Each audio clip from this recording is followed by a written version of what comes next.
The event begins at 8 a.m. Pacific Time.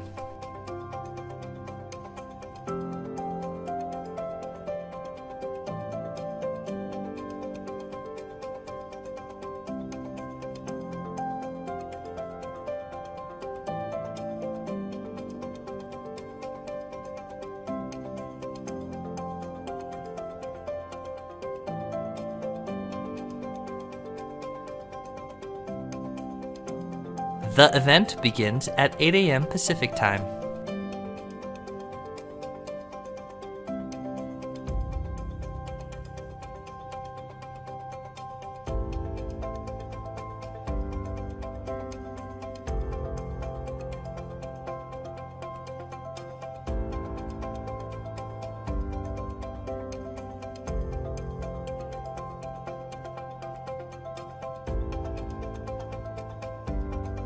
The event begins at 8 a.m. Pacific Time.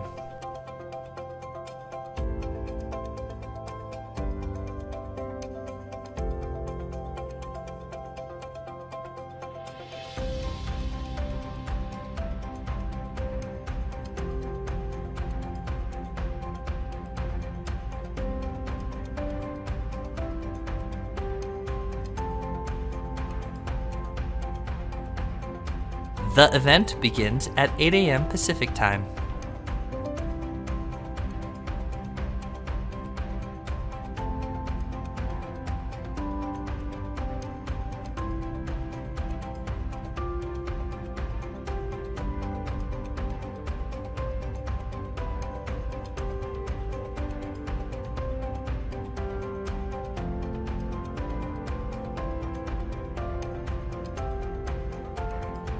The event begins at 8 a.m. Pacific Time.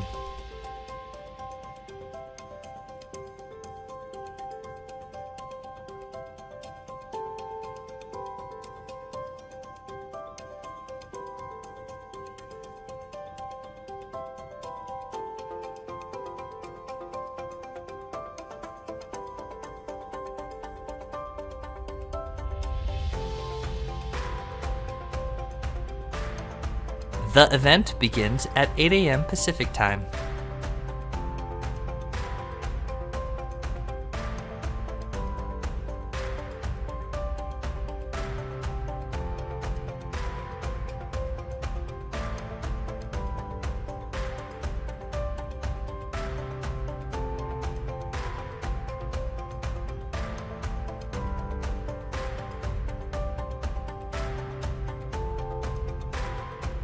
The event begins at 8 a.m. Pacific Time.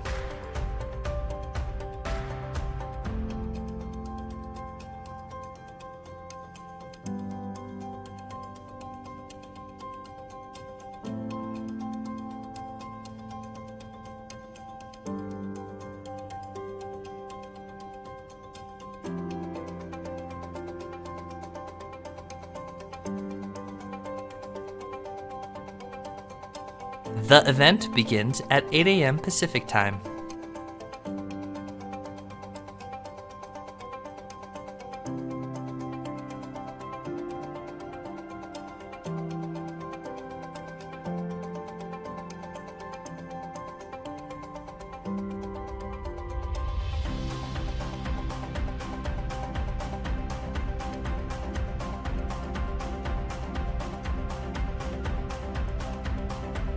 The event begins at 8 a.m. Pacific Time.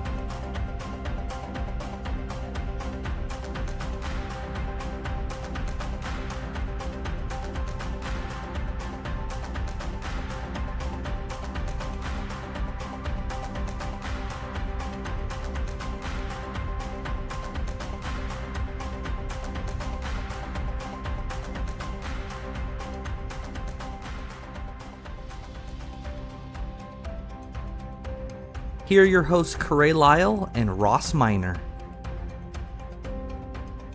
Well, good morning, good afternoon, and good evening. Welcome to Sitech Global, the opening day. My name is Corey Lyle, and I'm one of the hosts this year. I'm the CEO of Vista Center, the producer of Sitech Global. We're a nonprofit serving 3,700 blind and visually impaired people with programs and services annually. Sitech Global is a fundraiser for Vista Center that produces content for many of our clients and many more people around the world who are interested in innovation and assistive and accessibility tech. I'm looking at the 65 speakers we have assembled this year, and it's an incredible feeling to have so many dedicated minds with a shared purpose to make technology a force for inclusion. At this conference, we are all here to push forward, not just in the innovations we create, but the importance we hold for accessibility. I'd like to introduce our talented co-host, Ross Miner, who's joining us from Los Angeles, California. Good morning, Ross. Good morning, Cray, and thank you so much for having me here. For anyone who doesn't know me, my name is Ross Miner, and I am a totally blind accessibility professional and content creator. I specialize in video game accessibility, but I'm also an audio description narrator as well. I sort of have my hands in multiple projects at any given moment. Many of the videos I create on my YouTube channel consist of assistive technology and gaming, and I was absolutely thrilled when you invited me to be your co-host for the 24th conference. I'll also be participating as a panelist on the game accessibility panel, which I'm super excited about, but I am a little biased. Well, we're thrilled to have you with us, Ross. And this year, one idea is incredibly clear. The time is now for accessibility to be woven into the very fabric of every product, system, and digital workflow. For years, accessibility has often been seen as an add-on, something to layer on top of existing products or processes. But in 2024, we've turned a corner and arrived at the right point. We know AI is advancing at an unprecedented pace. So we have the opportunity and the responsibility to make accessibility foundational. This year's Sitech Global is packed with session discussions and speakers who are continuing progress and breaking new ground in accessibility. From industry leaders at companies like Intel, Google, Meta, Microsoft, Salesforce, and Waymo, to startups and their investors who are all reimagining everyday technologies, we all hold an excitement for these advancements being made into accessibility. This year, we'll see firsthand how AI is advancing wearables like never before. We'll also see and learn how accessibility is transforming e-commerce, online learning, digital advertising, and marketing. And finally, we'll learn that when digital workflows become accessible, they open doors, create connections, and enable independence for millions of people. So let's keep this year's mission front and center. The time is right. The technology is here, and together we can drive the change that makes accessibility a priority everywhere. So this is your first time at Sitech Global, right, Ross? What are you looking forward to? Yeah, this is my very first time at any Sitech Global, and yeah, I'm definitely excited. I'm really excited for all the great discussions that are going to be taking place. I think Sitech Global serves a unique role because it's not specific to one brand. You know, it brings inventors and investors from all over the country and the world, different companies to discuss blind and low vision tech. As a virtual conference, it also makes it easier, just that much easier for anyone to tune in, no matter where you are. And I'm a huge fan of those types of conference. I'm personally really excited for all of the navigational tech that is going to be introduced and talked about here, but more on that later. Great, great. Well, you know, this is our 5th year at the conference, and today we have over 4,000 people watching us from 70 countries, and we are ready for the conference to begin, so let's get started. To introduce this keynote panel discussion, Mike Shabanik will be in discussion with Microsoft's Saqib Shaikh about some really big AI accessibility tech concepts. Saqib is a pioneer in the accessibility and tech space, so I'm really excited to hear his ideas. I'll turn it over to Mike, who is an admired advocate with an impressive career in the space. Thank you, Corey and Ross. Really appreciate it. We are so happy to be here at Sitech Global, and we want to especially welcome everyone and those who may be joining for the first time. So Saqib, great to be with you. I can't wait for this conversation. I've been looking forward to this for a long time. And I'm going to start with a question I've been wanting to ask you for a while. I don't think I've ever had the moment to ask, which is, you've been at this AI thing for a really long time, like since 2017, I think it was, when you created and kind of launched the Seeing AI product at Microsoft. And so I'm just personally curious, I'm sure a lot of other people are too, what was it that caught your attention about AI to begin with, and how it could be used for people with vision loss so much earlier than everybody else around? Like, you were one of the first people doing this work, and I'd love to know kind of how you got into it. Well, thank you for the kind words, Mike. I guess, my journey with AI goes all the way back to college, where I did a degree in artificial intelligence before it was cool. And it was just, something that really fascinated me, this idea that computers, yeah, they could be programmed, but they could learn themselves. And then it's actually 10 years ago this year that I started working on Seeing AI as a hobby project.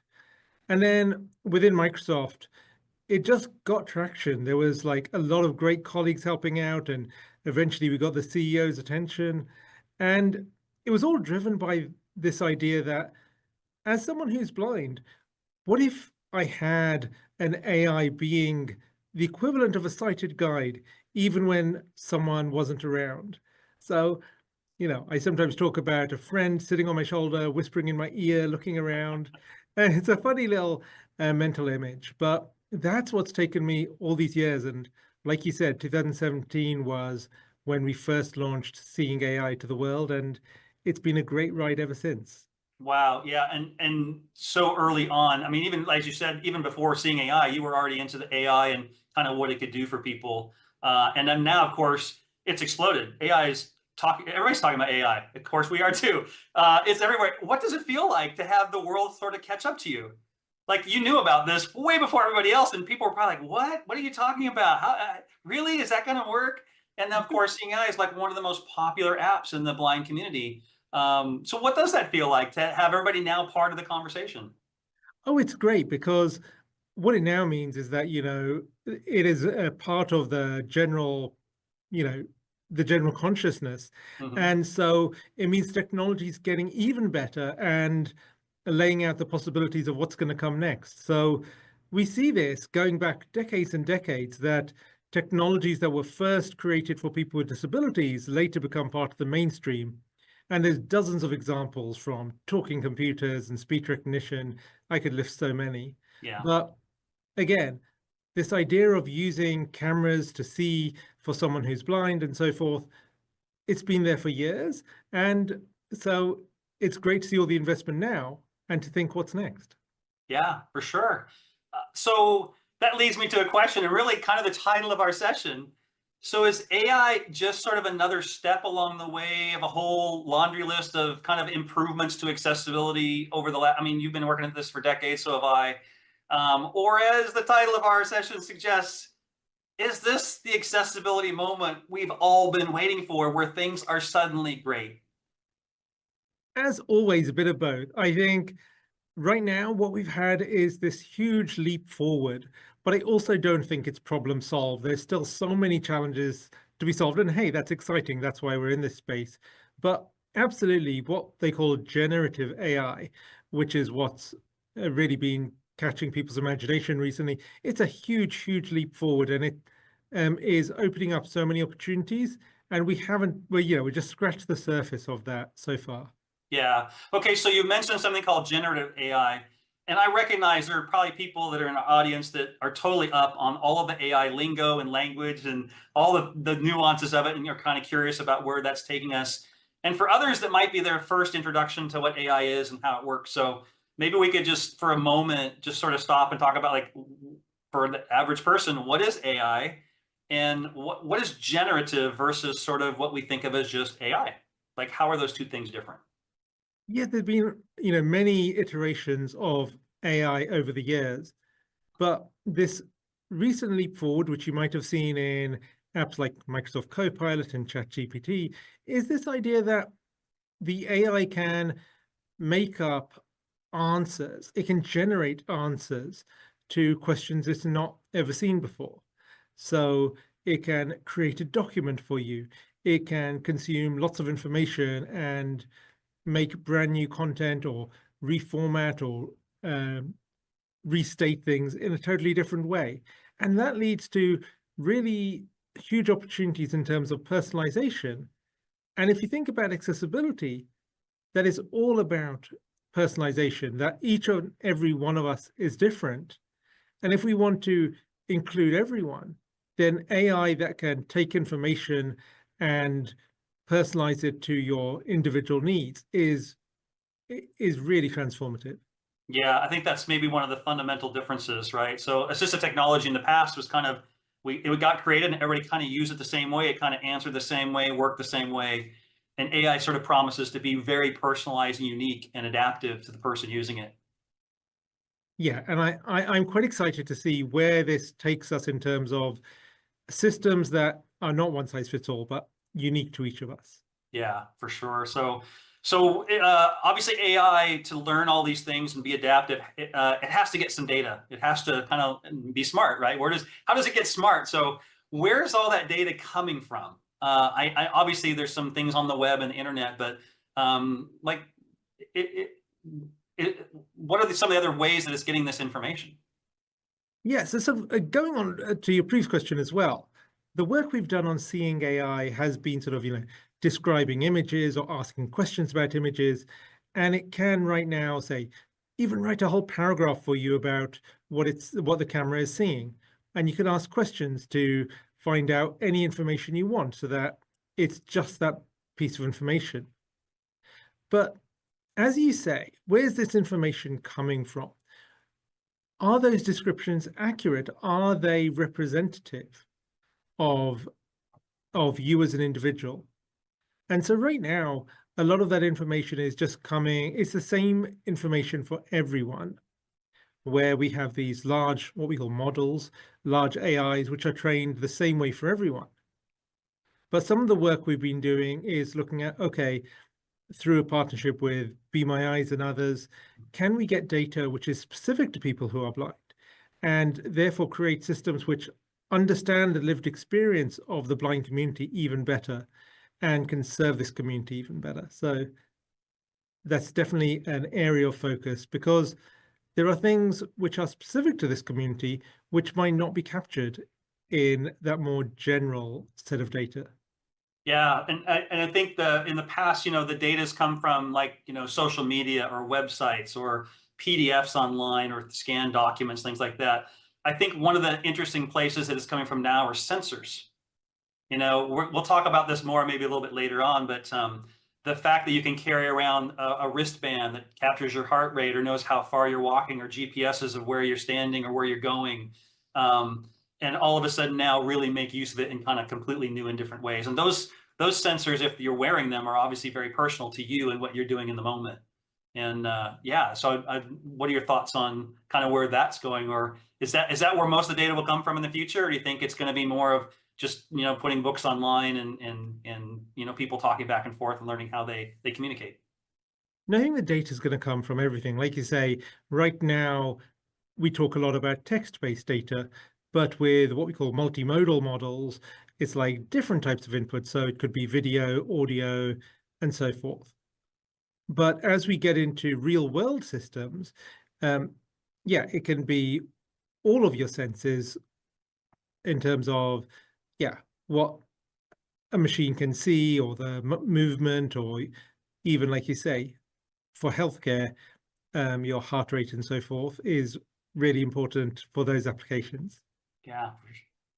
One of the things that's kind of amazed me, and I know you and I have in the past had a couple of chances to talk casually, but I think the thing that's really amazing and creating some of the urgency around this is how fast things are moving. Like you've been in technology a long time. I've been in technology a long time, and we're kind of jaded and used to things like, okay, next year it'll be faster and better and stronger, and year after that it'll probably be a little faster than that. But honestly, and especially for you, since you've been focused on AI even longer than I have, the speed at which AI is transforming things and getting smarter is staggering to even the most jaded people in technology. Like, it's incredible. And for me, like, the breakthrough has been, and these are technical terms that I'll share with people who are in the audience, there was something called sort of supervised learning, where you kind of had to manually look through the data and teach the AI what it was and how it was categorized and what it meant and all these sorts of things. and that became sort of semi-supervised. And now we have this thing called unsupervised training. I don't know if you want to share a little bit more about like how that works and why that's become so explosive, but to me, it's incredible because machines don't turn off. Like they'll just start learning on their own 24/7 and never stop. So the speed at which they're getting smarter and acclimatizing this data is absolutely incredible. But that obviously has impact on sort of where we think the future is going to go and why it's urgent. Do you think that was kind of the magic moment where things changed from it's a neat technology that someday will get better to this is like in a good way, like a runaway train, just getting better, faster, like in ways we can't imagine? Because like, what was your thought when we went from like Chat GPT 2 to Chat GPT 3 and then suddenly 4, and everybody's heads exploding at how good this thing is getting and how quickly? It's a really exciting time to be in this space because it's really transforming, yes, the work we're doing in seeing AI for people who are blind, but then, across all of industry and society. And every few months, there's a new breakthrough which makes something new possible. And it really makes you reconsider what's possible. It's this moment where it's like, okay, it's not possible today, but maybe it will be in a few months or next year. So that's just really, really exciting. An example of that is, if you'd asked me a couple of years ago, I would have said describing a video for someone who's blind was years away. Yeah. But in Seeing AI, we just launched a feature that lets you describe videos.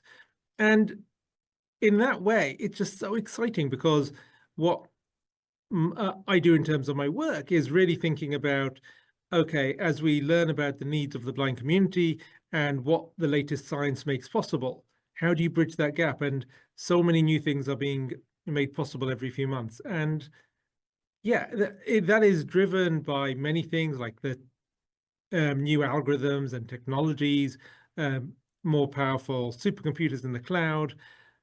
And now that we have the whole industry focused on AI, it really means that those investments will help this community as well. Yeah, I think that's the key. It's not just an accessibility thing where it's struggling for resourcing and people to focus on it, but we're leveraging this giant, massive industry-wide investment in AI, and we're able to integrate now assistive concepts and technologies that can apply and really help people in ways that didn't exist before. You mentioned earlier something called multimodal, and for people who don't know what that means, effectively it just means that it can take on different types of data, so it's not just text, right? Right, multiple modes of input, so whether that's audio, video, text, or others. Yeah, and so you talk about video being added to Seeing AI, and I think so being able to do photos and ask what's in a photo, being able to interpret what's in a video, obviously text you can get to, human voice. Can you recognize what I'm saying? Obviously, it allows us to have the interaction with these things in new and different ways besides a traditional keyboard, right?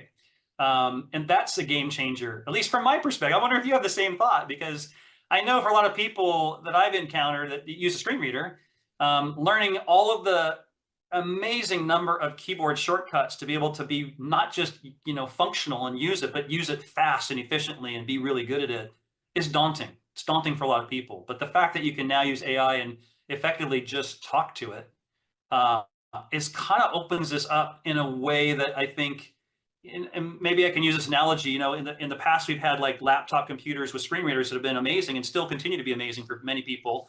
And then we went to like smartphones, where suddenly all you needed to know was tap, double tap, right, and drag. And all of a sudden, so many more people could get access to not only sort of assistive technology, but general technology. Like they had a smartphone in their hand. They could, order food or get an Uber or find out what the weather was going to be, or, do my clothes match, whatever those things happen to be. Just AI feels like that to me. And I'm wondering if it feels like that to you. And that's why it's becoming such an urgent thing to talk about, because suddenly the net gets wider and so many more people who thought either I can't do this, or it's too hard to do this, or it's too much to learn, can now actually take advantage of not just the AI, but the AI can help them take advantage of all the other products and services that might come along. Well, yeah, AI is an incredibly powerful technology, but it is a technology, it's a tool. And so, every day I remind myself what really matters is the experiences we're creating. So I see my work at the intersection of creating novel experiences that really help people in their daily lives, powered by this really powerful AI. So if we think about this, then on the one hand, maybe you will speak to your computer or your phone or your hands-free device, but that's not always the thing that people want. And it can actually be quite inefficient or socially not acceptable. So we talked about personalization. So I think these experiences need to be able to cope with all types of users. Someone who wants to be productive at work, but then also someone who might be intimidated by computers and smartphones. And can we bring more people into the fold of using these powerful tools? So you want to include everyone, and the way different people will interact, and even the same person at different times in their life will be different. Will it be gestures? Will it be tapping physical buttons or something else? And this is where this idea we mentioned earlier of one size fits all, I'd love to see that totally go away. What if the AI knows about you, your environment, your current needs, whether you're at a computer or interacting with the physical world, and then gives you the assistance you need at that moment in time? I think this is a really powerful concept, and it's something where, we're still quite away from, but working towards. Yeah, it's amazing, the contextualizing of it, like you said, like you have it when you need it, it knows about you, it knows what you want and how you want the information presented. But this idea of, I mean, and this is kind of fundamental of like seeing AI, and of course I'm working with Be My Eyes, and we're working on things like the Ray-Ban Meta glasses, where you're simply wearing glasses and your hands are free to carry things or pick up things or interact with the world while you're utilizing this service to find out what's in front of you and ask, what do you see in the camera? Can I get information about something that I just happened across in the moment? It's sort of like having the phone, but you have to take the phone out of your pocket if you're if you're using a cane and holding a bag, you can't get to your phone. So this idea of being able to have things hands-free and in the moment and sort of instantly when you need it is really compelling, and something I think is not in the distant future. It's literally now. Like that's kind of amazing. Yeah, it is now. So, we've launched some partnerships with some companies making wearable cameras so that you have the hands-free experience, and we're definitely working with others. But it goes to this bigger point of, you want the AI, you want the technology to vanish. Yeah. You don't want people to need to think about technology. If the technology is good enough, you don't even know it's there. And that applies, to being in the office, working on a laptop, but it also when you're walking down the street. So can we have something maybe that you wear, or maybe it's part of the room around you? Maybe it's just something that's on your PC by default. And then the AI can make use of all that information, all the sensors, and convey that to you in whatever way is best at the moment in time. And as we said, personalized to what you need. But yeah, who knows what shape that will take? And ideally, the shape of it won't matter because it will just be so natural. But again, that's a way away, but working towards it. Well, and we've had our moments, right, as an industry. And I think immediately when you said that, I thought, oh, right, we had this thing called the Humane pin, which was like a lapel pin or something that had sort of an AI built into it and some sensors and things. And it didn't have a good landing, honestly. Like, I think it's well known now that it wasn't well received as maybe as it ought to have been. But I'd love to know your thoughts on like wearables. Do you think it'll just be that we just have AI on wearables and we don't need laptops and phones and other gadgets? Or like, would you do that? Or would you say, no, I want to have my laptop AI and I want my phone AI, and then if I have a wearable, that's cool too. Like, how will you use it? I really see that, theoretically, each of us will have maybe one AI, but maybe also each of us will have many AIs for different tasks. Because, if we want advice or guidance, we'll go to different assistants in the real world. But the AI pin you mentioned, is a great form factor for someone who's blind because it's just so small and unobtrusive. That product did not, apart from that product, I like this idea that sometimes you will wear a camera or a microphone or another sensor, But there might be other times when you're at work and it's just part of the meeting room. And of course, this would be conserving privacy, security, all these great things.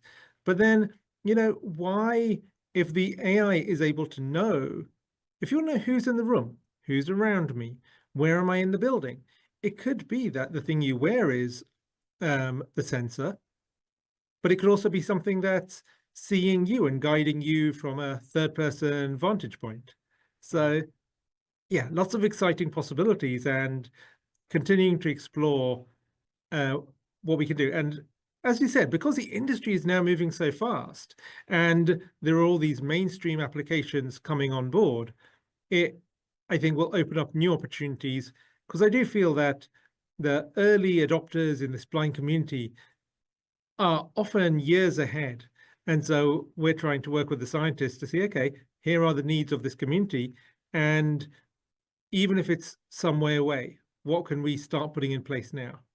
Yeah, it's funny, as you were talking, I was thinking, wouldn't it be weird to have like an AI in a wristband and an AI in glasses and an AI on your smartphone, and you could ask one AI to ask the other AI what they thought about the third AI. The third AI. You could have this great, wonderful AI on as you're walking along, this wonderful AI conversation. You could listen in and go, "No, I don't think that's right. Well, what do you think, Mr. AI 1? Or how about you, Mr. AI 2?" It'll be really, and I think that just highlights like the interactions we're going to have, and the thing, and especially like little kids. Imagine if you're like a 5 or 8-year-old kid in this world where they have all these AIs, and they're going to think of stuff like this. They're going to do crazy things we never imagined, and ask the AIs to help you. Well, why don't you help AI 1 learn about AI 2 and how I like this to be done, or how I like that answer? It's going to be a wild world, isn't it? It's going to be really, really different.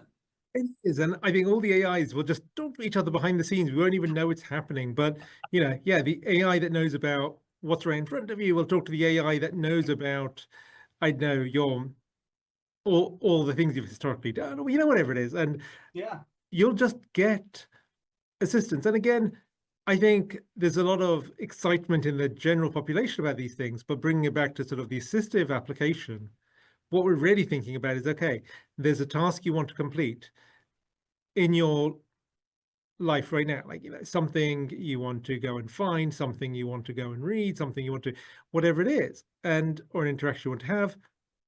So you really want all the tools with all the greatest technology, whether it's hardware, software, or even robots one day, right. all coming together to assist you in whatever way is best for this individual in this moment in this space.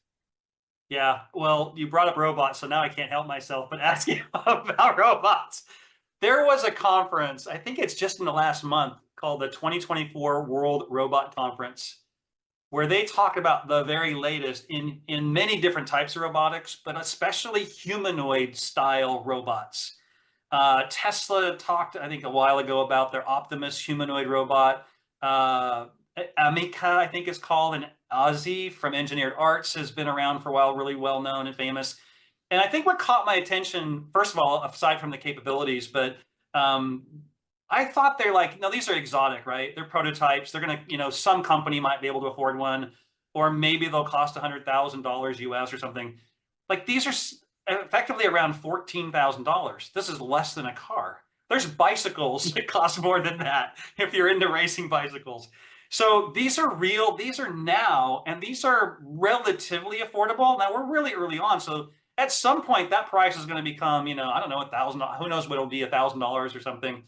But the functionality they bring, and the fact that you can enable it with AI, and this is another way to interact with AI besides wearables or smartphones or computers, suddenly gives them capability, right? Because now it's not just, hey, can you give me an answer? Can you tell me what's around me?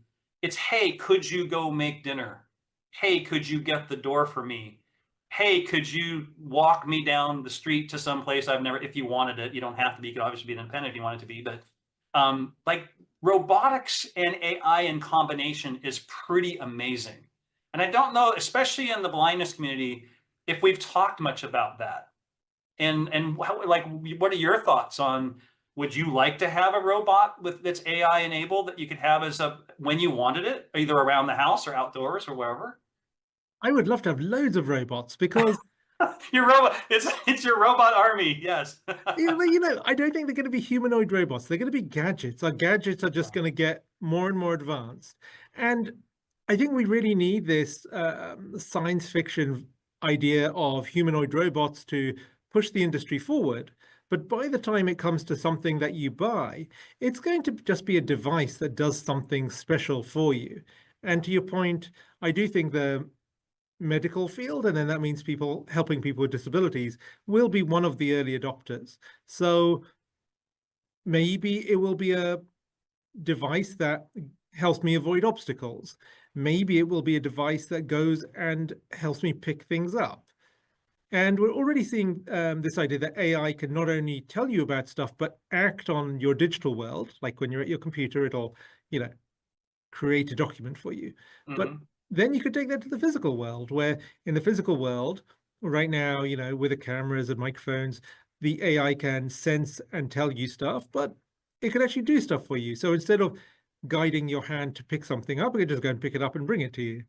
And so I think That's going to be weird, isn't it?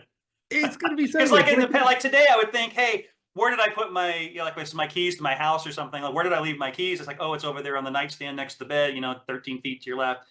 And in the future, I'll just say, go get my keys. Like, that's crazy. That's amazing.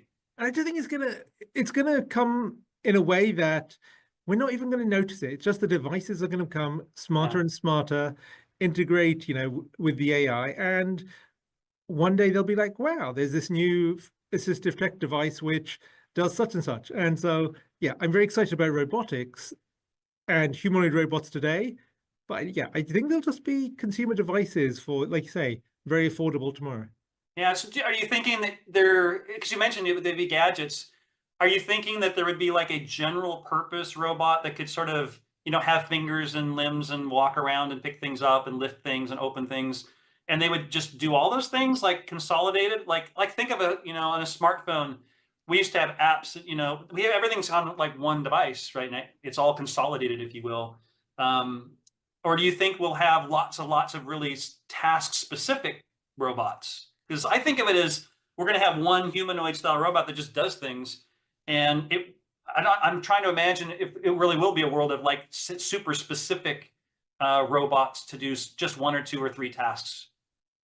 I think it's going to be task specific, but that's it's a guess. Who knows what's going to happen? I think there'll be lots of these humanoid do everything robots that try to be like people. But I do believe that that's going to be what captures the popular imagination because it's really, really, really cool. Yeah. But I also think that, a coffee maker is if you go back some decades, people would look at a coffee maker today and think, wow, that's kind of got robotics in it. So, yeah, I think we will just end up with smarter and smarter machines for each task. And that allows them to be more specialized and have better experiences. But you never know. There might be a do everything one as well. Yeah. Who knows? We'll see. Do you think that it's going to take a new skill set? Like today, we think about orientation, mobility, using a cane, learning Braille, learning a screen reader. Like there's a certain set of skills if you want to be employed or if you want to just be super productive online or things like that, that we need to get. But in this world of AI, we can talk to it. We can give it pictures. We can ask about videos. We can ask it to generate things that don't exist, like create a photo for me, make a movie, make music, right? We haven't talked about music, but that's a whole other world of amazing AI application that blows my mind because some of that music is amazing. Do you think they're going to need to like have a new skill set for people who are blind and low vision to say like, this is the new way to utilize all these tools and services? Or do you think that'll just be sort of the machines will adapt to us? I think a bit of both. So this is a bigger societal question. So if you take this away from accessibility and disability for a moment, then there's a question about if you want to know information, it used to be you look things up in books, then you just did a web search, and now you just ask a chatbot. And what are the core skills that kids need to have? So, schools still teach handwriting, and you could argue that for some amount of time that's going to continue because it's important in general. I think learning to read Braille is really, really important, even after these AIs can just find information and talk to you. I also think, being productive might still need keystrokes and so forth. So yeah, I think it very much applies to accessibility and the blindness community, but it's also this bigger question of, when the AI could do everything for you, what are the fundamental skills as humans we should still know how to do manually? And yeah, a lot of good people thinking about that. So if you could jump forward and say 3 to 5 years, because I mean, in technology, that's forever, right? Like that's, who knows what they're like on 3 to 5. A year or two we can kind of guess, but 3 to 5 is like, it could be anything. But if you could jump ahead 3 to 5 years and imagine an AI or AI technology, a robot, a person out, whatever it is, and bring it forward to today, what do you think? What would you want the most? And then secondly, what do you think would have the most impact today if you could kind of pull it forward? Or are we there now? Like nothing, and just let life organically roll along and we'll be fine. No way, we're not there at all. And I didn't think so, but I wanted to hear your thoughts on that. so it's crazy. Like, I spend my days looking at all this new technology, the new AI, and it's capable of so much. But then, as I've said, it's about helping people in their lives in the way they need. And while there are, as someone who's blind myself, there are people who do all sorts of things in life, all the way to climbing mountains or whatever. But there are also those, little road bumps in life, which I think can be smoothed out through technology. And there's still a significant chunk of those where, as someone who's blind, it takes more steps or more expertise. And if we can smooth out those hurdles, then you're going to enable and lift up even more people. And so, I sit down and I can think of dozens of such examples. And to me, each of those is an opportunity. So, as I said, I think of my job as talking to the blindness community, talking to the scientists, and we still see so many of those challenges which can't be solved today. But if I try and imagine a future where the AI understands the world around me, understands me and my preferences and needs, and with robotics maybe can act on the environment around me, or act on the digital world when I'm at my computer, then yeah, I just think we're going to get more and more power, and it's going to be so exciting. I can't wait to see what we're going to be able to enable and help people to do in the future as well. Yeah, it is really quite incredible to imagine. Maybe harder for us since we're so rooted in the old world, the old technology. For young people coming into this field or getting started in accessibility and AI, their imaginations are going to run like crazy, and it's going to be amazing to experience. I think one of the things that I love the most about the application of AI today, and certainly in the future, is that it's bridging the digital and the physical worlds. Like things like seeing AI, where you can point a camera and say what's in front of me, or be my eyes, and be able to sort of ask about, or be my AI in this case, and ask information, have questions, but also like actually move through the real physical space and have the AI apply to that, because not everything is digital, right? And that's what's exciting to me about Microsoft's, seeing AI and Be My Eyes and Ira and some of these other types of applications in the here and now. Yeah, totally. Like, it's really about helping you in the moment, wherever you are, what you're doing. And yes, sometimes that's going to be making digital information accessible so that you can write your document or book travel or do something online. And then, when you stand up, you want the AI to keep helping you. So, and then, so many other things, like we're thinking about audio description. So when you are in your living room in front of a screen where maybe the media was not made accessible, what does that mean? Or if you're going to an event or venue where there's not accessibility, what does that mean? So it's really, the whole experience of life. Yeah. And that's why it's so much fun. It's like there's an really powerful tool getting so much better every few months, but there's so many interesting problems that we can make the lived experience even smoother. Yeah, so much better, right? And we're blocked in so many ways with the current technology, and AI really just unlocks all of those opportunities to address these things in ways that we couldn't have dreamt of before it. It's pretty absolutely amazing. Well, for those that are in our audience and thought, maybe it's all been done, there's nothing left for me to do. It's all been solved, and we're talking about this like it's just a fait accompli, like it's already been done and now it's easy. I think the two of us would agree there's a lot to be done, but now there's so many more tools and ways to get it done and to solve these problems and to make the world a better place, more inclusive, certainly, and more enabling for people with vision loss. So thank you, Saqib. It's always a joy to talk with you. You always have amazing and interesting perspectives and insights, and I could talk with you for hours, but I think we'll call it a close for the day. So thank you for participating in this, and thank you to our audience for joining us. We really appreciate it. Thank you so much. Been a lot of fun. Wow, that was a great conversation. I love that Saqib joins us year after year to update his thoughts from a strategic perspective. Such a great keynote discussion to begin the conference. I completely agree. I remember when Seeing AI was first released, I went around my house just trying to read everything with text on it, food, books, even my Nintendo DS. I actually had the pleasure of meeting Saqib at the CSUN Accessibility Conference back in March, and I felt like I was talking to a celebrity because I use Seeing AI all the time. It's amazing because smartphones and the apps on them can be used to enhance the lives of blind people, but they're sort of a jack of all trades as opposed to a device that does one thing really well. And so I really appreciated Saqib's point on that. Yeah, agreed.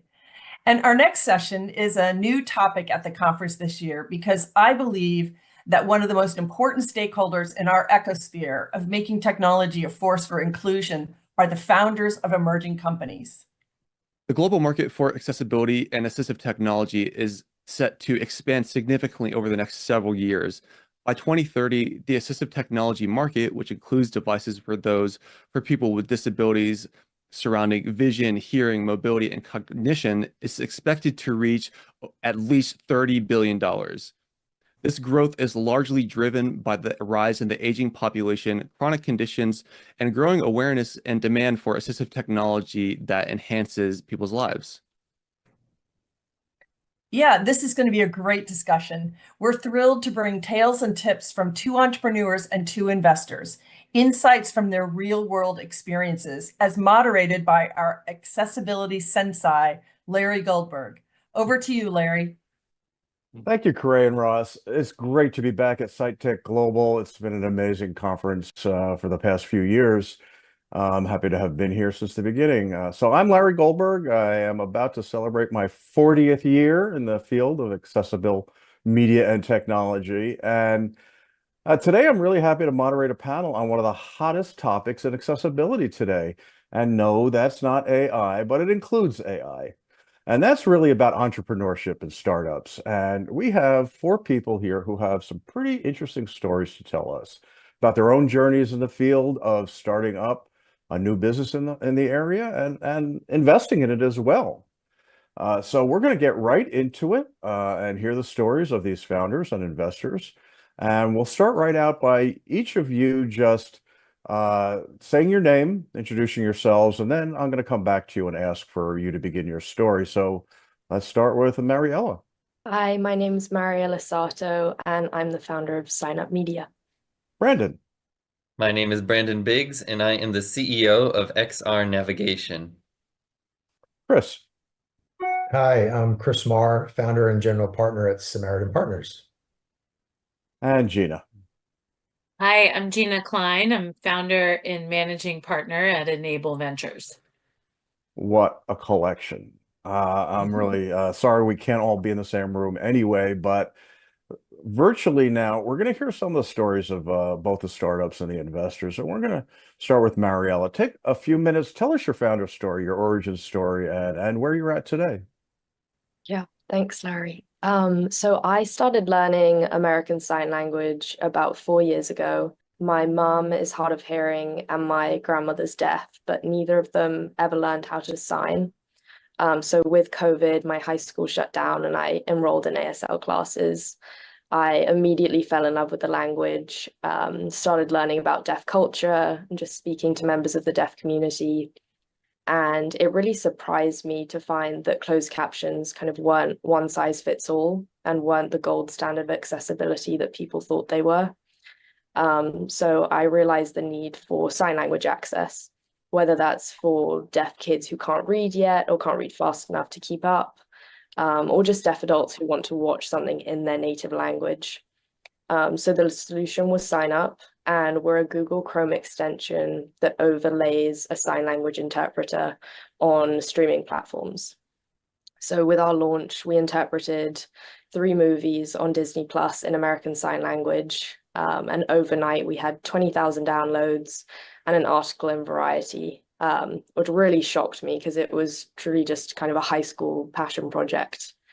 From there, I decided to kind of grow it into a viable business. And I took a gap year to raise a pre-seed of $1 million and find a management team to help me run it while I started college.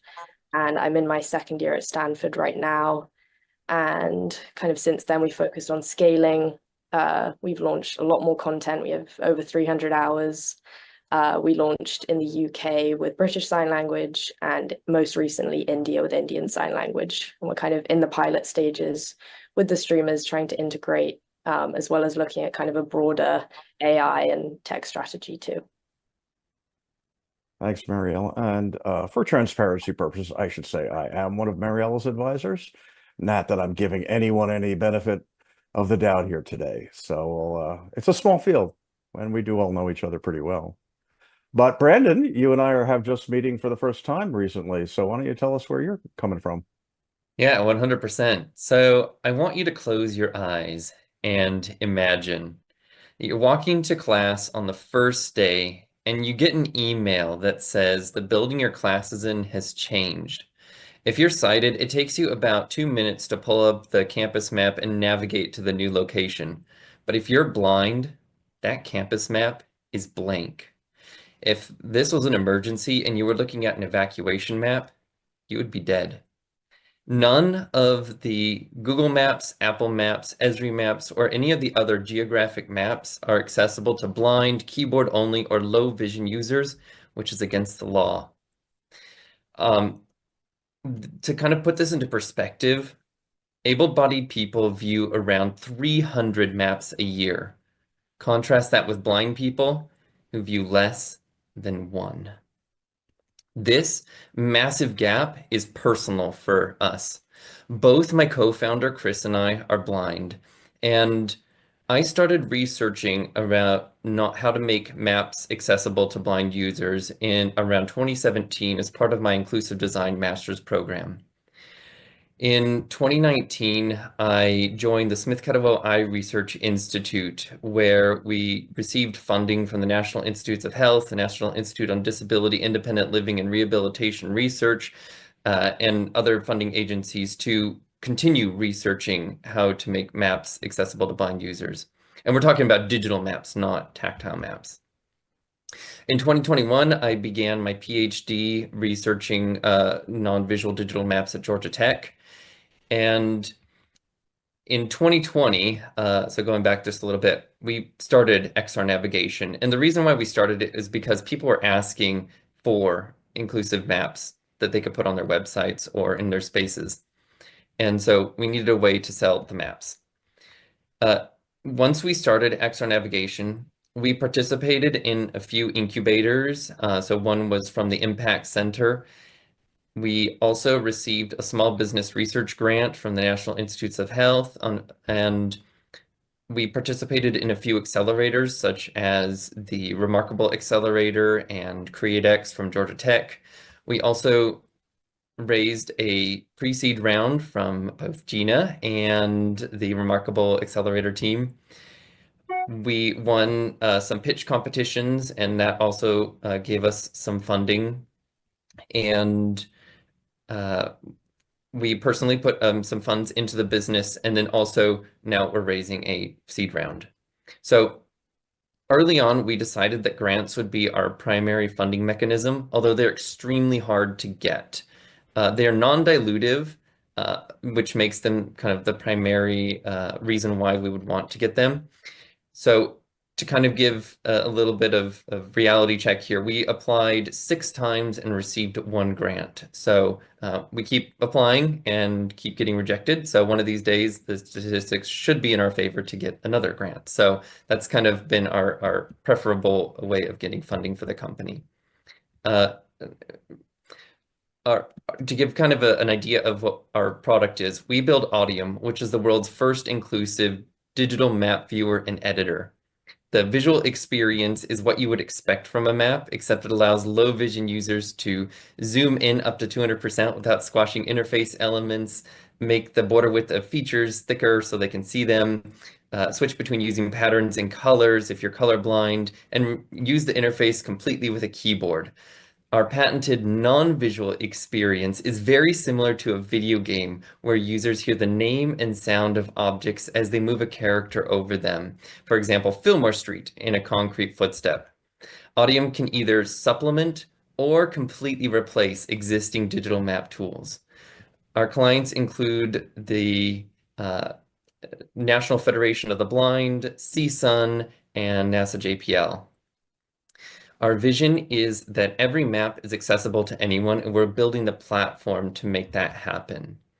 If you're blind and you want to view a map, or if you own a map, please contact us to make that map accessible. So that's been kind of our story. Thank you. Thanks, Brandon. And you've touched on a number of areas we're going to get into deeper in a little while. And of course, one of them is funding resources. I really appreciate you spelled out NIDLR. Thank you so much for that federal agency. And to help spell it out, Audium is AUDIOM. And we'll be posting all of these resources on the Sitech Global website so people can follow along. Really appreciate that. Also, we're gearing this presentation for people of all different experiences. So I'll come back to you in a little bit, or probably Regina or Chris can talk about what non-dilutive funding is, because you did bring that up, but we'll get to that in a minute. Now, Chris and Gina, you just heard a couple of pitches. You've probably heard them before. You hear a lot of pitches. So why don't you tell us how you've gotten it? We'll start with Chris, how you've gotten into this field, and then we'll get into what you thought about these particular. Sure. Hi, everybody. Chris Marr, Samaritan Partners again. I launched Samaritan Partners in the summer of 2023. It's a public benefit venture capital fund. The genesis for starting the fund has to do with a couple aspects of my background. So I spent the last 25 years as an operator and leader across a variety of VC-backed small to mid-sized companies. And in parallel to that, for the last 20 years, my wife and I have raised 2 beautiful daughters, both of whom live with disabilities. My youngest daughter, who's 18, was born with developmental and intellectual disabilities, and my oldest daughter, who's a senior in college, was born with a physical disability. And so for me, it was the kind of impetus for starting Samaritan Partners was really about bringing 2 things together that I'm very passionate about, one of which is early stage entrepreneurship, and the other is helping people. And so the focus of the fund is intentional. I've set it up as a public benefit venture fund, which means it has a stated public good, which really means it has a stated public good or socially good investment focus or thesis. And that the definition of that is early stage for-profit companies that are providing products and services to and/or creating employment opportunities for people in the disability community. Part of the reason of setting it up that way is it just creates what we believe is really nice alignment across all the key stakeholders. Our fund, our investors, and the communities or the companies we invest in, and ultimately the communities that we aim to serve. And so we're investing in pre-seed through Series A so far. We'll reserve capital for follow-on investment as portfolio companies grow, and it's broadly across disability, not focused on any one area. To give you an example of that, a few of the investments so far, Be My Eyes, which is serving the blind, low vision community, Sign Speak, which is serving the deaf and hard of hearing community. Wheel the World is an accessible travel company. And then on the employment side, Making Space, which is an inclusive employment platform connecting enterprise and corporates to disabled talent. And And I'm very happy to say that we are co-investors alongside Gina and Able Ventures on several of those. So why don't I leave it at that, Larry, for now?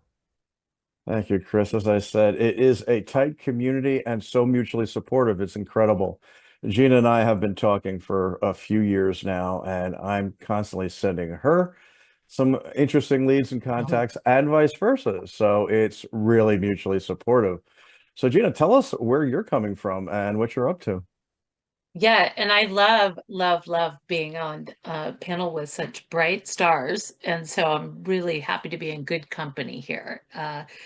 But like Chris, I'm really focused in leading an effort, and I think Chris is part of this, we're all part of this, which is to move more capital into tools that are designed from the beginning to be more inclusive, accessible, and that will be designed with purpose to drive equity in closing disability wealth gaps.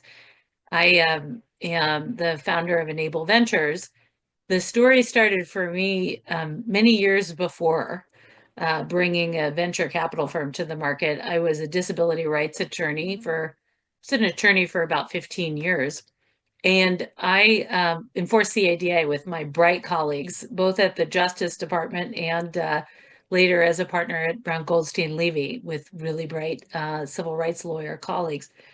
But that was a learning journey for me because I was able to understand that technology had equal propensity to drive a wedge, to drive discrimination, to enhance and advance discrimination as it did to liberate people from barriers, to cut through barriers, to optimize experiences. And I understood that there was capitalization and capital alignment with tools that were driving discrimination that needed realignment. And that there was an equally or mutual opportunity set on the other side to back the best ideas in the world that are driving equity in the capital markets, but putting tools in people's hands to access skills training, higher education, closing wealth gaps at work, talent acquisition, retention, upward mobility and employment in new and emerging industries. This is all tech that is making real changes in the markets. There's a revolution happening right now in the next generation of assistive technology, particularly with the tailwinds that we're seeing around new applications of artificial intelligence. There's optimization of technology that are unlocking new kinds of speech, new forms of communication, brilliant ways to unlock cognition, to improve learning, to better the experience of acquiring new knowledge, that there needed to be a source of capital that drove those changes in the markets. And I have a great friend and advisor who always says to me, the answer to what is who. Who will build those tools is inevitably probably the most important question that we ask. I know Chris asks it, I ask it too, which is how do we align capital with people who are closest to the problems that they're seeking to solve? And who will build the best solution, taking care to recognize people's rights, to align technology with remedies rather than creating new problems, and who will safeguard the way that they build technology to not create new discriminations, but to try to drive tangible and material impact in ways that can be measured. So that's what we are doing at Enable Ventures, and we are investing, like Chris, in the earliest stage of the marketplace. So we are investing in, our firm invests in post-revenue companies at mature seed stage and Series A capital. But we're also really present across the category, working to scout new companies, support them in the ecosystem, support the ecosystem, frankly, writ large. I continue to have a scout company called SmartJob that is working with disability technology accelerators. I think Brandon mentioned that the National Federation of the Blind backed him through in partnership with SmartJob early on. So finding early ideas and helping cultivate them, cultivate the relationship capital of founders to support their go-to-market strategies and their success. So I am more than thrilled to be here with Chris and such great entrepreneurs, and then with you, Larry. But I think this is a really special time to be an entrepreneur who's building in this space. Well, that leads to my really first question, which is, and I mentioned I've been in this field a while, and I started out in the nonprofit side in public broadcasting, closed captioning, audio description. Never considered commercial investment opportunities really until I joined the private sector myself. Why do you think that over the past few years, all of a sudden, this looks like an interesting investment opportunity for people who have money? Now, we know it's not easy, and we know it's not like money is falling from the sky. But why all of a sudden, at least in my perspective, are we seeing investors jumping into this field? Let's start with anyone who wants to jump in. Go ahead, Gina. I know you have something to say. Gina, you want to Go go ahead. first? Well, No, you Chris, go. this will be a challenge to see what you're going to say. I have a defined view about this, but you go ahead. Well, you jumped in on the venture capital side before I did, but I can tell you why I jumped in over the last 18 months. First, through lived experience of raising my two daughters and being an entrepreneur and a capitalist of building venture-backed startups and mid-sized companies over the last 25 years. And I think, as Gina said before, that lived experience, I think, is critically important from an entrepreneurship standpoint, right? Because you are closest. I mean, I'd say 99% of the entrepreneurs I've met in the last 18 months all have a very personal connection to the problems that they're trying to solve. And I think that's critically important for driving innovation, especially in this sector.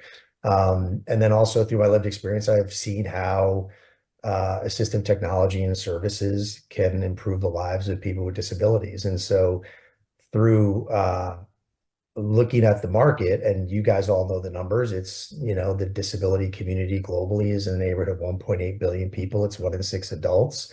The assistive technology market is going to be $32 billion approximately in 2030. There's a large market and an economic opportunity there.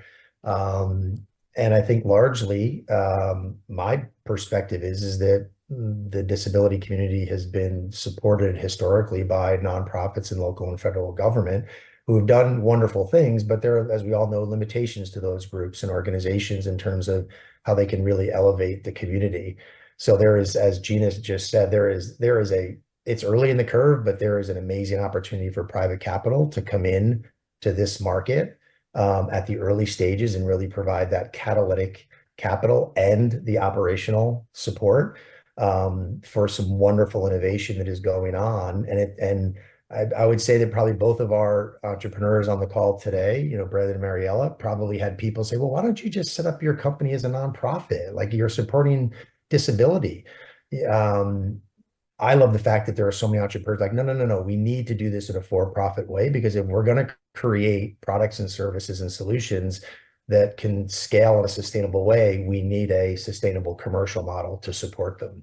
And so I think we're early in the curve. I think it's a massive opportunity, and there's so much exciting innovation happening at the early stages here across disability. And so those are the reasons that I jumped in and have had the good fortune of meeting people like Gina on the investment side. And I've come to realize that venture capital, even though I was on the other side of the table for many years raising money, it's much more of a team sport than I realized, which is actually a good thing. Where we're talking all the time and introducing each other to companies and sharing deal flow and information. So I think it is a wonderful time, and I'm hoping that funds like Samaritan and Enable Ventures, and Gina alluded to this before, we're going to catalyze bringing more private capital to this market because we need it. And there's not only an opportunity to drive scalable and sustainable social good and improve the lives of millions of people, but I think there's a fantastic financial return to go along with that. And I would just say, Larry, let me ratify all the proposals that Chris just made to the answer, but then adding on to it, there's a phrase, demography is destiny, and there's something that is happening now that has everything to do with the ADA. the Americans with Disabilities Act, which was enacted in 1990. And that ADA generation is now 34 years old and knocking on the front door of their prime working age years. And that the demand cycle from the consumer demand, from worker demand for inclusive, radical inclusive, accessible tech, from institutions of higher ed that are saying we need to get it right. We need to get it right because folks are not standing by and waiting for us to get it right. They're paying with their time and attention and financing to access institutions of higher education. They deserve, as a matter of legal right, but the integrity of our institutions of higher ed, full access to equitable tools. I mean, when Brandon's talking about maps, you think about what have we not taught in institutions of higher education because we didn't provide it graphically in an accessible format. So that tide has swept in, that ADA tide has swept to shore hundreds of companies that are led by the ADA generation who have decidedly different ideas about how they want to consume technology, what its design discipline should be, and how they want to use it in higher ed, skills training, access to work, upward mobility at work, and in accessing assistive technology all day long. And it has this really special component to what folks are building. And that is that the product itself has the ability to allow disability to lead, not just as point solutions in a disability lane, but to optimize a work tech lane or an ed tech lane or a health tech lane. So our founders with disabilities in this marketplace are generating value to consumers without disabilities. They are solving the hard use case in front of them, mapping in an accessible way, or Mariella, better captioning and better access to ASL and interpretation. But they are also conveying value to the individuals who might not be deaf, Mariella, but who like captioning nevertheless, or branded individuals who have people in their families who are optimized by accessible mapping. So improving the whole experience of the group. And so I think what is really a factor at play as to why venture capital sees value in that is that there's ability to remove what were seemingly insurmountable barriers before with tech-enabled solutions, driven by the ethics and the values of people who hold these issues in a personal light, lived experience being baked right into the product design, but with an interest and an interest towards an all of community reach and all of society value creation that's being delivered. And so I think those ideas that are inherently scalable require a kind of capital that's aligned with scale. And so the other thing is that the tail often wags the dog, that there is capital now at the table.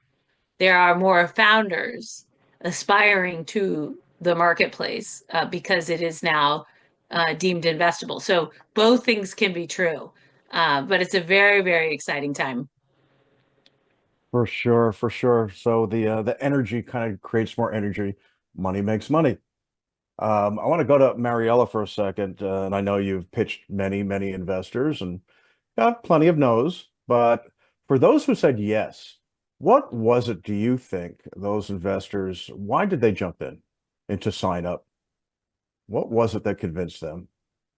Yeah, I think that's a great question. I would say for our main investor, who kind of contributed around half of our million pre-seed, it was the personal connection. He grew up with a deaf brother, so he just kind of completely understood sign up from the very beginning. An issue I often have when pitching is people don't see the point in sign up. You know, closed captions are everywhere. And, you know, why do you need sign language? But for, you know, our main investor, he just understood it straight away, which was, you know, amazing. And we kind of signed the deal straight away. I think a big learning curve for me at the beginning with fundraising was kind of learning that sometimes you do have to turn down funding if it's not the right fit, which seems kind of counterintuitive, especially for an early stage startup who is kind of really desperate for money sometimes. I think just finding people who had a personal connection or who had kind of an empathy and willingness to learn about why an accessibility solution kind of is necessary is kind of the experience we've had with Sign Up. Something all of our investors have in common are kind of an understanding of sign language access, despite closed captioning existing. Yeah, so you're talking about some really high empathy, higher level thinking. Not just the money, but also the money. Brandon, you have some private investment, right? Not just federal grants. So what got you to yes on those? Well, a lot of trial and error, but basically it's trying to tell a story that is short enough and understandable enough, and even you might be dramatizing it just a little bit, but it's really important to communicate what the value is that you're bringing to people. And it's super hard to tell that story, especially if your technology is super complicated and really hard to describe. So one thing that we've done for people, like trying to raise seed rounds with investors and communicating with potential customers is do videos that are really communicative in a very short amount of time. And we've spent an inordinate amount of time trying to optimize both our descriptions of our technology and the videos that demonstrate it in our interactive demo that's on our website that you can go in and try out our product. And that's how we really communicate our value proposition to people, which is why we exist and the value we bring to people. But unfortunately, on grants, you can't do the videos very well. So some of them you can submit videos, which we do, but it's really just trying to craft that narrative. Well, let's hear a little bit about grants. It is tough. It is a hard road. I don't know, you say harder than getting private money, but at least once you win it, you own it for some period of years. So if you could give us an example of one of the grants that you have received and what it took to win it. Grants are extremely frustrating. I would say they're harder to raise than capital because there's this really long period between when you submit that grant and when you actually get any feedback on that grant. So to give an example, we submitted a grant on September 5th, 2024. We're not going to hear about that, like any of the possible feedback on that grant until December 15, and then we won't actually get funded until April. So if you're desperate for cash, grants are not the way to go because they take a really long time. On top of that, the grant period for like the National Institutes of Health, which is what we work on, there's 3 times throughout the year that you have to apply for that grant. And so it's September, January 5th, and April 5th. And if you miss that window, then you have to wait till the next window. And it's a really long process. So basically, our strategy has been we apply every single period, and we will probably not get it, which is the statistics. But if we do get it, then it's an extremely huge positive benefit for our company. And we did get one grant. We got a small business research grant. It was after, like I mentioned, I think we got on our fourth or fifth time of submitting. 6 times we've submitted again after that to try and get another small business research grant, and we didn't get it. And so now, we're continuing that process. But that's kind of been our experience. Similar experiences with other types of grant mechanisms. I joined the Smith-Catawba Eye Research Institute, which is a research institute, and for some technology like ours, where there is a lot of research that needs to be done before it's actually commercializable, I was very lucky to join that type of environment where research is being done. Universities also have similar labs where their whole entire funding mechanism are grants. And if you partner with a university and a lab, then they will know how to apply for, National Science Foundation grants or National Institutes of Health grants or NIDLR grants to try and continue doing research. And so that's where I would recommend, if you're not getting your PhD, you're not part of that academic community, to partner with. Right. Right. Well, like in everything else in this field, persistence and resilience is key. And people like you and Mariella demonstrate that all the time. Now, Chris and Gina, I'm going to come to you now for some real solid, basic advice for people who are just starting out in terms of getting going. I think our audience is going to consist of a lot of folks who want to launch something, got a great idea. So what's your advice? What are you going to tell them when they're just getting started? We'll start with Chris. Thanks, Larry.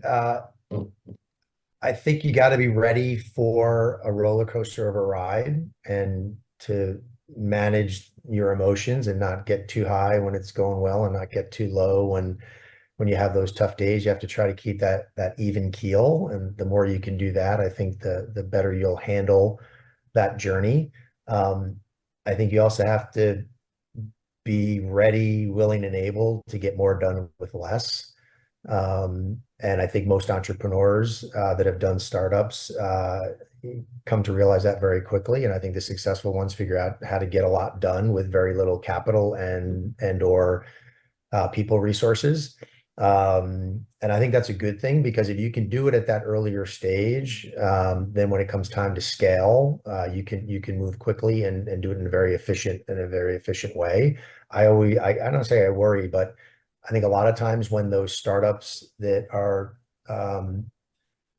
super sexy and get a lot of money quickly before they've actually really started building, then go and just spend and don't really get into the good habits of how to build in an operationally efficient and cost-effective way. And then you got to scrap the dollars together. I think the market, at least what I'm seeing, and be interested to see or hear if Gina is feeling the same way. I think things have shifted. I think a lot of more traditional VCs who typically have come in pre-revenue, or maybe even pre-product, just a great idea, and you got wireframes and you're raising money to build that MVP, the minimal viable product, or you've got a product and you need to raise the money to go to market and get your first paying customers.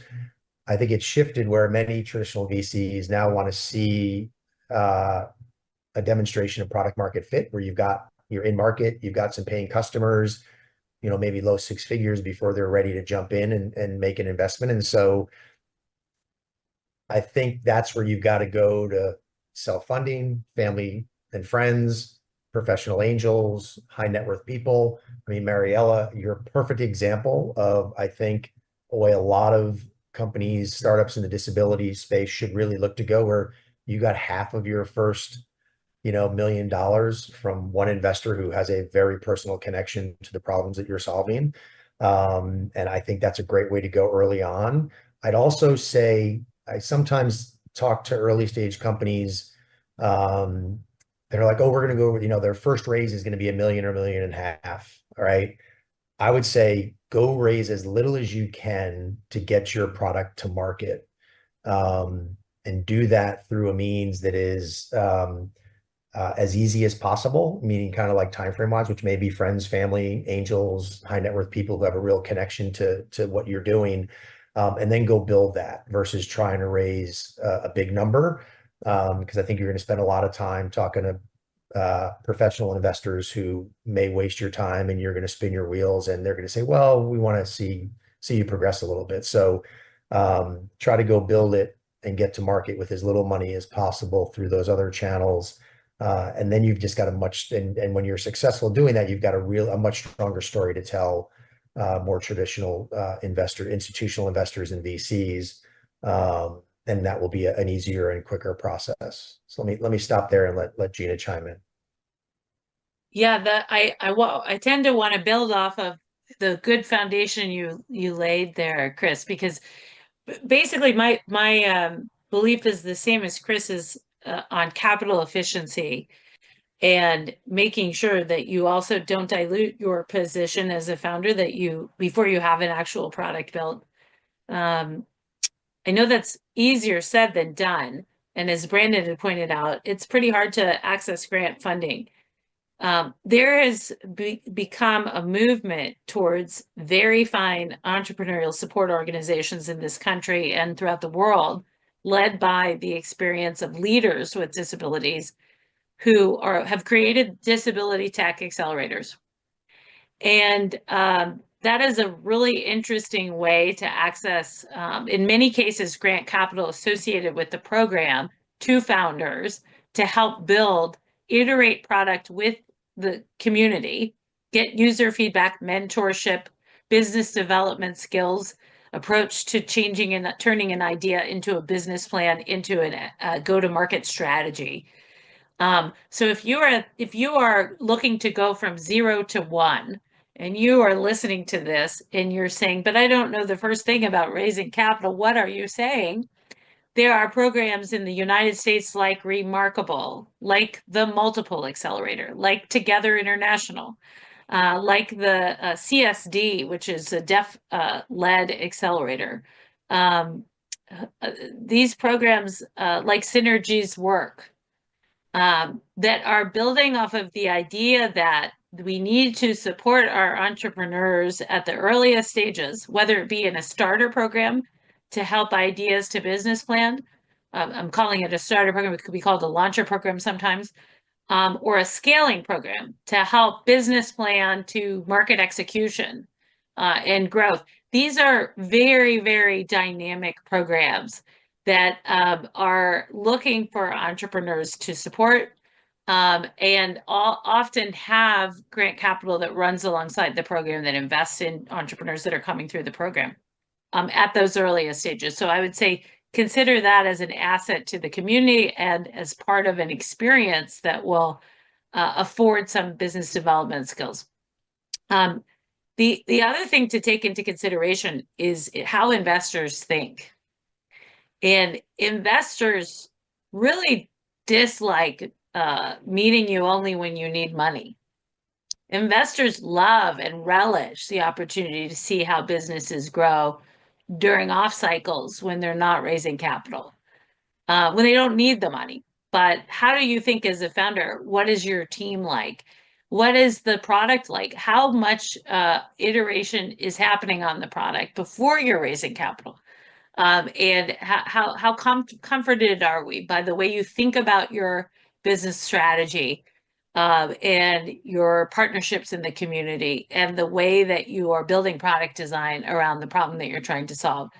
So I would really encourage those that are listening to be unafraid of opening dialogues, even if you're too early, even if you are not raising a financing round, to allow the investors in this network and in this ecosystem to know what you're building and be able to follow along your journey, which is really exciting because every entrepreneur has a veritable movie that they're in, that they're the protagonist of, and that we all would like to take a glimpse into from time to time to see what's happening with businesses. So I would really encourage people to be in touch through LinkedIn, through Anyway, and let us know what's happening. But all the things that Chris said too. Lots of plus ones there.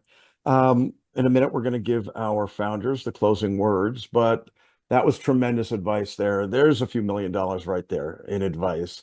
We will be posting all of these links to both the contact information for all the folks here today, as well as accelerators and government grant opportunities. So that will all be part of what Sitech Global will provide. Looking for just one final good news story from Mariella and Brandon. We know how hard things can be, so give us a closing good news story, because it's all about these stories that work so well. Mariella, let's start with you. Yeah, I love that question.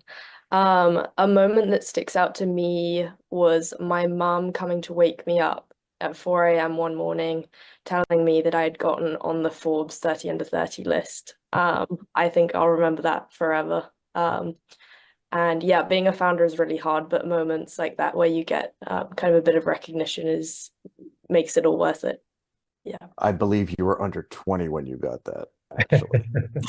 You need a new list, really. Yeah. I'm looking for 65 over 65. But Randy, you got a good way to close us out? Yeah, similar good news story is in April, early April, we received our accessibility conformance report from a third-party company showing that we are the first and only map viewer on the market that meets web accessibility guidelines. And this is a huge deal for our particular company because that's kind of our main value proposition, is that we're very inclusive to everyone. And the fact that we have this means that we can now sell to government agencies and federal agencies and different places who actually want a quantitative metric to evaluate your digital accessibility. So we not only met the web accessibility guidelines basic level, which is level A, we got it to AAA. And the people who did our evaluation were like, we've never seen somebody meet AAA before. So like this is incredible. That is great. I haven't seen AAA either, so congratulations on that. Good story. You've got both the data and the anecdotes to tell us. So all of us thank Sitech Global for giving us this opportunity to talk about this. As you can tell, we could talk about this all day and all night. But right now, we'll give it back to Corey and Ross. Thank you all. That was a great discussion. It was wonderful to hear from both sides of the table. And I want to let our audience know that the speakers from this panel created a list of resources for startups. You'll find them on the Sitech Global YouTube channel once we upload all of our sessions next week. I agree. This was a sector of the industry I didn't really know much about, but this was a panel full of incredible innovations from people that are really going to change the tech accessibility space. I really loved hearing everyone's stories as to how they began their startup because we all come from different walks of lives.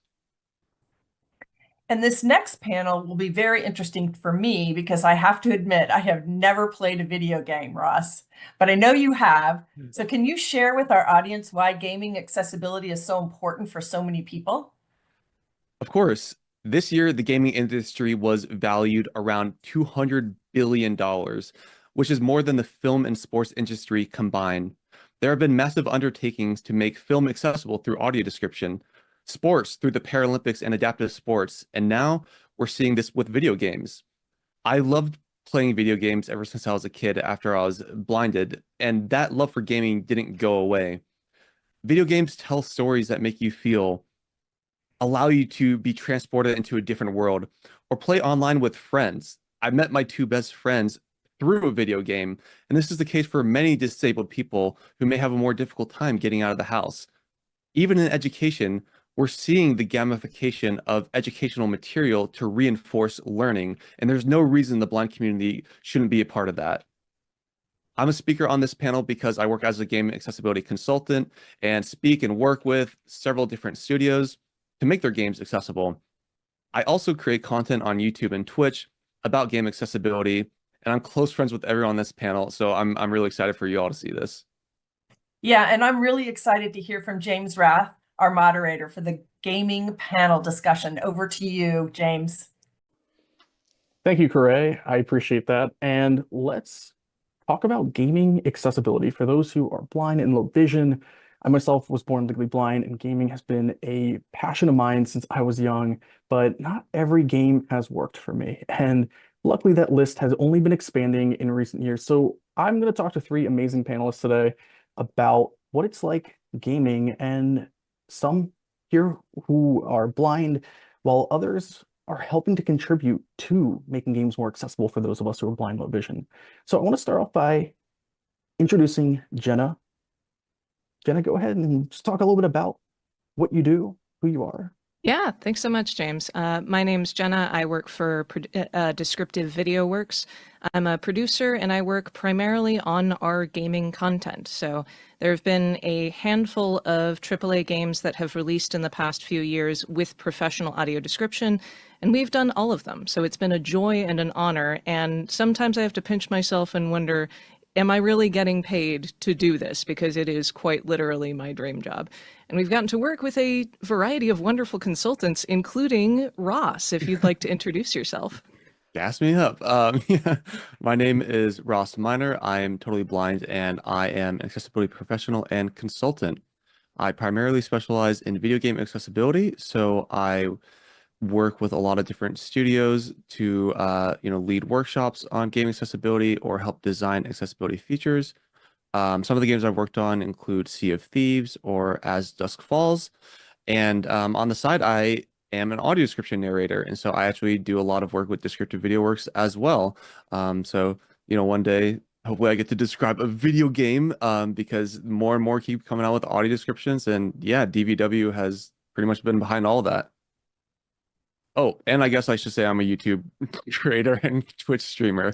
I Minor make details. Yeah, minor details. Minor. No, but I make videos about game accessibility on Twitch and YouTube to basically not only educate sighted people about game accessibility, but to educate blind people like, hey, you can play video games too. Fantastic. And Jesse, please take it away. Thank you. Yeah, my name is Jesse Anderson, and I am legally blind, aka illegally sighted. And I do have some usable vision, but I use a combination of magnification and text-to-speech for a lot of the computing stuff that I do. By day, I work as an assistive technology specialist for the state of Minnesota, primarily working with transition age students, so high school, early college, that kind of a thing. Outside of my day job, I also work as as a game technology and XR accessibility advocate and consultant. And XR is kind of a term for virtual and augmented reality. So I've dabbled in some of that too. I've ran the Illegally Sighted YouTube channel for the past 10 plus years. And I also, like I said, have worked with AAA, indie, and app developers to make their games and apps more accessible to people with disabilities, focusing more on blind and visually impaired gamers. Awesome. Thank you so much. And just to kind of get into our first question, which will be for everyone, we'll kind of go down the list of Jenna, Ross, and Jesse. I wanted to just ask you, because I know for myself, gaming accessibility has not really been a topic of discussion for, I'd say, a larger community like it is today for, if you go look back 6-7 years ago. And I feel like a lot of that started around the time when The Last of Us Part 2 was in development. I got to work on that game myself, and it really, I think, did a lot for the industry, but, it's not the end all be all. And it's not always the example for every game based on, different kinds of accessibility needs. So I want to just start off by just, asking what inspired you to focus on accessible gaming and getting in this space? So am I going first? Yeah, sorry. Okay, Go ahead, Jenna, yes. take it away. Also, I forgot to mention during my intro that I am sighted, so I'm the one blight upon this lovely panel. But my journey getting into accessible gaming was I started contract writing for DVW several years ago. Turned out I had a bit of a knack for it and some in-depth knowledge into video games. So now I get to tell my parents all those hours that I wasted, quote unquote, playing video games growing up. Look at me now. I get to use it for my job. It was through the encouragement of other people in the blind gaming community, which is very supportive and very close-knit. People like Sightless Combat, like Ross, and the late amazing Brandon Cole all encouraged me to actually get into this as a career. In fact, it was Brandon's recommendation letter that put me in contact with my now boss, Reese Lloyd. So I can never thank him enough for that. But now it's been so immensely rewarding over the years that I can't imagine myself doing anything else. How about you, Ross? Yeah, so in terms of the roots of where I got started, it was just when I was a kid. I always loved playing video games, but as many people listening probably know, you're not always born sighted. I was blinded from a traumatic event when I was 8. And so, that was around 2006. That's when Pokemon was huge, still is. And I was no different than any other kid. I wanted to play Pokemon. And so pretty much through sheer brute force, I taught myself to play Pokemon and memorized all the Pokemon cries and the attack sounds and the maps and things like that. But it's interesting because I'm not the only blind person who have done that, because as I grew older and got connected with like these online blind gaming communities, I learned that many blind people did this when they were younger. Um, and so I began in high school like posting on YouTube because I did like a ask me anything on Reddit, where like people will ask you questions and you answer them. And I just casually mentioned that I played video games, and everyone's like heads exploded. They're like, "How do you play video games?" And I was like, "Oh wow, like many people want to learn about this." And then once I, like I mentioned earlier, once I started posting those videos, then I had blind people reaching out to me saying, "How do you play this game? I didn't know I could play this game." And so I could see that there's very much a demand for it, but again, I didn't really know how to quote unquote make a career out of that or like monetize that, if that makes sense. I was like, and advocacy is a lot of work. And so it was just something I continued to advocate for, but it was really an uphill battle. It was very discouraging and demoralizing until The Last of Us came out, because I can only speak for myself, but it was like a breath of fresh air, breath of fresh air. And a lot of that was because of James's work, Brandon's work on The Last of Us, and it was a breath of fresh air because I was like, oh wow, like developers actually are listening. I can't tell you how many emails and DMs I sent and developers responding, hey, we'll look into it. But when The Last of Us came out, it showed what could really be done, and how well the game did. It won multiple awards because of its accessibility features, multiple disabled content creators posting about it, and that's what really got me into consulting full time. Like I was in the Paralympics at the time, and like the pandemic hit, and so like everything was shut down, and I just was like, this is what I want to do. They say like whatever the saying is, do what you love and you'll never work a day in your life. That's how it feels to me. I love that. And Jesse, what about you? What got you started? Sure. Well, I've been gaming all my life. I grew up back in the Atari 2600 days because, yeah, I'm kind of old. But the NES is where I really got hooked on gaming. That's where I really just like, wow, just so amazed at what you could do with games. And then just kind of keeping track of like, as I was playing games going forward, kind of keeping track of like, oh, these types of games are easier for me to play, these are harder for me to play, just kind of passively, not really, documenting anything, but just sort of like, oh, this is what I find to be really helpful. This is what I really like that games do. But I didn't go really any deeper than that. Fast forward to 2012, where a friend of mine and I were on an online Minecraft server that he had created, and we have just been messing around, making all kinds of cool creations. And YouTube and gaming were really starting to be a thing then, and there were some free tools that had come out. I'm like, well, rather than just sharing it with each other, I could try this YouTube thing just for the heck of it. And I put up a few videos, touring of, the different projects that we had done. But then beyond that, I started like, well, let's, what can I do to set my channel apart from everybody else? And so I just started doing these videos of taking a look at a game as a low vision / legally blind gamer. And that worked out pretty well. But then in 2015, I have to shout out another amazing person, Sir Ian of Hamilton. Ian Hamilton, I attended one Yes. of his sessions at the CSUN conference in California. And we got to chatting a little bit after the session. And that guy is like the original when it comes to like game accessibility. The amount of people that he's gotten, like I was doing it sort of already, but kind of just pretty low key. But he gave me some ideas, got me some connections, and I just really kind of ramped things up to a whole different level after that. And so that's where I really started taking the video's accessibility more seriously. Streamed for a few years, kind of taken a little hiatus from that because there was so much going on.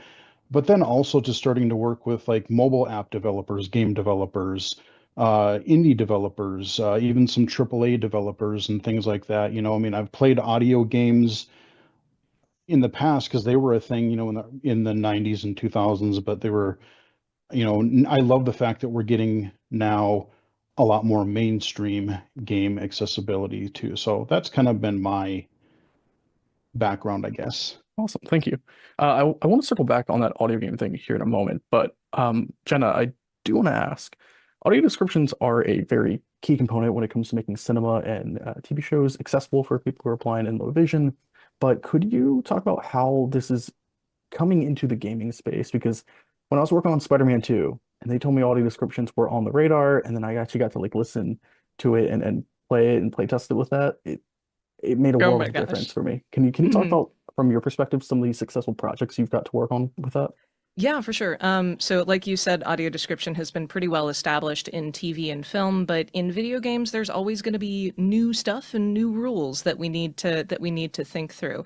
So for those who are unfamiliar with the structure of video games, usually what happens is it will be interspersing gameplay with what are called cinematics. Gameplay is where you are in control and you got to do something to progress. Cinematics are where you have succeeded or failed, and the game is sort of showing you like a little mini movie of what comes next. And for the most part, the games that we have worked on, we got to audio describe the cinematics. So those crucial story beats where you wouldn't really be able to follow along with what was going on without those cinematics. So you, of course, mentioned Spider-Man 2, which I think is the longest, like the most amount of cutscenes that we've ever worked on in a game in, I think it's 6 or 7 different languages as well. That was Wow. probably the most extensive scope that we've gotten to work on yet. But most recently, we also had Star Wars Outlaws release with audio description, first Ubisoft game, first Star Wars game. And we had the Chaos Reigns expansion for Mortal Kombat 1, which is also fully blind accessible, and all of the story and the fatalities and super moves are all audio described. So it's a mix of keeping things immersive and making sure all of those crucial story moments are adequately conveyed, but it can also serve a functional purpose to give you the information that you need to potentially progress through it when control is given back to you. Awesome. Cool. Thank you for detailing that. I know that a lot goes into, and when you talk about the different languages too, like how Oh yeah. crucial it is to make access not just in our own native tongue here in the States, but in other parts of the world or other, English second language speakers. So Totally agree. thank you for sharing that insight. Now, Jesse, I wanted to kind of, speaking of sound, let's go talk about audio games just real quick. You had mentioned audio games on like iOS and Android mobile games. If someone's never interacted with an audio game before, could you just kind of describe in short like what that experience, that gameplay experience is like? Sure, absolutely. Before I do, I just have to give a shout out to the Mortal Kombat fatalities because those are just incredibly, like, they're amazing. They're so fun. They're so funny. But yeah, back to your question. Audio games typically are games that are played with no visuals whatsoever. So typically they've been I played them early on as computer games. Like sometimes you would find Hmm. text-based games that you would use with a screen reader. I remember doing that in like the late 80s, early 90s. Yep. But Muds. then you had, yeah, even single player games, but then you had like actual audio games. So maybe a side-scrolling platformer like the Super Mario Brothers series. There's been a few of those. There's been some kind of like, exploration type of games, and there's all kinds of different styles of games. Basically, you put headphones on, and the audio is in such a way that it is presented in a really, what's the word I'm looking for? Like the stereo, the stereo design of it is so like you can hear if something is more like ahead of you or behind you or even left or right. You can kind You of feel the have audio cues space. for different things. Yeah, it's really spatial is really important. And what I like is that, we had these audio games that were designed primarily for blind and low vision users, but now these things are being adapted or adopted into more mainstream games as well. That's awesome. Any audio games that you can just name off the top of your head that came out in recent years that you recommend folks check out? Yeah, there's been a few. A couple that I really wish were still available. I really, really miss the Something Else games, Audio Yeah, Defense those were and amazing. Papa Sangre, the Nightjar. Hmm. But as far as ones that are currently available, there's one that I've been playing a little bit of recently, Periphery Synthetic. It's kind of this really cool audio exploration game. There is a session out on this year's Game Accessibility Conference, Indeed, cheap there plug, was. and it was really interesting. That is a good one. And a project that I have been uh, proud to be a small part of is adapting the original 1993 Doom, working with a mod developer to make basically my favorite game of all time that I've been playing visually the last 30 years. It is now largely accessible to blind players. That's awesome. Sweet. So yeah, really love it. Thank you. And Ross, I want to ask you, so when it comes to, say, being someone who's totally blind and playing a 3D action adventure game, what accessibility features are you looking for that developers have implemented recently that have made those types of experiences accessible? Yeah, so great question. Outside of that specific genre, I always tell people to like not overcomplicate things and like what specific accessibility features your game needs for blind people. I always tell them that there are typically three things you should always start with to make a game accessible, and that is screen readers, navigation assistance, and audio cues for when certain events happen in the game. Screen readers to read all the text, and navigation assistance, to your point, to navigate these 3D environments. And all of these have been implemented in so many incredible ways throughout these like AAA and indie games that have been made accessible. So for navigation assistance, for example, we've seen some great things done, starting with The Last of Us 2, of course. You know, that game can be completed from beginning to end by a totally blind person without any help.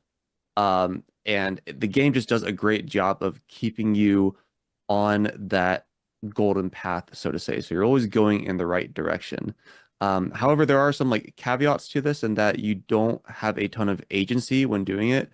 Um, but we've seen improvements upon that. So in Spider-Man 2, um, it kind of works the same, you know, it points you in the direction of where you need to go. But since it has open world elements, you can select a position on the map where you want to go, and then it will start guiding you toward that. Because The Last of Us is a much more linear game.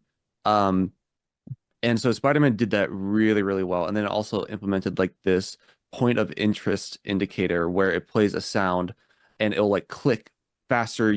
It'll click faster the closer you get to it. It will sound muffled if there's like a physical obstacle in the way, etc. Like it's really, really advanced. And so I think the next big step is to make a truly open world game blind accessible. And that's something I'm really passionate about and want to work on.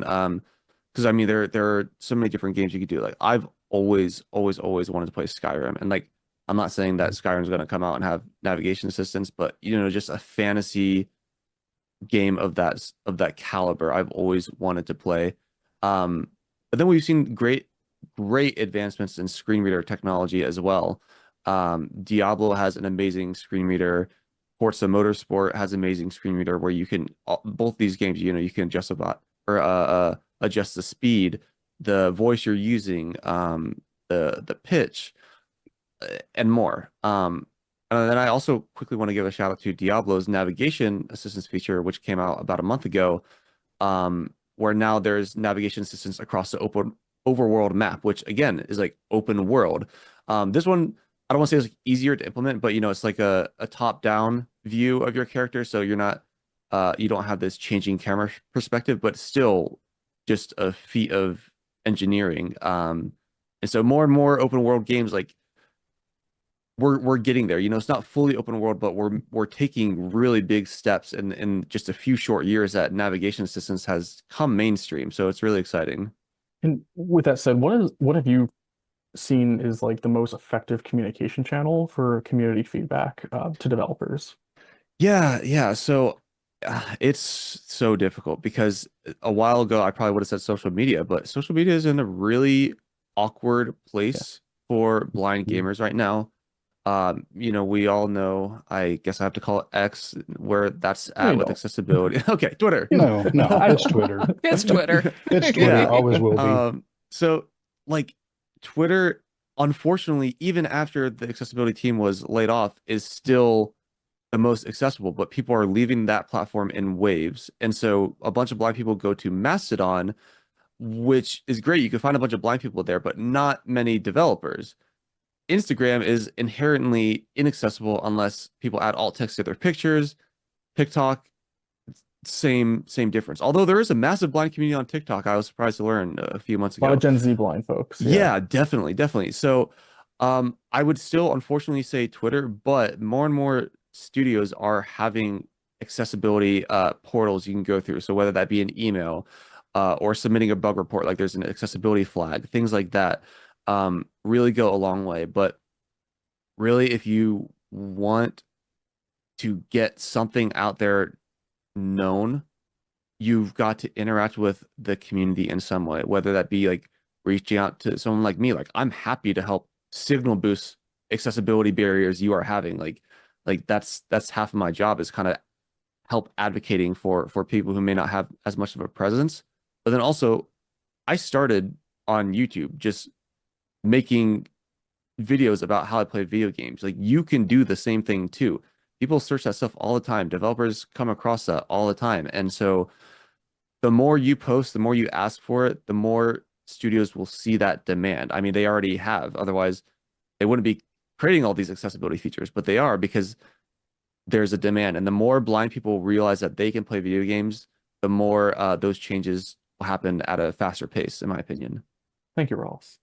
Now we're kind of getting into the home stretch here with time and everything, but I do want to ask Jesse, what are your predictions moving forward for the future of accessibility in gaming?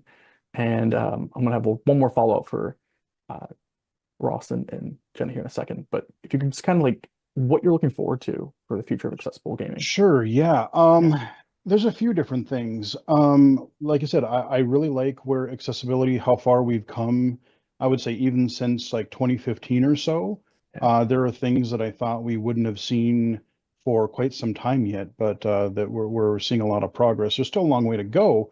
But I think one of the things that is starting to happen, and I would love to see happen quickly, is the game engines themselves, the tools that are used to build all of these games. A couple of really commonly used ones are Unity and Unreal. Right now, it's great that everyone is, the developers are adding these accessibility features, but it seems like they have to start from square one all the time. And so I kind of compare it to every time I want to write a Word document or something, I have to code the word processor from scratch first. Yeah. And so, once these game engines include native accessibility into their engines, of course, the developers will have to modify it for their unique content of their game. But I think that will make things a lot easier and make people more receptive to doing it. The other thing that I'm really, really intrigued about is AI and how that can be used, whether it's in a game itself or as a tool to assist with accessibility from the player's perspective. Like, I'm amazed in the last couple of year or in the last year or so, apps like Be My Eyes is one of my favorites. And there's a version of it for mobile, but there's also a version of it for Windows. And I've used it in the past to have it really describe, complicated graphical things, whether that's something for work. I've used it to actually read comic books, which is pretty cool. But where I think it's really going to take off is we're closely getting to the point where instead of having to stop and take a picture, have it describe, take a picture, describe, kind of going back and forth. Once we get like live monitoring and live conversation, if I'm, let's say, running Be My Eyes or a similar app on my PC, I could, just say, turn it on and have my microphone on, and I could just be playing a game. Something happens in that game, maybe a tutorial comes up or something happens in the game, and say, oh, what just happened? Or what does that say? I could even see things where we're using generative AI to, write and recommend things, just conversation bots right now. But what if you gave it a source from like a game walkthrough or game FAQs where it's like, oh, there's a lot known about this game already, and say, okay, I'm going to play this game. Here's a walkthrough on it. I can't really see well enough to get through certain aspects of this game. And you just having a live sort of conversation with this AI, almost like you would a sighted person, to help get you through a game. And that could work for, upcoming games, but I also see a lot of potential for maybe blind and visually impaired players to maybe get access to games that are already out, that have been out for, however long, that were not natively accessible. So if there's no mod available for it, that could be another avenue. And I find that really, really exciting. And I'm eager to test and do videos on that kind of functionality. So that's a couple things I look forward to. It's a great thing you bring up too, and it's a whole other panel that hopefully we can do in the future, because there's so much there. Because there's like the ethics of AI, and then there's the within the creative space, but the benefits of accessibility for it. And I know Seeing AI just released a feature that lets you run MP4 videos into the app, and it will play the video, but it will pause occasionally for it to do an AI description of what is happening in it. And it's really intriguing. This is new to me. So, I'm about to go try that out. Just launched, so it's in beta. Just launched. And there's another one called PixieBot that does a kind of a similar thing with YouTube videos. Yeah, that's cool. So with that said, though, if one last kind of real quick, one key change that you'd like to see in the gaming industry, like one sentence, Jenna and then Ross, I'd love to hear from both of you. Yeah, so I mean, what I want to see is developers not asking me, an audio describer, how little can we get away with to make this comprehensible and accessible. I want to see a developer ask, how much can we do? Because games are much more than just the story, cinematics, and a couple of animations. There's a lot of visual stuff in games that would be really, really awesome to describe. So I want to see a developer push the envelope and increase the scope of audio description massively. Fantastic. And Ross? Yeah, to quickly touch on that, I wanted to say this before I forgot. Just yesterday, or a couple months ago, I met a blind friend at like a film festival, and I went over his place yesterday, and we played Mortal Kombat 1 and Spider-Man 2. And he loved the descriptions. I just had to point that out. He's like, "Oh my gosh, Omni-Man's amazing, blah, blah, blah." Anyway, so just highlighting exactly what Jenna is saying, like just how much they add to the game. For me, I'm going to slightly expand on what Jesse said, and that I think with engines like Unreal and Unity, not only do there need to be more tools for developers, so like plugins for text-to-speech or font scaling, subtitles, etc., but the engines themselves, and I think like this is what Jesse was saying, but I just want to make the distinction, need to be accessible themselves, because I know like through the audio games community, there have been so many talented blind developers, but they can't work with these engines because they're just not accessible. And I'm sure, again, if they were, all of a sudden you're going to have all these blind developers come out of the woodworks and want to build some incredible games. Secondly, totally agree. I really would like to see more early / just in-depth positions at game studios, whether even like full-time, part-time, or even contracting. I really want disabled people to be involved even sooner on a deeper level. So what I mean by this is like a lot of the times consulting consists of like workshops and panels, and those are like really great for educating and sharing experiences. But I think more disabled consultants like myself and others need to help design and test these prototypes, as opposed to like saying what you want and then having developers like create it and then show you the end product. They definitely got your feedback, but having to kind of like tweak these details as they're being created, I think can result in like a great product. And to an extent, like many games have already done that, like The Last of Us. I feel that was the case. Yeah, definitely. But other times, not so much. Yeah.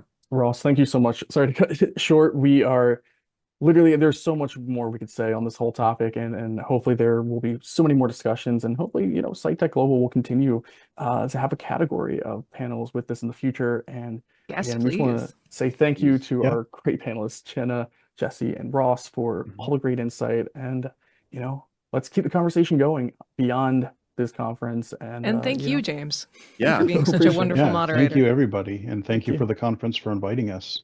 Yeah. All right, we'll pass it back. Thank you. Ross, that was great. I'm really starting to understand more about the importance of this activity or sport. I'm so happy you think that because, yeah, you're correct. Gaming is absolutely a sport. And one day, fingers crossed, I would love to help bring accessible gaming to the Paralympics because when games are made accessible, blind gamers are able to go toe-to-toe with sighted gamers. Back in 2023, a player who goes by the name of Blind Warrior Sven won a match at the Street Fighter tournament at EVO, which is the most popular fighting game tournament in the world, thanks in part to the accessibility features that are in the game. Wow, that's a pretty big dream.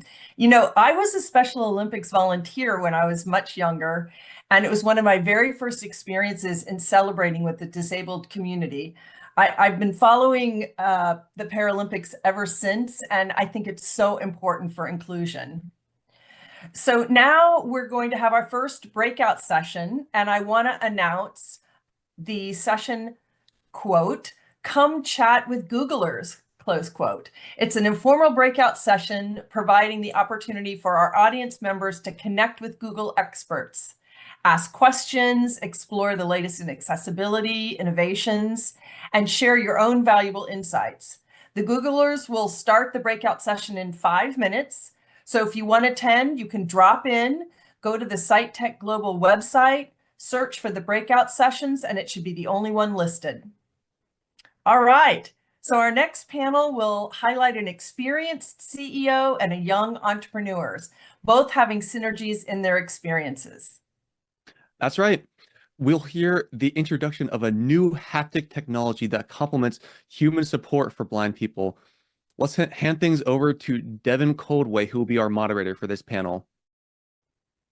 All right, well, thank you. And thanks to SciTech Global for facilitating this conversation. And Troy and Kevin, thank you for joining me here. Why don't we start out with a little bit of a introduction? I'm sure most of our viewers are probably familiar with what you guys do, but I don't know what maybe you've come up with recently or what you've been working on. Maybe you can give me just like a short summary of what your company does and what you've been working on recently.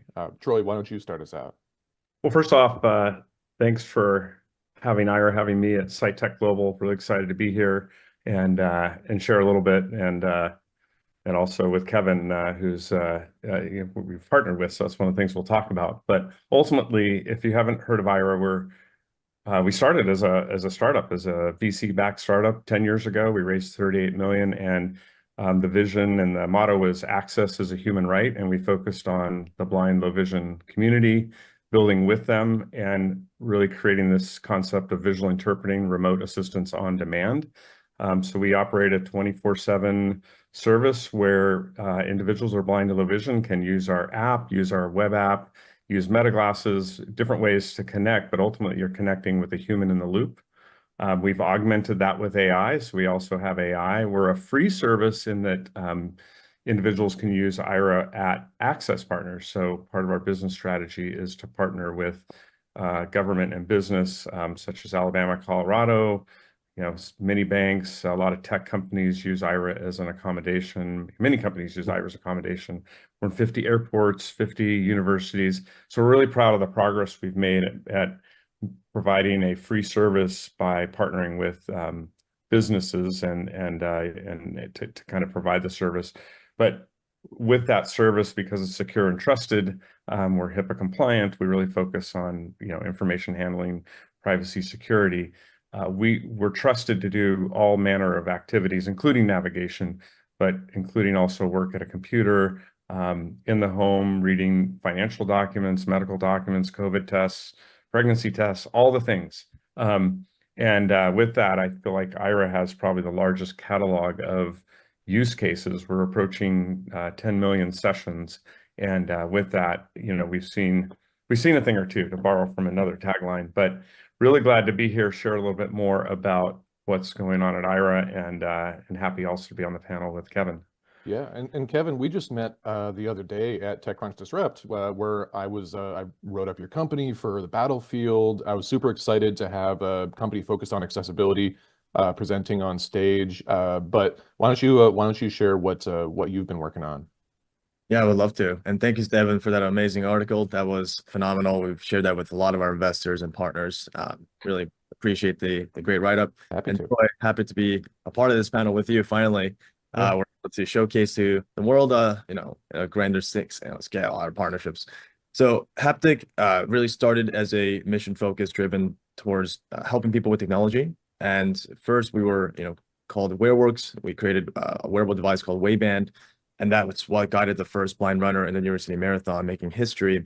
So if you do a lot of research, that was the first time we had the New York City, a New York Times article, Discovery Channel documentaries, and TED Talk, really talking about the future of haptic technology, having a powerful common ground and stance within different partners, within map providers, all the way down to ride-sharing companies and so on. And what we're really trying to do is create a universal language of touch, one that can transmit a lot of complicated even information through the skin so that you don't have to constantly rely on vision and audio, which a lot of the companies have focused on and have done a great job. So we focus on kind of the other chamber of the senses, which is mainly focused on touch. And the devices that we've created in the beginning are no longer really necessary. So we converted fully to a B2B SaaS model, rebranded into Haptic, encompassing entirety of information through touch. So now we have haptics of our technology of SDKs being licensed out that activates the vibration motors of smartphones and Apple Watches and Pixel phones and Pixel Watches as well, and Samsung. So we do that in partnership with them in order to keep on developing the future of haptic in terms of the hardware side, but also in terms of the software side. So we're kind of just breaking boundaries here, right? People thought it was impossible to run an entire marathon as a fully blind individual, and that it would be really difficult to do so without a tether and a sighted assistance. And we were able to break that mold and say, okay, it is possible. What's next? And now we work a lot with Paralympic athletes, blind and sighted as well. And in the tourism world, that's where we see a lot of interest. So I think this conversation is going to get really exciting because Aira focuses heavily onto the forefront of visual computation and information through agents. What we're able to do with haptic technology is to create that more immersive side for the user to feel calmer with navigation, let's say, and other types of info that we can allow the agent to not have to describe and overload the audio barrier, and then to go towards the more balanced way to communicate through technology. Gotcha. The use of haptics to communicate this kind of information. This is, of course, kind of with people with visual impairments as old as time. Using a cane or using any other kind of like touch-based navigation. People have been doing this for a long time, and technology has improved. I've seen various ways of doing this over the years. None has quite caught on. They've all been really interesting. Why do you think that now is the time and that haptic is the move? Well, thanks to your article, Devin, the world now knows about the potentials of haptic navigation. I started the mission of really changing people's life with technology instead of just a small, 10% increase in satisfactory by creating prosthetics. And I learned a lot in the beginning by visiting blind organizations. So 10 years ago, again, like haptic was very much rudimentary. You had buzz for notification and smartphones, and that was practically it. And over time, things have evolved slightly, but still, when you look at a map app and Google Maps and Apple Maps and so on, these are still not accessible friendly in a lot of different ways. A fully blind and a deaf individual would not be able to use Google Maps, for example, in order to get to places safely, and also ride sharing, right, to find vehicles safely and so on. So we work with a lot with the blind organizations, which is really the core of our customers and our royal communities. And then from there, we developed it in order to fit with the universal language side where everybody can use it the exact same way. So I think that's part of the difference within us is that, we really started with a problem. We built it out, which made history and so on, increased it to a mass population pipeline where now anybody with a smartphone can use it right off from our app. Haptic Nav is a free app worldwide. We have now close to about 100,000 users organically. We want to keep the app free forever. At the same time, we want to now partner with companies like Aira, indoor navigation companies, and the big providers of ride sharing and so on to say, okay, let's create this common ground where we can just license simply a technology that works, right? We have proven the concept. We've put it into the tests. We've actually, made a lot of movements forward in that field. And I think that's what a lot of companies or maybe individuals in the past have not done, is to really put the technology out there, put it to the test, and to expand and grow. And the last thing I'll mention is sense communication, if you want to evolve it, is very difficult. There are tremendous amount of books and articles about sight and audio, right? Wine tasters all the way down to incredible musicians. But when it comes to tactile information, there's not a lot written about it. There's not a lot of information to learn from it. So we're creating that tool base and to also provide the technology in a very easy way to integrate. And that's part of our major patent and IP.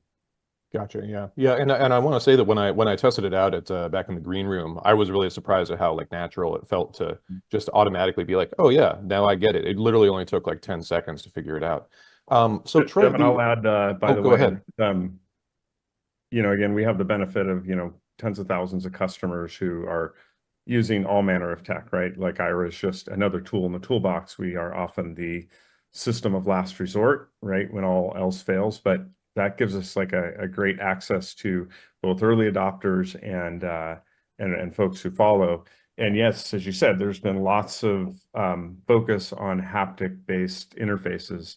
And ultimately, what we hear back often is that many of them are distracting. They take like some learning and break-in period, and at the end of the day, don't require so much kind of cognitive load that it doesn't really improve the situation, right? Or there's also a situation where the false positives or the false negatives aren't often easily discerned. And so, yes, you got the indication, but you actually, it's like the classic, my daughter, pick on her, she left and right are sometimes challenging for her. I say, hey, turn left when we're driving, and she'll turn right. It's just in her brain. Other left. Yeah. Yeah. So I think the haptic interface is really, powerful, but you have to get the experience right. And what our early results from not just, Aira users, but even some of our staff were blind, really found that the art and what they put together is, quick, very quick to learn. I don't even know if I call it learning. It's just obvious and provides that kind of almost instinctual kind of interface. So I would say, my comment on this, having looked at a lot of haptic interfaces, either through the eyes of my customers or just directly, that they really have something unique here. Yeah, I certainly thought so. And I think you mentioned that the experience, the intuitiveness of the experience is very important to people actually using it. Mm-hmm. You recently, or that is Aira recently published a paper that is about, since you mentioned that you've integrated AI and vision Mm-hmm. in lots of ways, and that's fantastic. We all know the capabilities of AI are, extremely interesting. Yeah. But it also can be a sort of, people can fall victim to that sort of like, it seems to work, but it doesn't really work. Mm-hmm. And in this case, you just put out a paper, I think yesterday or very recently, Yep. that was about the need to have a human in the loop with these AI systems. And it seems like you have both, so you really can say that with some conviction. Could you explain that Yeah, concept? I'll share a little bit. If you remember nothing more, a little plug, if you go to our website, you can download it's a white paper. And as we build things, I have a little side story that I would just I'm always looking for more collaboration in the industry itself. And we're all looking to adopt AI. So, every company of significance, Vespero, Be My Eyes, Aira, you name it, we've integrated, the vision-based APIs from all the major vendors, right? There's no real unique difference there. I mean, there's some art in how you do the tuning of it, and certainly we put a lot of effort in that so that our free AI, the ability to describe a image or a scene and interact with it, we keep working on that. But unique to Aira, we have our agents, and so we decided to put in a verification service. So The AI is free, right? So you can download the app for free. You can take images, take pictures, upload images, have it described, interact with it. That's great. You can also press a button, and for free, you can have a real human in the loop, a professional visual interpreter, review that. And you're not making a call. It's just that image is transferred to an available agent. They took a look at the image, they take a look at what the AI produced, and then they correct it if it needs correcting. They amend it if it needs amending, or just pass it back as, hey, it looks great. And in that, I'm not going to be able to quote all the stats there. There's a lot in the paper. Call it the failure rate, or the rate that the agent needs to correct or feels the need to correct is pretty high. It's above 30%. Now, the question is, are all those corrections material? I mean, lots of times if you're interacting with an image, you have a certain objective and you don't necessarily declare it, right? Like you might ask to have your coffee maker described, take a picture. What you really are interested in is the water level, or maybe what light is on, but you might not say that initially. And so if the AI comes back and says, you know, there's 2 coffee mugs on the left, and it's really not 2 coffee mugs or 2 water glasses, is that material? Is that really an error? So there's some nuance in the error rates, and then the error rates also vary by use case, by lighting, by all kinds of things. So there's a lot more to learn.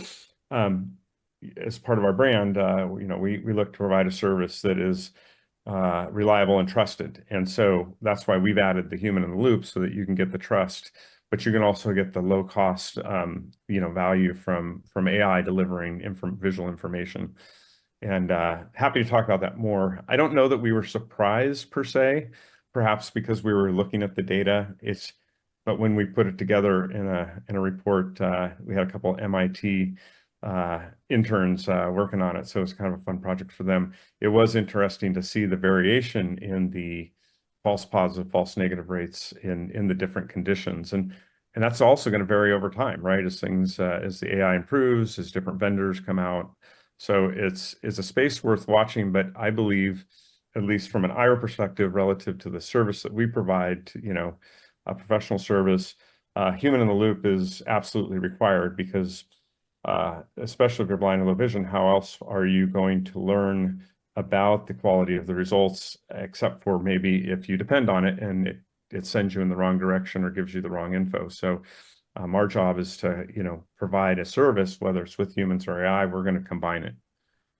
Yeah, I think that's what's interesting is that you mentioned, of course, the AI is going to get better, but the best way for AI to get better is the data that you are now producing. Like that is an extremely valuable set of data, where it's like, this is a picture or video taken by a person who needs this service. Yep. And here is exactly what they needed. Here's what it got wrong. Here's how we corrected it. It's such a valuable thing. And it can only happen with a service that is being used by people. So I think that will prove to be an extremely valuable data set. And so I want to say, by the way, just for fun, everyone sees AI as new, and certainly the time is right. I think for AI, it's demonstrating great value. The name IRA stands for Artificial Intelligence Remote Assistance. So when we were founded 10 years ago, and we raised the money we raised, a significant portion of that was put into building our own AI. We failed. The time wasn't right. So we've always had an AI mindset. We've always had the belief that over time AI will augment and displace some of the things that humans do. It's really about how do you integrate the two in a way that's efficient and useful and natural, I guess, for both the individual seeking the information and the person providing it. Totally. And speaking of integration, I understand you two have a partnership going on, some kind of little hookup. What's this partnership about? Who's doing what for who, and what does that look like for users of your apps? Yeah, I'll share a little bit of the vision that Kevin and I came up with, and let him go further. He's obviously the expert on haptic, but today we navigate people all the time, right? Every day. Right now, there's probably a great number of folks roaming the planet right now, indoors, outdoors, and they're doing that with the agent giving verbal instructions. And we train our agents. There's a whole, it's almost like if anyone's ever, taken a flight lesson or know anything about piloting, there's a language you use with the tower. And we we've definitely worked on that. Yet it's not the only information that's being exchanged during a navigation. Often people want to know about the surrounding area. They want to know about what's present nearby. Like a quick little story is one of the things that caught my attention early at Aira is that someone had started using Aira. They worked as a dishwasher at a pizza place, and every 2 weeks they had to go deposit their check. And they had their route. They got on a bus. They went to their bank, deposited the check. And the first time they did this with Aira, they were leaving, the restaurant, and they're walking past a grocery store, and the agent said, "And there's a Wells Fargo sign on this." There's a just providing that information. And that person got so upset, like, "Oh my God, for the last 4 years, I've been, spending a half hour to go to a bank when in fact I could have been going next door." So there's a lot of extra information that people would want, yet it's crowded by the navigation instructions. So the vision is to have haptic integrated such the agent can either plot routes, let the person navigate on their own and maybe call back if they need additional information, or to simply make that navigation experience even richer because the individual is focused on the kind of the turn by turn through the haptic, while the agent is focused on the larger strategic objective of what the route is, and also providing the additional visual information that they get through the camera. And Kevin could talk about, like, there's beyond haptics, Kevin, right? You have ability to do some of that turn by turn, if you will. Yeah. Yeah, what's your side of the story here? Yeah, I would love to just lean on that a lot. So as you were mentioning, Troy, the human component is something that's unreplaceable in a lot of ways, probably for a very, very long time, right? And in terms of the way that we were being observed by the blind and visually impaired community in the beginning, when we first proposed to NFB and other organizations, proximity detection tools and navigation tools, orientation tools, all using haptic sensations. The question always comes out, like, is this going to replace my cane or my guide dog? And the answer is no, it's not. It's a part of the add-on that you have not been able to have for your sake of confidence and freedom to have the independence to move around to new places, right, without concern and without confusion. For all of us, this is the part that we want to achieve. And same thing with our partnership with Aira. We're not trying to get rid of any specific element of the interaction. We're just trying to make it more immersive and better. So the topic that we're covering here is really, there's a lot of information and we're constantly bombarded with visual and audio, and it's only going to get worse, right? And there's going to be tons of noise in cities. It's going to get more booming and bustling at every given moment, with autonomous vehicles. Things are just changing at a rapid pace. So over time, the human mind is just going to become bizarre. Social media, etc. It's just going to keep on going up and up. So the tactile feedback for me is a really important element because it does pierce through a lot of that. It goes right through your core of, like, fundamentally understanding information in a way that's not necessarily have to be a distraction, right? It can be if it's just constantly a notification. But if you know exactly what that information is, you can either compartmentalize it, right? So you can say, this is not something I want to deal with. This is something I want to deal with now, etc. So I think of it as a first digestive system of the information that people are able to digest, and then decide whether they want to, put their cognitive efforts into it.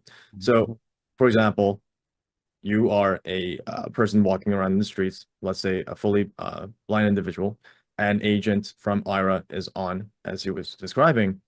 The navigation information is just like fully embedded into the core of your nature, right? So, for example, I used to ask the question, how do you feel when you walk somewhere that you've gone to 1,000,000 times right now?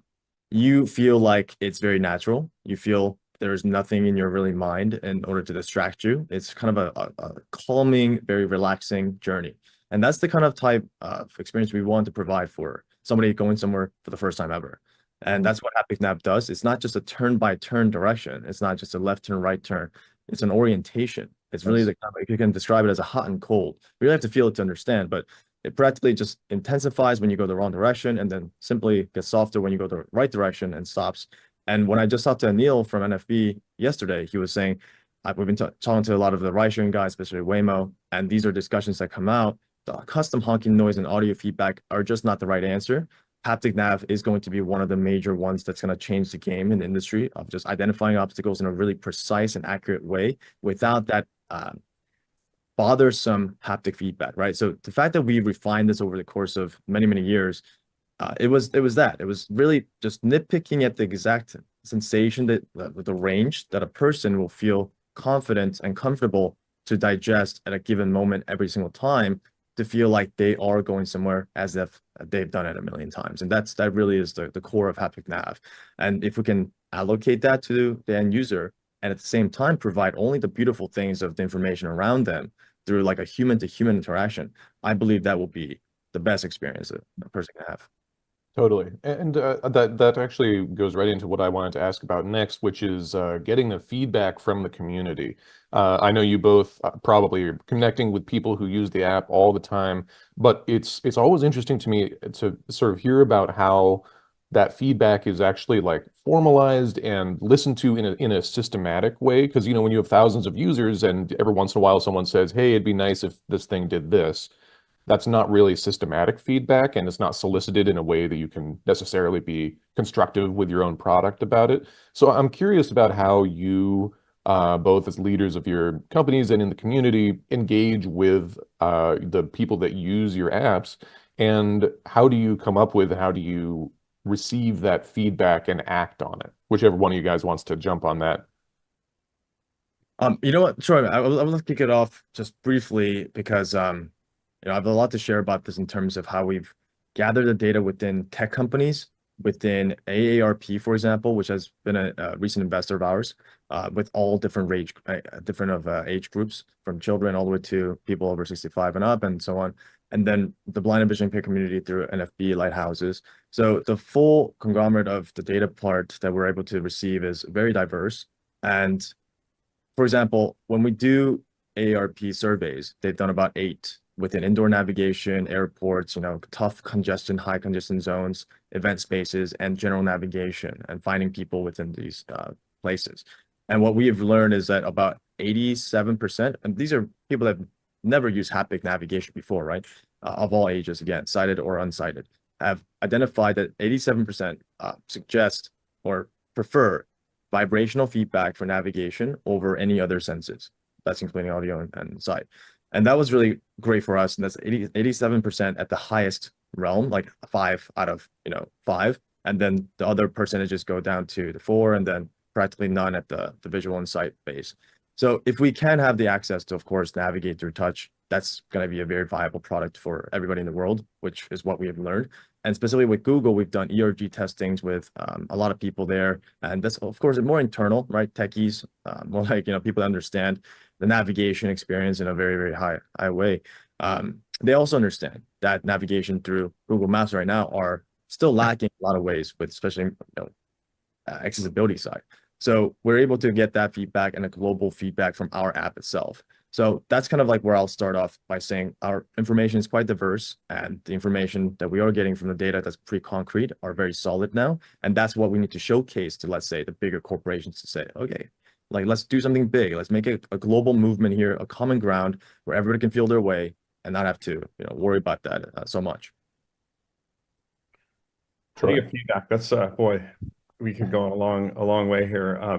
I'm a veteran of I guess Silicon Valley. I grew up an engineer, product manager at a lot of companies building software. In fact, I was my first company where focused on accessible technology, and I love it.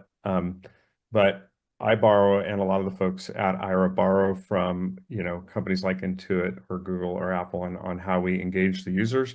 And it's a multifaceted approach, right? There's high touch, low touch, there's follow you home. There's a lot of different techniques. And we use them all. We have an in-app feedback process that we continually tune, because we want to get the broadest feedback on our, not just the quality of the app, but the quality of the interaction with the agent. And the challenge is always getting the full spectrum, right? It's easy to get feedback from people who are either highly passionate about your product, they love it, or extremely dissatisfied. But how do you get that majority of folks who just either don't have time or they don't have the interest in providing the feedback. And that's a bit of the art. And I will say this about the blind and low vision community. They're incredibly patient and they're incredibly grateful for advances in technology. And so sometimes the challenge is getting them to be critical of a product. And so we have techniques. It's, you know, it's in the art of design and research. Like, how do you ask questions that aren't leading, and how do you solicit feedback in a way that you get to the real why, right? The 7 questions. So I could go on about the way that we deploy, but you'd find that we use a lot of approaches that larger companies would take to collect feedback, both in person, observational, through surveys, through the app. I'll say another thing. You know, we get a lot of great feedback when we just go to conferences. So whether that's NFB or ACB or other conferences like M-Enabling, often, you know, there's a concentration of our users or people who don't even use our product. And that's often an awesome place to collect feedback, because the mindset at those events is different than the day-to-day, and people have more time. So there's just a multitude of ways, but I will say I'm very proud of what we've built and built with the community. And for anyone out there who's you know, new to the community, I mean, if there's one piece of advice I give to companies who are starting out, I mean, you just got to wade in and ask a million questions, and, you know, find the people with the canes and the dogs, and just walk up to them and get, you know, make relationships and learn about their needs, because they're all different, and learn about their mindsets. Even the ability to adopt tech varies, just like in any population. But I think there's some unique challenges here, because part of the ability to wield tech is your comfort with technology and, you know, for example, screen readers or voiceover in the first place. So I think there's an added degree of difficulty maybe in comparison to creating apps or services for sighted people. So as you can tell, I'm very passionate about this, and, you know, can talk on about it, but it's a key to any company that's entering this market. No, totally. I'd love to add in. Go ahead, Kevin. Sorry, Devin. Yeah, I think Troy, this stuff is, you know, I'm really excited about this element here, and I speak for both of us. Like, when we are gonna get the first data set ever of the computer vision alignment with haptic navigation together, this will be truly the first time ever people are getting like very high quality audio feedback live, as well as utilizing computer vision and with the haptic experience conjoined, right? So that's the part that's, I believe, going to be a really amazing data set for both of us, and that will be setting an example for everybody else in the world. I think that's like I mentioned before. I think that's one of the most exciting things, is building out that data, building out those data sets. That, you know, it sounds kind of boring, like, oh, we're building a data set, but like, it's so important to have this. Can you tell me a little bit how to? But as a startup, it must be very difficult to get started. You both started a few years back. How do we incentivize founders to focus on innovation and accessibility versus, you know, just getting rich or going after the latest you know, trend? I'll go, Kevin. I set up. I'll be kind of, it's going to sound a little pessimistic, but just bear with me. I think it's incredibly hard if you're talking about someone launching a company in the blind and low vision space for accessible tech. I think there's a lot of unforeseen challenges. Certainly, you know, this is my 4th startup. Yeah. And there's just a lot more learning that has to go on. And the funding isn't the same as for, you know, general tech. And so you have to be aware of that. And the adoption curve can be slower. It's harder to market and find people, you know, like the self-identification of being blind and low vision isn't prolific, right? Certainly you can work with organizations like NFB and they have members. There's just a lot of hidden challenges. So I always tell people going into the market, you know, go in eyes open, that, you know, you're gonna win because you have the passion in your heart and because you get engaged. I mean, that's the upside. It's gonna be struggling. Like, how do you incentivize? I mean, there are obviously financial incentives, but I think that the hidden incentive, and I see it from people I hire, from outside the industry, I see it from people who've been in the industry.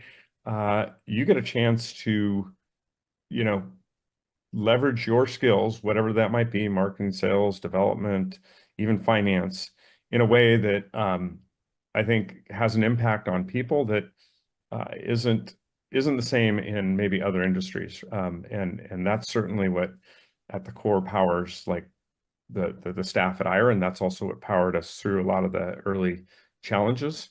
The last thing I'll touch on, but it's a long conversation. I think coming from the VC world or knowing the VCs, which primarily fund early stage companies, I think there's still a big gap in awareness, a huge gap in awareness on what this market is about and also what accessibility means. I can tell you every startup I was at before IRA, not once did the board or the VCs or anyone ask us like, hey, how are you making your product accessible? It's just not part of that culture yet. And I think there's a big opportunity to influence that. Yeah, and a lot to lean on. And from my side, I'm learning a lot, right? From the guys like Troy and people that have done it multiple times. This is part of, I think, the most important element that I see, advisory boards. We have some of the top people on our side, the chief business officer of Waymo, for example, previously, and Francis West, who's 37 years at IBM, chief accessibility officer. RJ, who's a partner at Deloitte. So we're able to kind of get a big spread on the different compartments that we need for legal elements, ADA compliances, changing the game really in terms of how people visualize, but also feel the future. And from the startup standpoint, of course, it's just hard, right? The percentages are there, everything's out in the open. It's a high failure rates, and if you don't have the passion and the mission, it's not going to happen. So I do have that time behind me as well. So I did start a previous company before this, focused on sustainability, and then I started this company, which is more tech focused, that can help people with our tools. In terms of our mission driven, and the people that have joined us have been just really solid individuals, good hearts like Troy, and people that just do it for the right reasons. So I gotta say, having the right people on the board and advisors and mentors definitely are just the main key components of surviving as a startup. You may be a startup founder, but the people around you supporting you are going to be the giants. And I think by having that standing on the shoulders of them and being able to be really producing what actual forefront means, right, in technology, that's you can do that. And I noticed that when I first partnered with Mapbox, which is still a very fantastic partner of ours, and we're doing actually a GLOMO award situation with them right now. We're doing a ton of different partnership and projects for map providers, right? So in terms of like that, I learned early on that the competitive edge between navigation tools, for example, we're not that great, right? Obviously, Google has all the photos and such that showcase the details of buildings, but when it comes to actual guidance system, A to B, it's practically the same thing, right? An arrow that points you towards the direction, a road route that's practically based on time efficiency, not even based on safety, nor noise levels or anything like that, or preferences. It's just kind of like a very straightforward answer to how people feel like they should navigate. And there's a ton of issues, right? Coming out of the subway station, going the wrong direction, as we were mentioning before, that still exists in cities. I live in New York, and I still, observe that every single day. So when I realized that, going to the navigation tool, it wasn't obviously the easiest thing, but to get to the top levels of competition, we are using the same GPS data. We're still using the same exact sensors from the phones, orientation, gyroscope, accelerometers, they're all identical. And all we have to do is provide just a different way to communicate that information through the skin instead of any other method, and lay different, little pieces that would make it more accurate, sucking a bit more power, but it was able to serve the population that really wanted that higher accuracy, the higher orientation. Because for sighted users, they may just say, okay, I know the general direction, I'm going to just, go that way. But for somebody who's blind or visually impaired, may really rely on that at a second-by-second basis to know that they're going the straight pathway. That's one thing that Simon, the blind marathon runner, taught me early on, is don't dismiss the capability, the power of being able to keep somebody in a straight line, especially when they're running and or doing exercises. So that's why our technology really honed in on that component. But again, to wrap it up, like startups are really hard. We talked to Enable Ventures, like they're a fantastic group, and we really, we're gonna have this big meeting at NFB. We're rounding up a lot of individuals that support in this field. And back in the day, the VC partners will ask me, how do you measure impact? And that's a tough question, right? People love it, people use it, and it changes their lives. Like, is there anything more I have to say or put into documentation, Excel sheet to show you otherwise? And I think, maybe Troy, you've experienced that similarly as well. Like, to showcase impact is truly within the end users, utilizing the technology, telling you in person, this is amazing, right? It changed my life. And I think that's the part that drives our mission. Mm-hmm.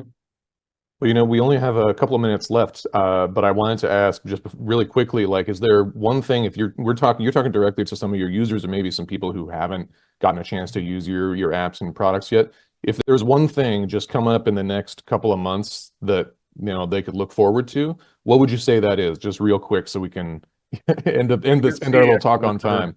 Troy, go ahead. Yeah, well, the good CEO will never take the bait of one, so I'll give you three. One is, as you might have seen in the press, we're very proud to be in a U.S. pilot with Walmart. Walmart is obviously a premier brand, but it's also the most requested access partner by our constituents. I mean, it's a one-stop shop. It's got everything. So I would encourage anyone, maybe you're not an Aira user, maybe you are, but go visit Walmart. They're gauging the value of this solution based on like the use. So like, this is your chance to kind of vote with your time. It does include the website. Other things I would talk about, we didn't get into, but the whole revolution with Meta Glass, I think, is great to see that there's more smart glasses coming that are affordable, stylish, have the right performance. And I think that's exciting. And that will also make navigation and other tasks more natural because you won't have to hold, your phone in the same way you do today. So those are at least the one thing I would talk about that's coming. Nice work. And Kevin, you wanna finish this off here with the one thing that people can look forward to? One thing is always tough. I think I'm gonna definitely go into two if that's okay. But yeah, the first one is we've signed a lot of NDAs recently with pretty big companies. I'll just mention some like Volkswagen, and we're now talking with Samsung. In terms of the the updates that we're really excited about too is similar to what Troy said with Meta classes. So we just had a meeting with Meta.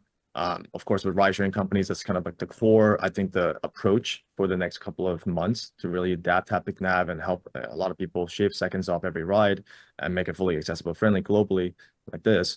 But in terms of the Meta glasses, it is the right tool, right? In the beginning, those glasses didn't have the visual guidance or the computer vision side. Snap glasses had that, but have the haptic feedback. Now Meta glasses have both. So now we're beginning to talk about, hey, how can we implement this very simply and easily so that you can have exactly what we were discussing, the visual computation provided to you and the haptic feedback directly to your head. Orientation is perfect for it. It just makes sense.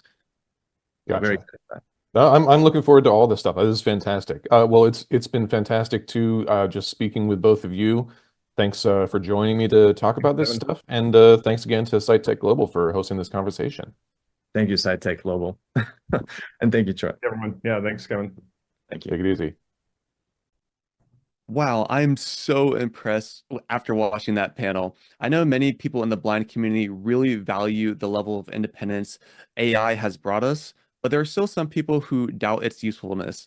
But after hearing how far both these products have developed and adapted and how they're working in conjunction with each other, I'm so excited to see where these devices will take us with independent navigation. Yeah, I couldn't agree more. I think AI is going to be a wonderful tool for our community. And like you said, the way that it builds on each other, complements, supplements, it's really exciting. For sure.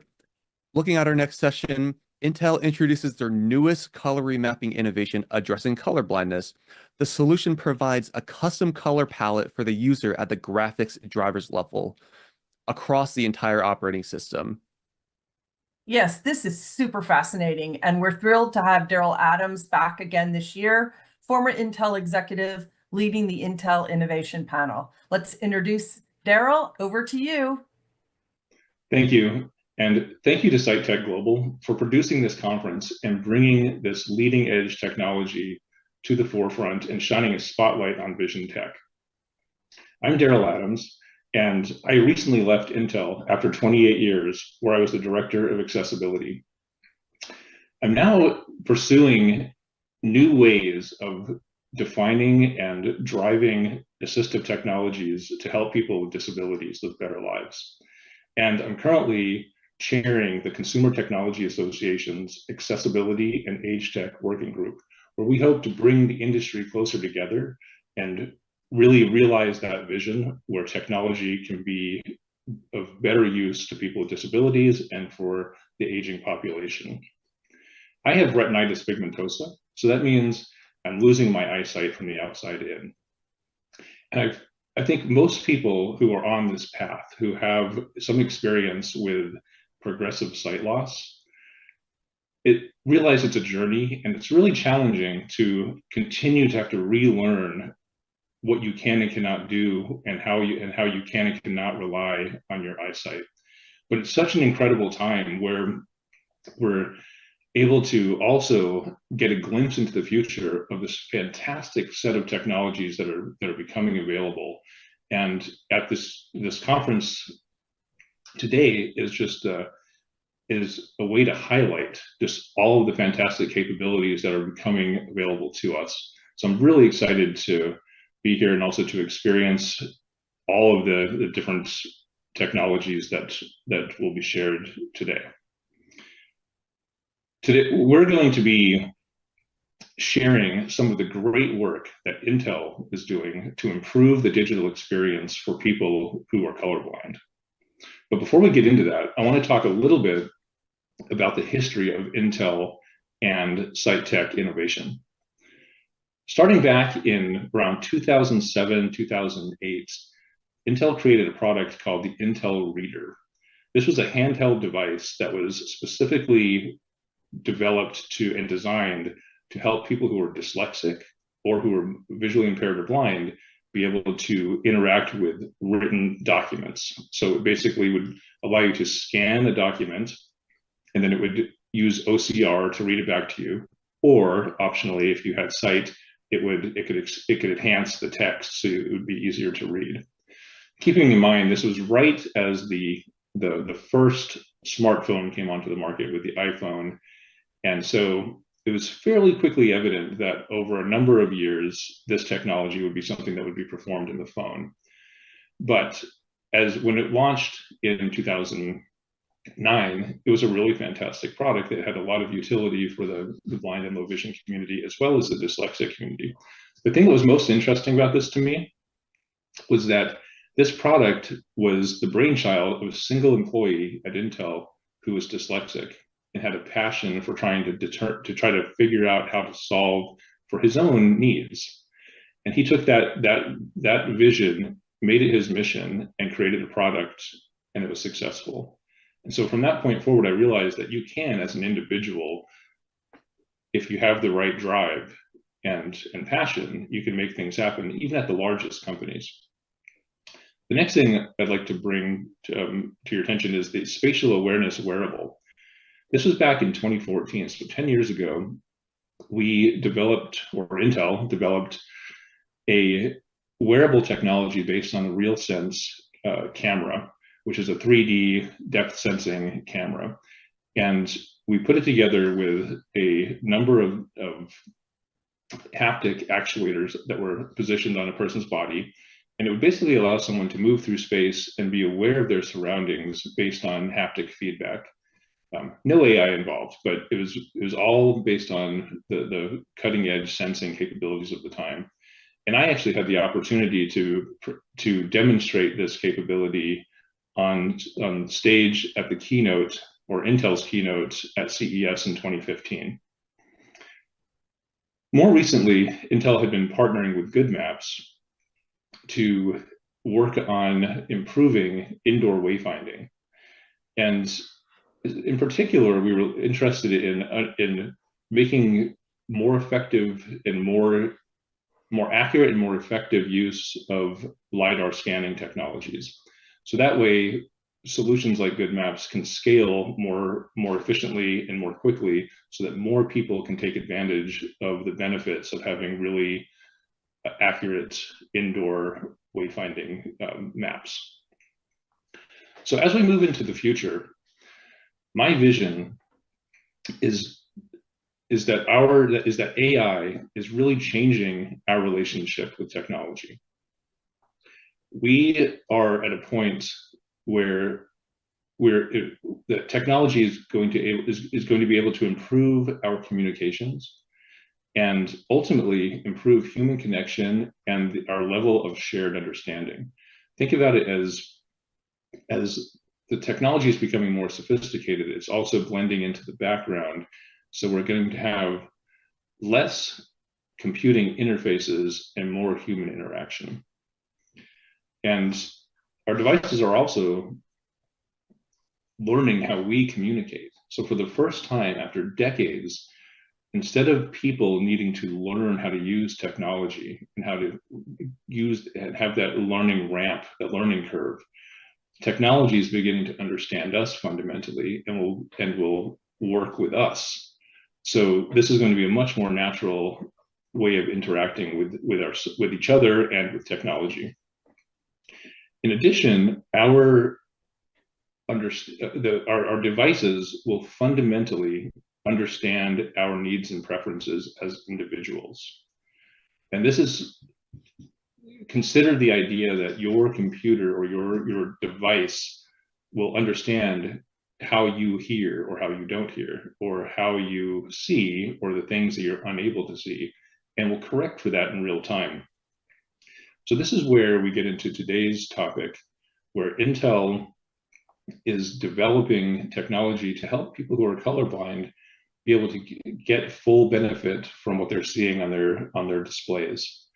And this is done by first understanding what somebody can and cannot see, and then applying a filter at the graphics driver level, so that everything that is rendered to a display is able to be seen in a useful way for that individual user.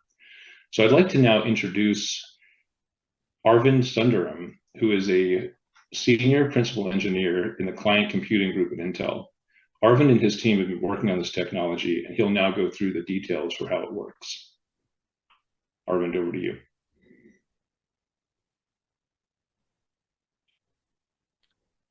Hello, everybody. Thank you, Daryl, for the wonderful introduction, and thank you, Sitech Global, for providing us this wonderful platform and opportunity for us to bring together and showcase this fantastic technology that we are super excited about. So I'm here representing Intel, and my name is Arvind, and I'm a middle-aged male of Asian descent. And I'm very happy and excited to talk about one of the technologies that could really help color-challenged individuals. So we are going to talk about, and I'm going to introduce the tool that we are developing, and also talk about how it is planning or how it is meant to help people with color challenge or color perception challenges, right? With that, so let me start. Okay, so with that background, let me quickly run through as to what we are going to talk about in this presentation. So I will start off with the problem statement. We will quickly look into the problem statement, and we'll also look at what is color blindness or color perception challenge. We'll quickly look at what are the different types, and then I will run into the solution space. We will look at what exactly we're trying to solve, how are we going to solve, and I will walk through a step-by-step process of explaining. I'll also show as to what kind of a test it's going to be doing and what are we deriving, and maybe slightly peek into the algorithm and see what exactly we're trying to derive. And then lastly, I will show as to what the user interface is, and then look at when the whole system or the whole application is going to be available and what are the next steps, right? Okay, so with that, let me quickly introduce the problem or bring the problem statement. So color perception is something that is more often taken for granted, but however, reduced color perception is more common than expected. If you go by statistics, it's as much as 8% and of specifically the male population, they have challenges in perceiving colors But if you look at contrast deficiency and other defects, it could be as high as 24%. That's almost a mind-boggling. A fourth of the male population have some sort of a visual perception challenge. So we started off and looking at how can we address and how can we help this particular group of individuals who have color perception challenges. So if you look at the current industry, and also a lot of professions are increasingly dependent on slideshows, illustrations, and these use a lot of colors. They use a very wide color spectrum. So we are basically depriving, as much as I could say that we are depriving a significant portion of our population of the ability to perceive or even appreciate all these slideshows and illustrations. So what, I mean, are there no solutions? Yeah, there are some solutions which are out there. The operating system, for example, and there are some specific tools that are there out in the market, which provide for color correction. But we did find out that the process is not very user-friendly, can be quite cumbersome, and you're basically playing with millions of colors. So it's never possible to get the exact color correction per se if you want to look at. So we'll look at what exactly is color correction. So it's not exactly that easy for an end user, and it can be even quite frustrating as well. And also there is an increasing need for a simple, low cost yet effective automated tool that can identify the user's color perception, the deficiency of it, and apply the corrections that at the device level and verify if the correction is indeed effective. So Daryl talked about the PCs being more perceptive, being more user attentive. It perceives what the user can see and not see, or hear and not hear. So this is one step towards making the PC more smarter, bringing intelligence to use, putting it to use, and then identifying what the user can perceive and what the user cannot perceive, and then make appropriate changes so that they can appreciate what exactly is being shown on the display. So that's our attempt. So now with that, let me quickly look at what exactly is color blindness. What are color perception challenges? So we humans perceive colors, especially there are three basic colors, red, green, and blue. And there are certain sensor elements within the eye, which we call as cones, without going into the specifics. So these are the main sensory nerve endings, which are responsible for the user to perceive colors. A significant portion of the population can perceive a wide spectrum of colors. However, there are a certain group of individuals who can or who do have perception challenges. So when I say that a person cannot perceive red, it's not that they cannot, for example, they are called as protanopia. So it's not that they cannot see the red, but it's just that they don't see it with the vibrancy that a person with a normal vision can perceive. So which means they see the other colors basically derived out of green and blue much more pronounced as compared to red. Similarly, if the person has green deficiency, if the person has blue deficiency, so we have different colors and also a combination of these colors, which the end user may not be able to perceive. So as you can see, so a user may not necessarily have only the red deficiency or only the green, but a combination of these as well. So that's where the complication comes when it comes to the application of a correction factor. And that's where we felt the need for an automated tool which can identify these mix of color deficiencies and also look at how much the correction needs to be done, and everything is done in the background. And it's a matter of just a few minutes before the display starts correcting itself. And then the end user gets a display which is perfectly calibrated for their eyes. So that's the goal. And then with that approach, let's look at how do we get the solution? What's the approach that we are taking? So the approach is not very different from what a professional or a doctor would use to basically look at what's the perception or color perception deficiency that the user has. So we drew inspiration from the standard Ishikawa test, which is a test for color blindness. And we have derived charts out of this.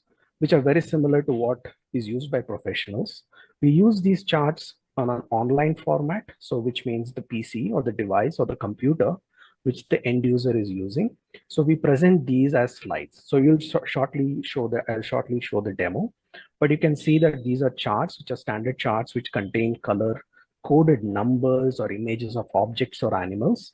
And these are presented to the user, and the user is required to select as to what they see. For example, if the number is shown, so the user is provided a multiple choice, and they pick one of the choice which is representative of what they are seeing.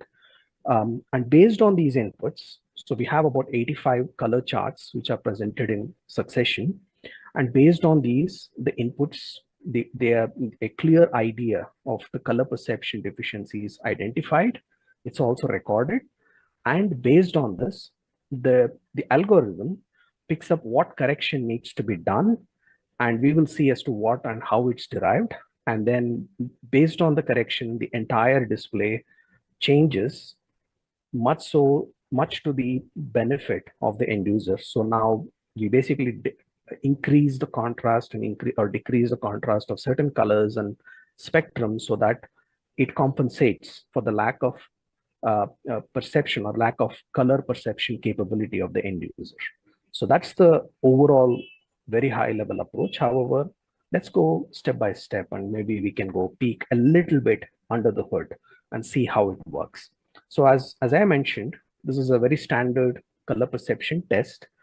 We start off with a standard color palette. I'll show a few color palettes here and also explain as to what is being shown there so that you can get an idea. And it's used by experts, professionals to identify the extent of color perception deficiency. So I'm going to start off an automated test here where you will be seeing a succession of about 20 plus slides, which will show the charts. Right, starting off with this. So what I'm showing here, what you might be able to see is a ball with multiple small balls of different colors, but hidden within this is a number. And if you have a normal perception, you'll be able to see that it's a number 3, which is hiding here. However, if you have certain color deficiency, you might see a different number. So that's what the application is trying to see and hear from you as to what exactly are you seeing. Are you seeing the number 3, or are you seeing something else? So the multiple choices will basically be looking at what exactly are you seeing. Similarly, if you see this chart, so if you have a normal perception, a normal color perception, then you will see the 42 as a number. However, if you're not able to see this, but if you're seeing only 4, some people might only see 2, some people may not even see any number, they just see a collection of black and white balls.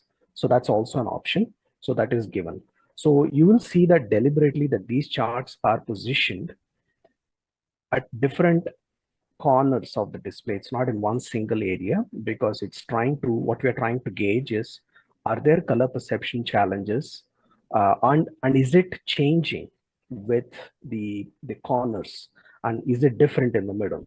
So we are trying to perceive across different corners of the display and try to see as to what is it that you're looking at and what is that you perceive. And based on that, it's trying to gauge what's the depth of the color deficiency, perception deficiency that the user has. So here you see the number 5 being displayed. However, some people may only see a circle with orange and brown dots, right? And similarly, you have here. So I'm going to show as to a sequence of these as to how these numbers look like. And of course, I just use the example of numbers here, but we also have black and white charts. We also use charts with pictures of animals, pictures of objects. So they are deliberately made in such a way that they can invoke any different response. And we are basically looking at what the user is responding or how the user is seeing it as. So in other words, the step 2, we go into the step 2 of it, wherein we look at the algorithm. The algorithm is now looking at what is your response. For example, let me try to explain that with this slide here. On the bottom left, you will see the chart which I had shown earlier.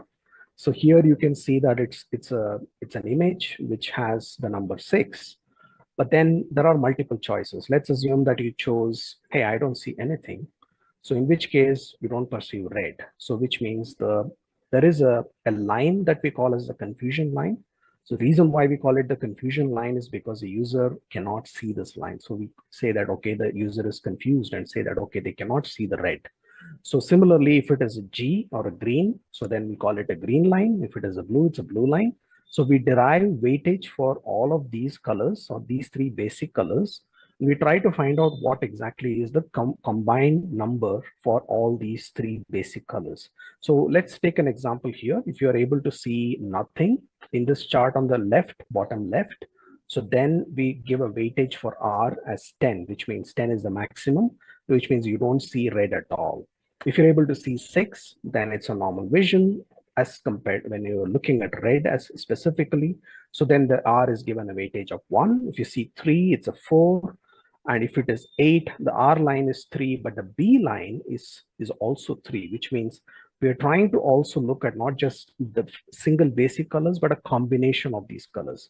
So now we have a succession of these charts, so which are deliberately positioned and also very specifically chosen so that we can look at all the colors that are needed, and then we derive a weightage for each of these, and then based on this we derive what we call as matrix multipliers. So we do a matrix transformation, and our approach is not to enhance the color but rather enhance the other colors. Say for example, if the person has protanopia, which is red deficiency, so then we enhance the green and blue so that you basically look at or de-emphasize it, so that you actually look at the entire image in the right intensity as it was intended originally. The same way we are doing this de-emphasis rather than emphasis, because then there is a possibility that the colors might get saturated. We might actually hit the display limit. So we are looking at the inverse application, which is the de-emphasis part. So while we are working on this, we are also taking account of luminance adjustments, because as we talked earlier, not just color deficiency, but a lot of people also have problems perceiving contrast. So we also do luminance adjustments. And here is where we are actually trying to make use of the compute capability that the PC has to apply what is appropriately needed. And then we apply it right at the graphics driver itself. So which means there is now no hardware change needed. It's just a software which uses the input that it collects from the user, makes a few modifications to the way that the colors are displayed on or generated, and then it puts it on the display. And once the correction is applied, we also rerun the test, and the efficacy is also checked. So that's something which we are doing. And that leads us to the last step, which is the user interface. So all of this comes, the chart, presenting the chart, the algorithm, and the application to the driver. Everything is packaged in a single Windows application. So the application can be run at will, or it can be run once in 6 months, or whenever the user is logging in for the first time. So it's completely up to the user. The results are also stored in the device against the user login. So which means every time the user logs in, automatically the corrections are applied. However, if someone else logs in, the application, the app may not apply the correction. And also there is a built-in periodic retesting, so that with age-related degeneration is also accounted for. And again, the user is given the option to go back to standard color table as and when they need it, without any challenges or without any issues whatsoever.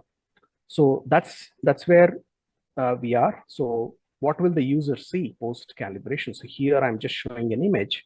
So which is basically, again, taking the example of a person who has red perception challenge or protanopia. So they don't see the red colors popping out. So they see the color display, and this is deliberately flushed so that person with a normal vision sees the way that a person with protanopia will see this. However, with the correction, they will see that the red colors are popping, right? So they can actually appreciate the contrast and the colors that basically exist. So that's our intent. That's how we see it. So in conclusion, so the application software is something that we have already developed, and it can be run on any PC. We are not limiting it to any CPU or GPU combination. It can be across the board, can be used on any CPU and GPU combination. However, we will also be offering this as a standard offering to any PC, any Intel PC buyer. So we are right now at the stage where we are conducting field trials, and we have, at the time of recording, the feedback of various different user trials are already being collected. We are also collecting feedback on efficacy and also user inputs, and it's being implemented. So we at Team Intel, we are looking at making this application available for general public from the second half of 2025. And we'll also be bundling this as part of Intel's next generation PC offering, which will be Q2 of 2025. That brings me to the end of this presentation. I would really like to thank Sitech Global for providing this wonderful platform and opportunity. And I'm really excited to see this technology coming to the forefront, and I hope it helps people who have visual perception challenges. Thank you. Thank you, Arvind. This actually, it brings to mind, in my previous role, leading accessibility and also leading the Disability Leadership Council at Intel, many times employees and managers would confide in me that their accessibility challenges in the workplace. And most of the time, these were things that they were not comfortable speaking of publicly or gaining accommodations. It was just something that they would be dealing with. And color blindness was a very common component of this. They would say, "Hey, by the way, I'm colorblind, and I'm always being asked to be reviewing these dashboards with red, yellow, green indicators, and it's so challenging." And it's such a common thing in the business world to do that with red, yellow, and green in particular. And while there are lots of ways and techniques that we can use for accessibility to help people design things more thoughtfully to include everyone, it's solutions like this that are fundamentally designed into our technology, into our computing platforms, that can really just make this universally useful to everyone. So I'm really excited to see how this transpires over the next couple of years. And just to reiterate Arvind's points, that Intel does plan to make this capability broadly available in the second half of 2025 on new PC platforms.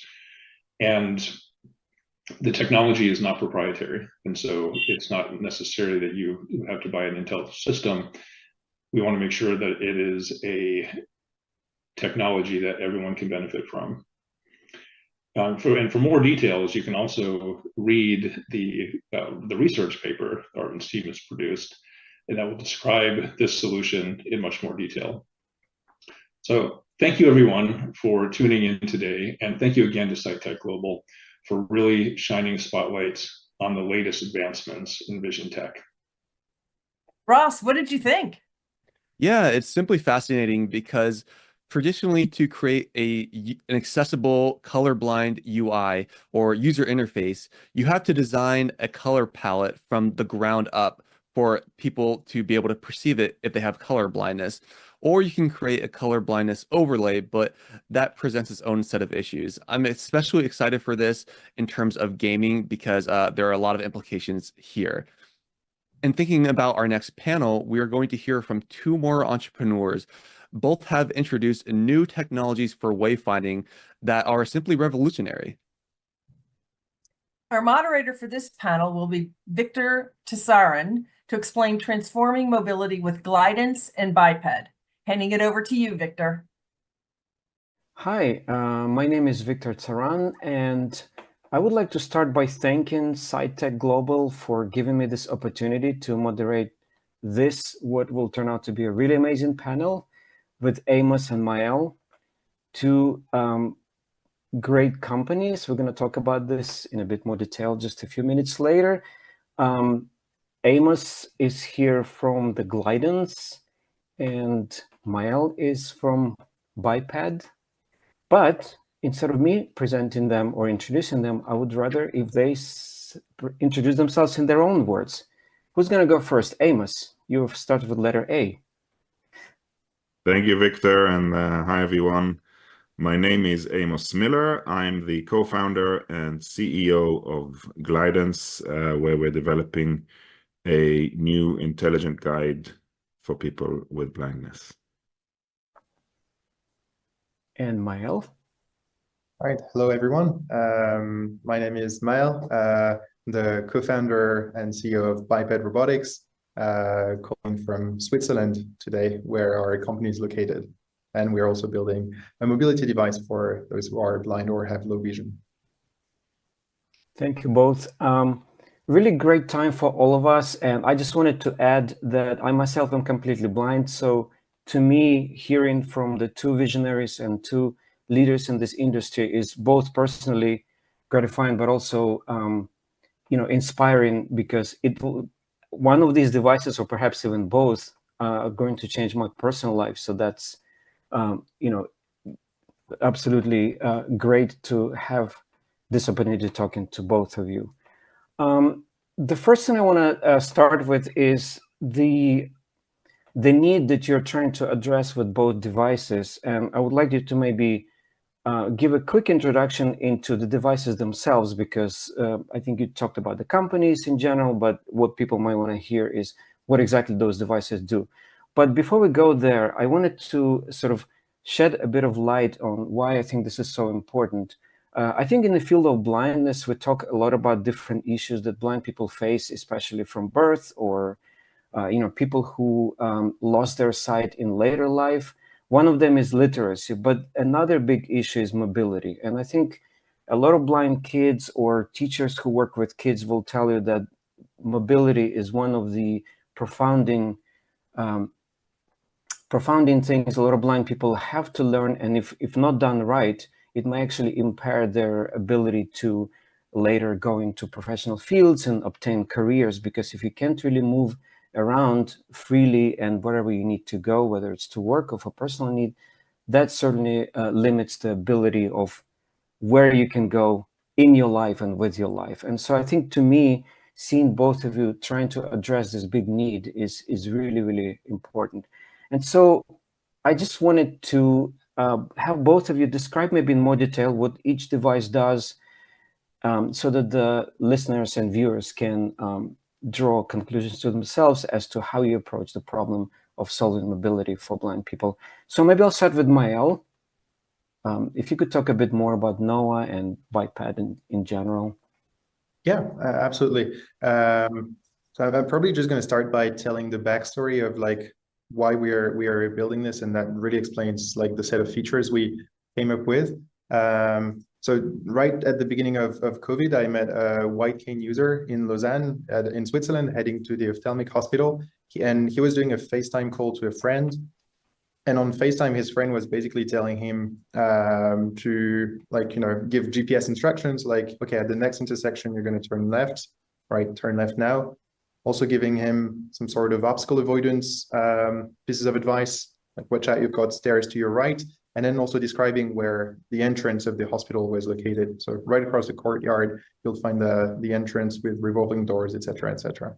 And like just seeing that in action just made me think, well, the person's obviously using a cane and obviously quite an advanced cane user, but to discover new places and to go to new destinations, it's probably like something that is quite challenging. And coming from an AI research background, I was not familiar with the field at all. And I just knew that if we were to build something, we would have to just build it in a very user-focused way. And so we approached the ophthalmic hospital and thought, well, what we noticed was GPS was sort of not precise enough.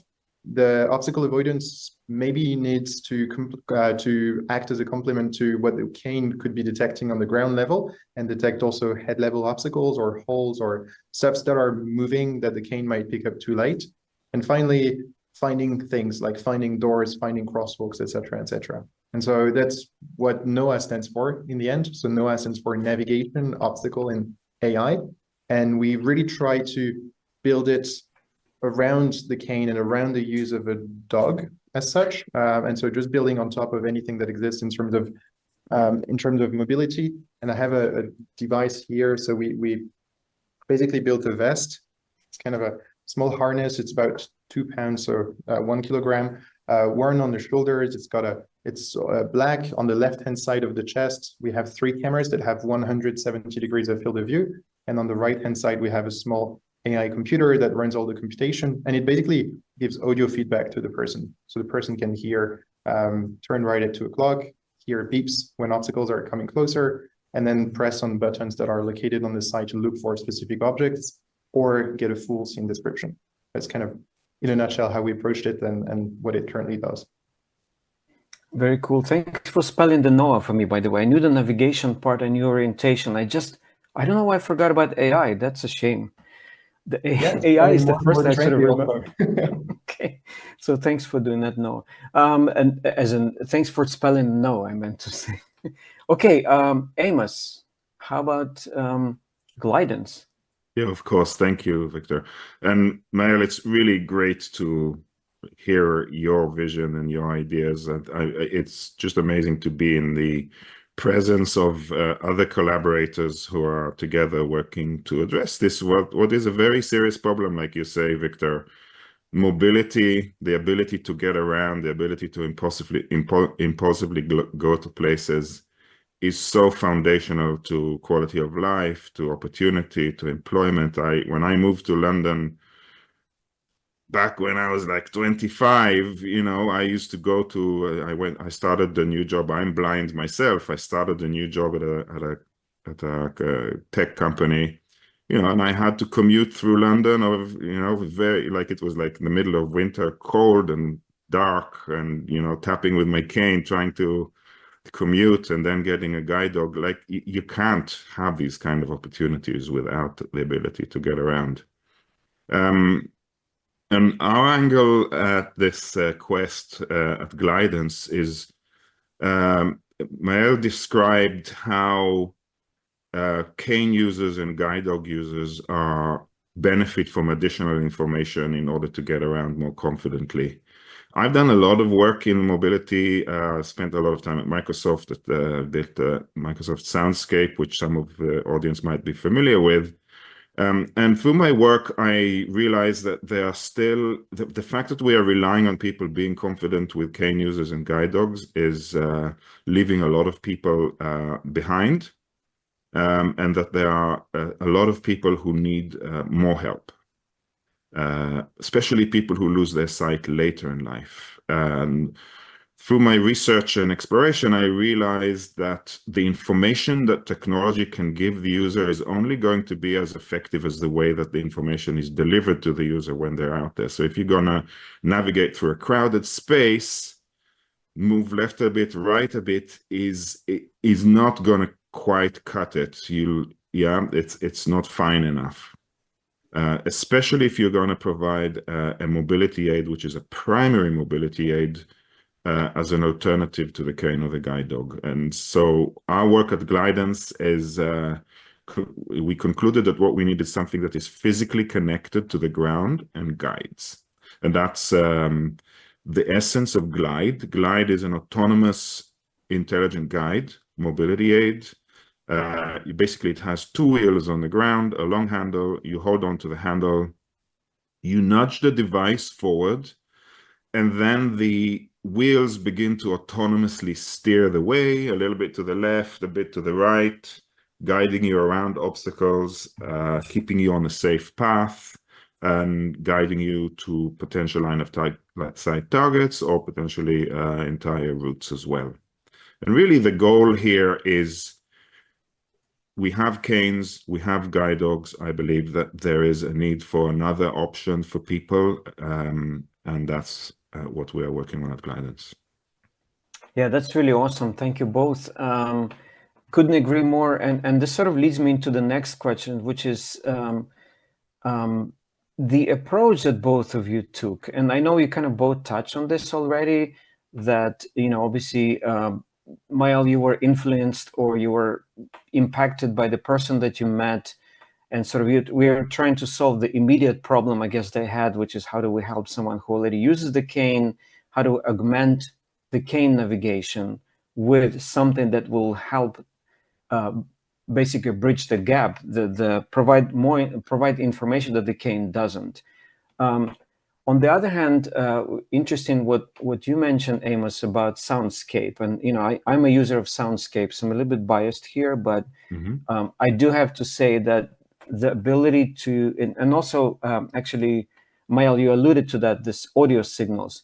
There's tendency, especially within the last few years, well, not so much few years, maybe a decade or so, to push everything into speech. And the problem with speech, I call it a one-dimensional sort of stream of information, because by the time you hear something spoken, you could be in danger of hitting a tree or falling or whatever, right? And so as important as speech is for us for reading emails or writing documents, it may not be good enough of means of communication when you need almost instantaneous response, right? Which is where audio signals really become super important, and especially the way that Soundscape solved it by using stereo positioning headphones. And forgive me, Mael, I don't know if that's the approach that Noah takes, but I find this especially super useful when I don't need to necessarily hear that something left or right.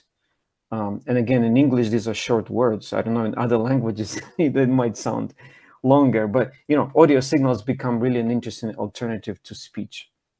But what I'm really also interested to ask you about is, do you have any thoughts as to, and this is not really a competition kind of question, but I'm still curious because in one case, in the case of Glidance, device is standing on the ground, which means it's super convenient, but it also introduces other things, like the user needs to, remember, like if they're in a place where they have to pick it up, or they might be in a place where they need to find a space for the unit to stand, things like that. Whereas in the other situation we have with Noah, the user has to wear something on their shoulders. It might be too heavy. How do you think about ergonomics, for these devices? Because I'm sure there are always pluses and minuses to both. So Amos, do you want to start and talk a little bit about ergonomics? Because I'm kind of curious. Yeah, absolutely. I mean, you are spot on. I think that there are different technologies and different interfaces that can provide users with different kinds of information: voice, audio, haptics. What I found is that voice and sound and haptics is very good as long as it's used wisely, when you already have your ability to micro navigate. So to use the cane effectively, use the guide dog effectively, orient yourself effectively, and that additional information really enriches your experience. But if you're going to do a viable mobility aid that is going to be the primary mobility aid, for me, I think it's still a way away before we can use wearables for that. I just, and for me, and I often say that once we're able to plug directly into the brain, I think everything will change. But until then, I have, from my experience, my doubts that you can wear something or feel something on your body and you'll just walk along and be confident that you're not going to trip over anything or walk into anything just without anything in your hand. And so that's really the essence, that Glide is physical. It's connected to the ground. You push against it, it pushes against you, it moves you, you move it. It's very essential to the experience and the confidence and the trust that you build in the device. It's but as you say, for this to be a viable mobility aid, it also has to be light. You have to be able to pick it up. You have to be able to get into a car quickly and easily with it. You can't just expect a forklift to come and pick it up for you and put it in the back of your car every time.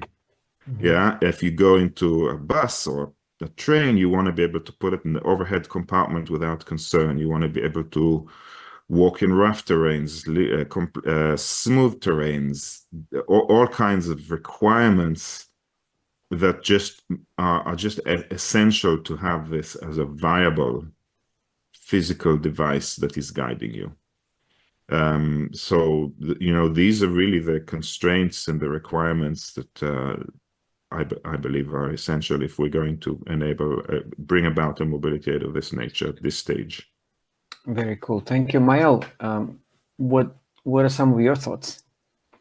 Yeah, I mean, I think Amos pointed it out very well. I think if you want to do a primary mobility aid, I also don't believe in the aspect of, you know, having something like Noah, for example, give a continuous sound that you have to follow. That would be way too overwhelming, and it's been tried and researched over a couple of devices, and there's it just doesn't work as such. And this is where I think the positions of like the angles we took are very different, having one be a primary mobility aid as a replacement, and the other in addition to a primary mobility aid. And that's also one of the things in terms of, I think, two aspects to the ergonomics of what we design is, of course, like the form factor, and there's the audio interface.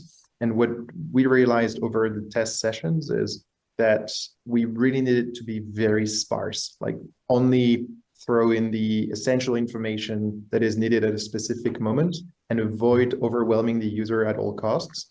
And so that's like, we've spent probably 2 years roughly just building, you know, like a trajectory prediction model that looks at the dynamics of the scene and if someone's about to collide with you, et cetera, to just be able to filter more sounds and not overwhelm the user with this. But otherwise, the risk of overwhelming someone with a continuous sound, for example, is very high. And then for the hardware, I think, of course, there is hardly like a one solution fits all. I'm just glad there's like more and more companies in this field that are building alternative ways to, you know, wear the device. And, you know, embed technologies on the shoulders or like forehead or belt or whatever. We tried the belt in the very first place, but then we quickly took it for a spin and realized, well, the cameras are half of the time like blocked by the hand of the user who's, you know, either like a guide dog or a white cane user. And so we went on the chest level, and that's where we got the first success, but it was like a GoPro clip. And that was really hard to, you know, like when you have straps and everything to clip, I really think this is too much of a hassle to put in the first place. And so that's how we came to this form factor. The head mounts, we are not so sure it's, you know, really worth investing a lot of time and money in like a head mount, and rather like wait for smart glasses to have like day and night vision with 3D sensors and everything. That's, you know, gonna come one day. It's still super challenging. But yeah, like the shoulders felt very natural for, you know, to build this complement to canes and dogs. Yeah, very cool. Thank you. And thank you for describing your thought process, because that's also, I'm also a technologist, and always this is one of the interesting aspects to me. How do we arrive at a certain invention, right? Obviously, it takes phases, it takes thinking, it takes trial, it takes failure. And so thank you for pointing out that you guys went through several iterations before you got to where you are today. You know, and one other thing that I do want to point out, because I think it's important to me personally also, what both mobility aids allow us to do is to travel spontaneously. Because so my wife and I would travel quite a bit, you know, at least we go to one destination, we try to go every year somewhere, different country. And, you know, most of blind people, the way we're taught, like, oh, you need to go from point A to point B, right? Like mobility instructor shows you, you start here, then you remember your route, whether it's to work or to your grocery store or whatever. But whenever you travel, you know, you hear oftentimes sighted people who say like, oh, and we went there and we saw this. And it's like, oh my God, it would be so cool. Like if just somebody dropped me somewhere on some, you know, random street, and I would like to be able to explore what's around me without, you know, having always to plan for something. And I think this is where I would like, hopefully this technology is going to get us to, is this ability to really travel spontaneously, get to necessarily unplanned places, things like that. And so this kind of leads me to the whole idea of, I know this is, we could talk about this for another hour, but both devices rely on AI quite a bit. And could you both quickly talk about what role does AI really play in both devices? You know, I know we could talk about, you know, there's AI as an AI, and there's trendy AI, and there's a real AI. But if you look at both devices, what role does AI really play in both of them? I don't know. I want to start with Mael, maybe, because you guys have an AI button. So talk about that. Yeah, no, absolutely. So I think there's for us, we're leveraging the field of AI, mostly focused on computer vision, to both do a scene description. So that's, you can really think of it as a left to right. That's why we have such a wide field of view camera. So you can really do like a full description to really grasp what your surroundings are like, what are the key elements that are useful for mobility, but also to discover the place. And so for that one, we have like a big silver button in the middle of the piece that goes on the right-hand side of your chest. And then more specifically on the right edge of the device, then you can look for specific elements. These are like object recognition models. And of course, like you can look for doors, you can look for crosswalks or stuff like that. But I think this blend, or like this mix of models that run on the edge, meaning in the device locally, that do not require internet connectivity. And for the things that are super demanding in terms of computing resources, use AI that is connected on the cloud is a pretty relevant solution so far. And then that's how we're building it. Of course, like when you look at, I think no longer than last week, OpenAI released the real-time API, which is quite literally around the corner, like being able to do a speech-to-speech, but also ingesting like a video feed in the middle, so you can ask questions as you walk in the street, for example. I think this is really where the technology is going, and this is what we have in mind for the next few steps. Is really going into video description. By the time this video airs, that the feature would probably already be released. So you can think really of it as a AI narrator that's talking as you walk, for really this exploration. Like you're not really traveling somewhere with a specific destination, but you're relying on a voice that's gradually talking and highlighting the key elements in the street. Sounds great. Thank you. I just want to pass it over to Amos to share some, because you guys have robotics and AI and everything in between. So, absolutely. So maybe you could talk like for a minute or two about that. Yeah, just to be brief. We have, so Glide is powered by 2 depth stereo cameras and at the handle, and a bunch of other sensors on the device, so that it can really have a good detailed understanding of its immediate surrounding and the long range as well. And we use our proprietary AI is mainly around what is a system that we call sensible wayfinding system. And this is a system that's based on computer vision and local maps and priors and foundational models that enable the device to make sense of the environment and help the user make sensible navigation decisions. I'll give you an example. I mean, it might sound obvious, but for computers, nothing is obvious. Yeah. If you walk along a corridor and the corridor is going to turn to the left, and the computer can't see through the wall, so it doesn't know that the corridor continues there, something needs to give it the belief that, based on what I can see, the corridor does continue over that direction. Yeah, and so the AI, the sensible wayfinding platform that Glidance is investing a lot in, is really enabling Glide to make sense of environments and help the user make and actually guide the user sensibly in a space. The other aspect is exactly what Mel talked about, the potential and opportunity for the human-computer interaction, right? The voice, the instant understanding of a scene and an environment. And I think that's really where the magic happens. It's a combination of that really responsive, interactive interface that allows me as a user to understand what's going on around me, and the robot making sensible navigation decisions. Sounds great. Thank you both. And maybe quickly, if you could just share the websites where people can find more information about both devices. Amos, you want to go first? Yeah, so our website is glidance.io. It's the word guidance with the U switched with an L. So glidance.io. We have extensive community engagement sessions and people who are interested to follow what the development of Glide. We are still about a year away before the device ships, and we really strongly encourage people to go onto the website, sign up, take part. We're building this future together, and in these kind of sessions, these are the best places to engage and bring people on board. Very cool. Glidance.io and Mael? Yeah, our website is biped.ai. So that would be spelled BIPED.ai, like a bipedal.ai.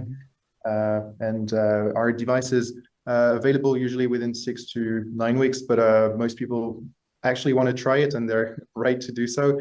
So Marco, who's our COO, is usually the one on the roads in the US. So yeah, we have a couple of distributors, so people can just reach out to us and we just find the nearest distributor to schedule a test. Sounds great. Exciting times ahead. Really looking forward to this technology disrupting mobility and making blind people and people with visual impairment more productive. And so we can finally go to places. Thank you both for this wonderful panel. And thank you, Sitech Global, for again giving me this opportunity to talk to these two wonderful, amazing, inventive people. I absolutely love the different approaches each of these devices take because they're both trying to solve the problem of spontaneous mobility, but through different angles. Glidance, which seems to give kind of the experience of being led by a guide dog, while Biped still expects the user to use a cane. There's no wrong approach to either of these approaches, and if anything, it's great to have a choice because we all have different ways we want to navigate the world. Yeah, I am so inspired by the innovation and creativity of these two founders.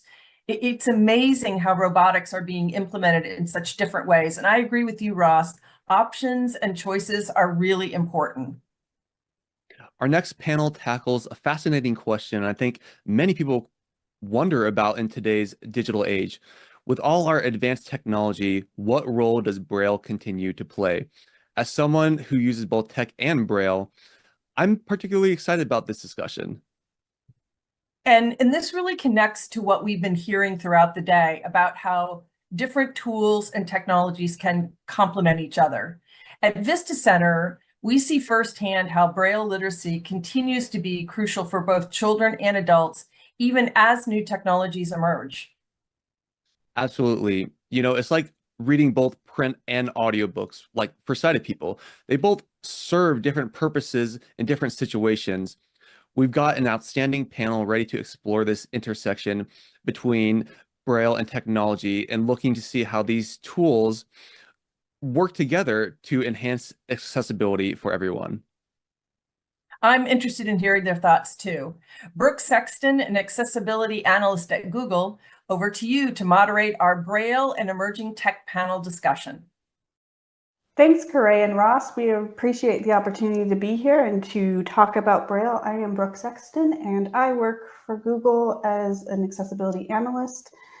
And I am using Braille as part of my presentation, this presentation today. I find Braille to be a useful tool, and it's something I use every day in my job to do my work. So I'm excited to be moderating this panel with Jennifer and Luis, and I'd like to have them introduce themselves and what their relationship to Braille is. So we'll start with Luis. Hi, everybody. My name is Luis Perez, and I'm a disability and digital inclusion lead at CAST. CAST is the organization that developed the Universal Design for Learning principles, which is a framework for designing inclusive learning environments and experiences.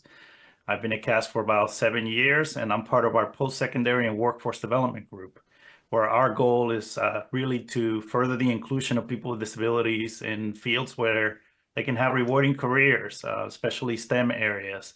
And so I'm a person who does not use Braille on a daily basis, but I'm trying to learn because I have a visual impairment, and there's a very good chance that at some point in my life, I will lose my remaining vision. And so I'm trying to prepare for that future so that I have an expansive toolkit that really allows me to continue to do my work, continue to learn, and continue to enjoy a good life. Thanks, Luis. Jennifer, how about you introduce yourself? Hi, Hi, my name is Jennifer Wenzel, and I am a product specialist at the American Printing House for the Blind. I have been there about 9 months, and I am on the Braille and Technology team at APH. And I am a Braille user. I learned Braille when I was about 5, and I use it every day in my job for my work, including things like email, checking spelling, that type of thing, and my other work tasks, as well as for testing Braille displays, which is a large part of my job, and for demonstrating Braille displays. So have a long relationship with Braille and really believe in its versatility and ability to increase productivity for people. And I also think that it is a great tool for children, blind children and adults to have as part of their toolboxes. Thanks, Jennifer. So today, as you are gathering, we're going to talk about Braille and specifically how it fits into a world where AI is becoming a buzzword and flat screen interfaces and the continued shift of everything digital. It's been years I've been hearing that Braille is or soon will be obsolete, and you will see debates about this all day long.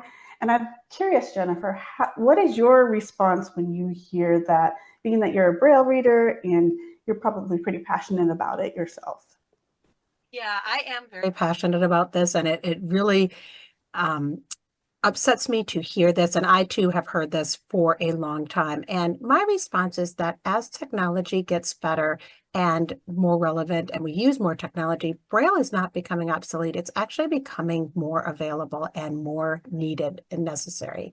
So because of things like Braille displays, Braille is now more available. You can get a digital file that you can read on a Braille display, and it makes it more portable and easier to have. So when I was a kid, I read multiple volume books, and I had to wait for those books to come in the mail. Now I can download content from something like Bookshare or NLS Bard and have it within minutes to read on a Braille display. And I travel a lot. I take my Braille display on a plane, on trains, on buses, and I can read my material there. And that makes Braille more available to me. And it is still, even in this world of AI and technology, it is still so important to have those literacy skills of spelling, grammar, not to mention the fact that not all blind people learn from audio. Not all people can process audio efficiently. I'm one of those people. I prefer to learn by having information under my fingertips in Braille, and that's how I retain it and remember it better. So I know that there are people like this still, and there always will be. And so I do believe that Braille displays and Braille is still going to be a must in the world, and hopefully even more with multi-line Braille displays. But we'll talk more about that later, I'm sure. I'm sure we will.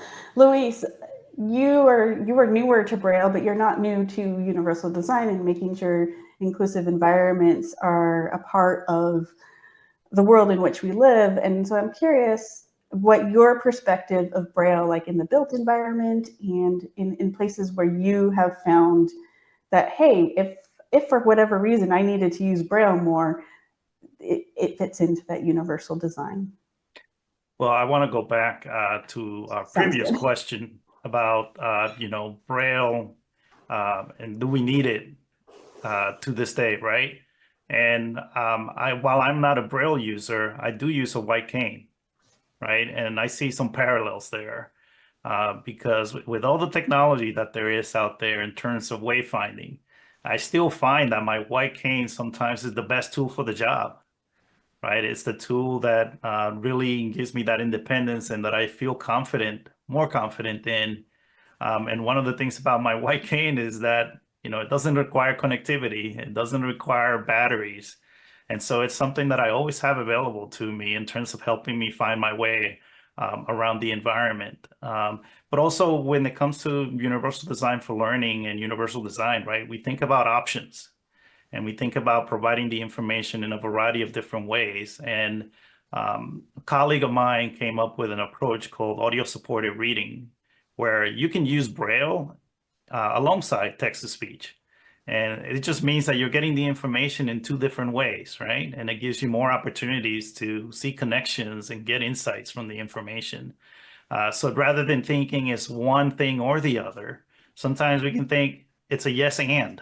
We can use both together, and that actually just allows us to get the benefits of both. So I would say think about it in an additive way rather than an and or way, right?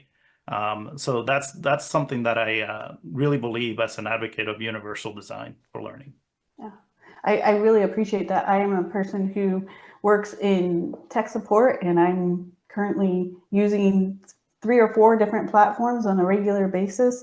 And sometimes the screen readers are harder to understand. And if I don't have my Braille, I misunderstand words. So Braille I use Braille that way all the time, a combination of speech and Braille, even though I'm a very proficient Braille reader. So I appreciate you bringing that up as a possibility or as a and or, because I do agree with you. It's not an and or, it's a both for sure. Mm-hmm. So thank you. So let's talk a little bit, Jennifer. You were talking about children and why they should be learning Braille. And so since you were a child and you work with children on a regular basis, what would you say to that? What are some of those compelling reasons children should be exposed to Braille and have it as a part of that toolbox? I think one of the main reasons is for those literacy skills, especially for young children who are learning to read. They really need to have the Braille letters in front of them when the class is talking about how words are sounded out and how letters are put together. That's what Braille gives blind kids. And an example is that some kids, if they've only ever been exposed to audio, they think that once upon a time is a word altogether. And if they're reading in Braille, they learn clearly that once is a word, upon is a word, and then time. Students who have a reading medium like Braille read or learn literacy skills better, and especially their spelling and grammar. So I think it's really important. It also goes back to what Luis was saying about low tech, and I like talking about how his cane doesn't need connectivity. There are low-tech ways to write Braille. One of them is a Perkins Braille, which maybe is not as low-tech, but the lowest tech way to write Braille is a slate and stylus, and it's extremely portable. I still carry one with me in my purse or my backpack everywhere I go, and I can pull that out, and that's my equivalent of a paper and pencil. And so blind students need that equivalent too, something to grab, to jot down a quick note, to make a label for something. I used to work in HR, and I had to give people pieces of paper or envelopes. And it was very important to give the right person their right envelope, and to be able to write quickly their initials in Braille on an envelope was a very important skill in that job. And I would not have had that.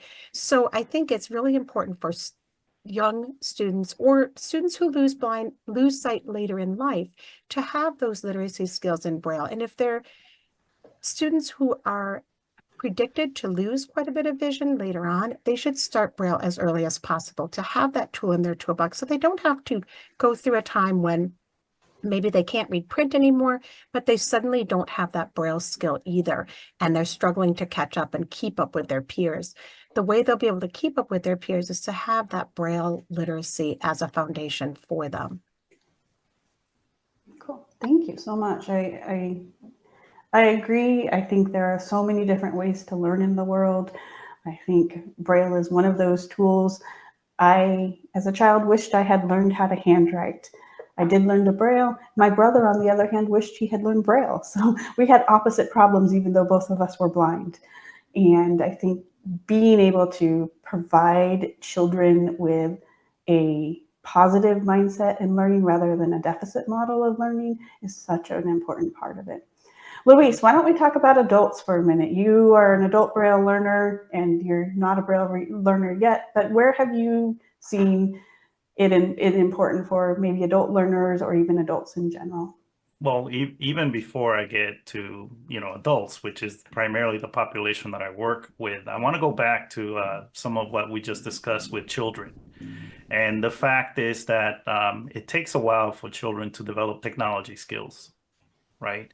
So learning how to use a screen reader, learning how to use, if they still have some remaining vision, things like text-to-speech or magnification, those are skills that take time to develop. And so in some cases, it may be good to start with as Jennifer was saying earlier, start with some of the low-tech approaches to learning or picking up literacy. And then later on, we can add technology on top of that. So that's one thing. The other thing is that there are populations for whom we need an approach that's tactile. So I'm thinking of people who are deafblind, right? And we need Braille, and we need those methods as a way that we can provide that information to them in a way that's accessible to them. But I also think the earlier that we can start developing these skills, the more prepared you're going to be as an adult, right? So that when you get to high school, when you get to college, again, you have that tool set with you, and you can choose the tools that work according to the situation. So there's going to be some situations where the technology is going to be the right tool. And there's going to be some situations, and I'm sure Jennifer can chime in here, where Braille is going to be the best tool. So for me, one of the areas is wayfinding, right? We do have wayfinding technologies out there, but they're still under development, or they're still rolling out. Where Braille signage has been around for a long time and has its own sort of conventions and so on. So I wish I could learn Braille. For me, that would be one of the ways in which I would use it, is for wayfinding, in much the same way that I use my white cane as a tool that really allows me to work with technology sometimes, but sometimes there's nothing better than my white cane to help me navigate the environment. And so I want to make sure that I can use Braille for signage and things like that. I'm sure, Jennifer, you have some other ideas as well. I do have a question about wayfinding for either of you. I travel through lots of airports, and I finally gave up on finding Braille signage in airports for restrooms because I didn't like filling up random walls to find the Braille. Is there any standards out there for where that signage is going to be and where you can find it? I think there should be, and I don't know that there is. I've struggled with the same thing in airports, especially, or anywhere that has the large open type restrooms. I was on a cruise ship recently, and there was some great Braille signage on pillars kind of out in the middle of the room, but had my sister-in-law not shown me, I wouldn't have known where they were. But it is wonderful to have it. But I think that we maybe need to work on more standardized places where people know to look for that Braille. But I will say that I've worked with some blind seniors who really want to learn Braille for elevators because they struggle when they're in their doctor's offices or wherever they're going, hotels, because some of them travel as well, to find their elevator buttons. And they don't want to be dependent on a family member or a friend each time. And so they have found that valuable. So I think that's another place where Braille, and that does have some standards. It's generally it may be on one side or the other, the button panel may be, and some elevators have it on both sides, but the standard is to have the Braille and raised print right by the buttons, which is really nice. And there's a design guide for the Americans with Disabilities Act with regard to the built environment. And so I would encourage everyone to look that up. And it basically has information on where the signage needs to be, how it needs to be designed. So this is information that we need to get out there to people that are in facilities management or architects, right? So that they're considering these conventions related to Braille, and that will make it easier for us. I'm including myself as I learn more, right, to find the signage when I need it as quickly as I need it, because especially in an emergency situation, that's another situation where we really need that to be something that we can locate quickly. Yeah, my favorite example of using Braille and wayfinding was when I was in Minneapolis. All of the street signs that have lights on them have a Braille. You can either hold down the button and it will tell you the cross streets, or you could look up right above the arrow and there was a Braille label that told you the street that it was facing. So when I was learning the city, if I found one of those poles, I could know, oh, I'm at 7th Street or I'm at this one. And it was a really wonderful tool. I use both, low-tech tools like that, but also some very high-tech tools. And I want to pivot to the examples both of you have seen. I'm going to start with Luis this time, where you have seen technology and Braille integrated, or what your thoughts are on the integration of these two mediums. Well, I'm really excited by the prospect of eBraille, right? And being able to develop systems where I think Braille is great, but we also need systems where we can integrate tactile graphics as well. And so I'm excited by the technologies that are coming online because I do so much work in the STEM area. And so we need to make sure that it's not just the text that's available to people who are using Braille, but it's also the images, because so much of the work in STEM relies on diagrams, different representations of visual information. And so that to me is really exciting, thinking about new generations of tablets, right, that will be able to present eBraille with tactile images as well as text. I think that really opens up a lot of possibilities for richer content, right? Which is what is needed for us to be able to continue to make progress. And there's a really big underrepresentation of people with disabilities, all kinds of disabilities, in research and in leadership when it comes to emerging technology. So the more that we can do to provide the information in the ways that people need it, the more that we open up the doors to opportunity for people to advance in those fields and really take on positions of leadership. Jennifer, you I'm have also excited for eBraille and for the future of digital textbooks for blind students, whether that be in college, whether that be in high school, or even younger grades.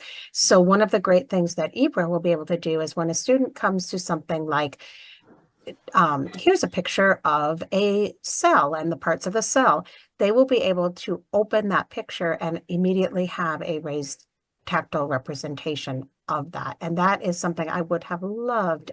So when I was in high school, my biology book was audio, which was horrible because they would try to describe the figures, but the variation in description was kind of ridiculous, and I didn't get a lot out of those descriptions. So having that tactile graphic right there is very exciting, and that will be the future.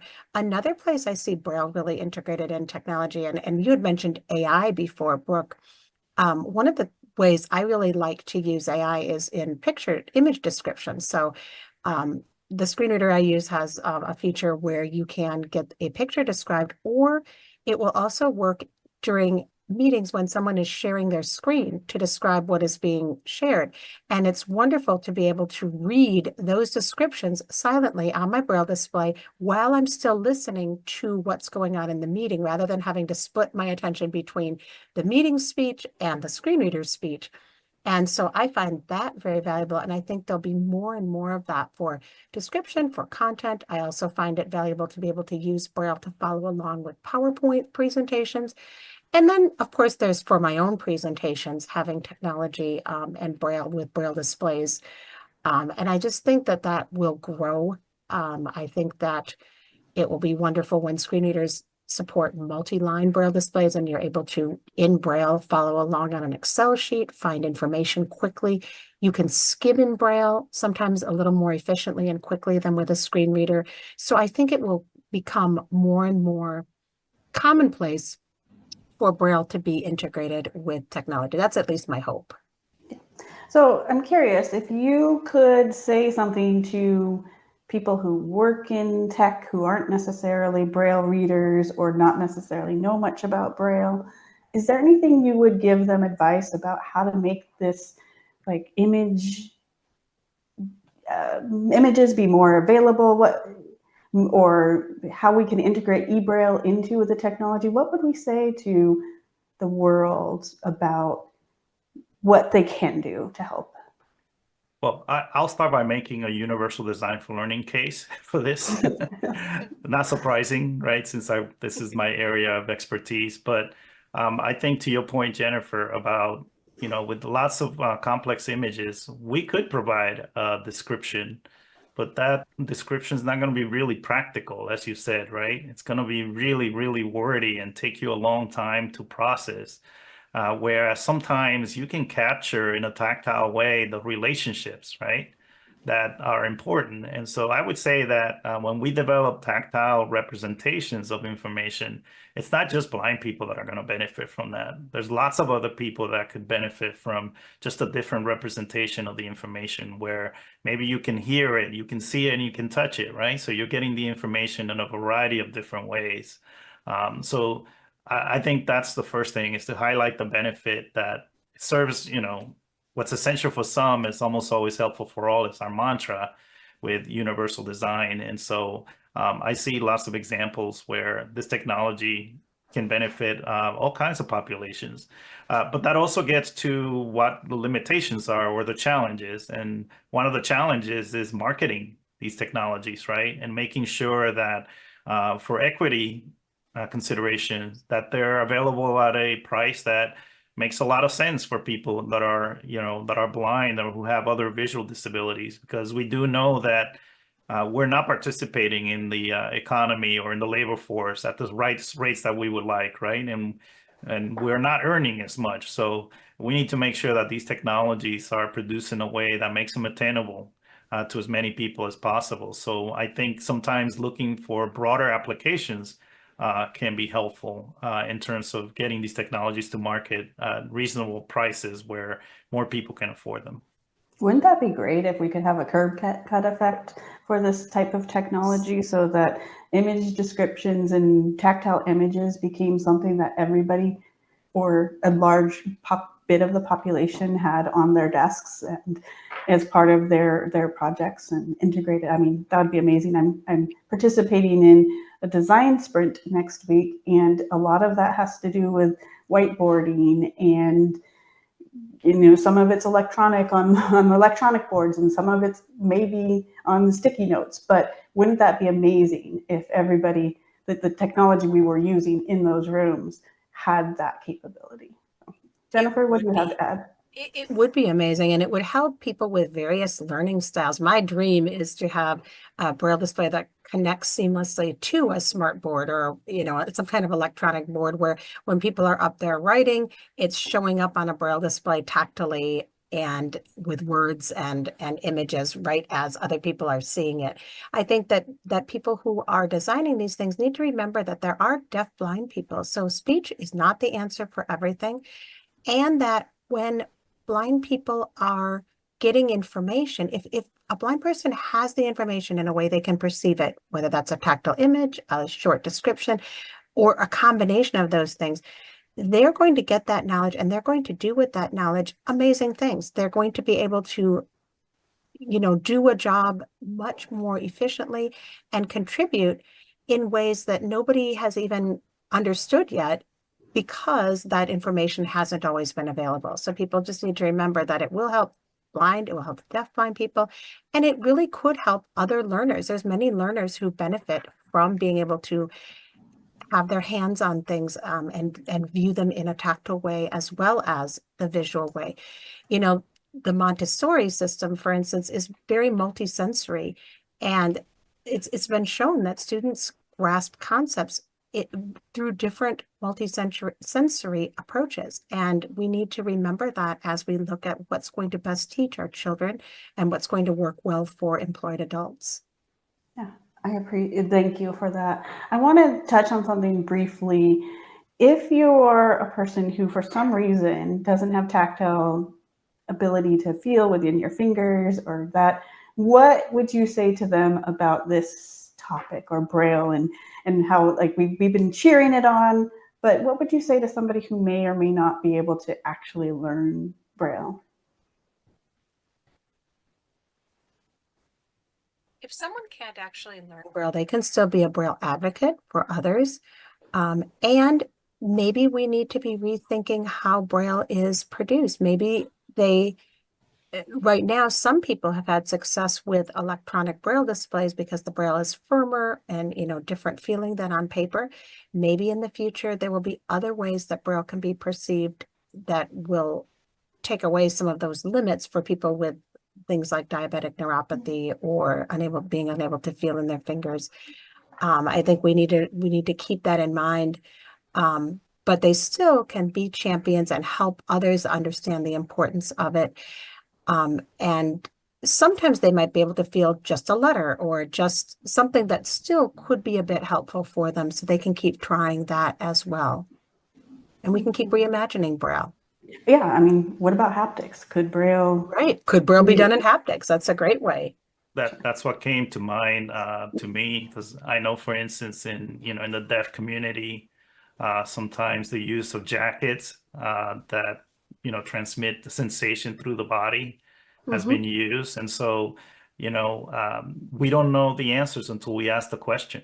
So I'm glad that you're asking this question, and it gets our minds going, and working with our communities is really important, right? So that we go back to the people that are the experts, the people that have lived experience, and have them guide us as we explore future solutions.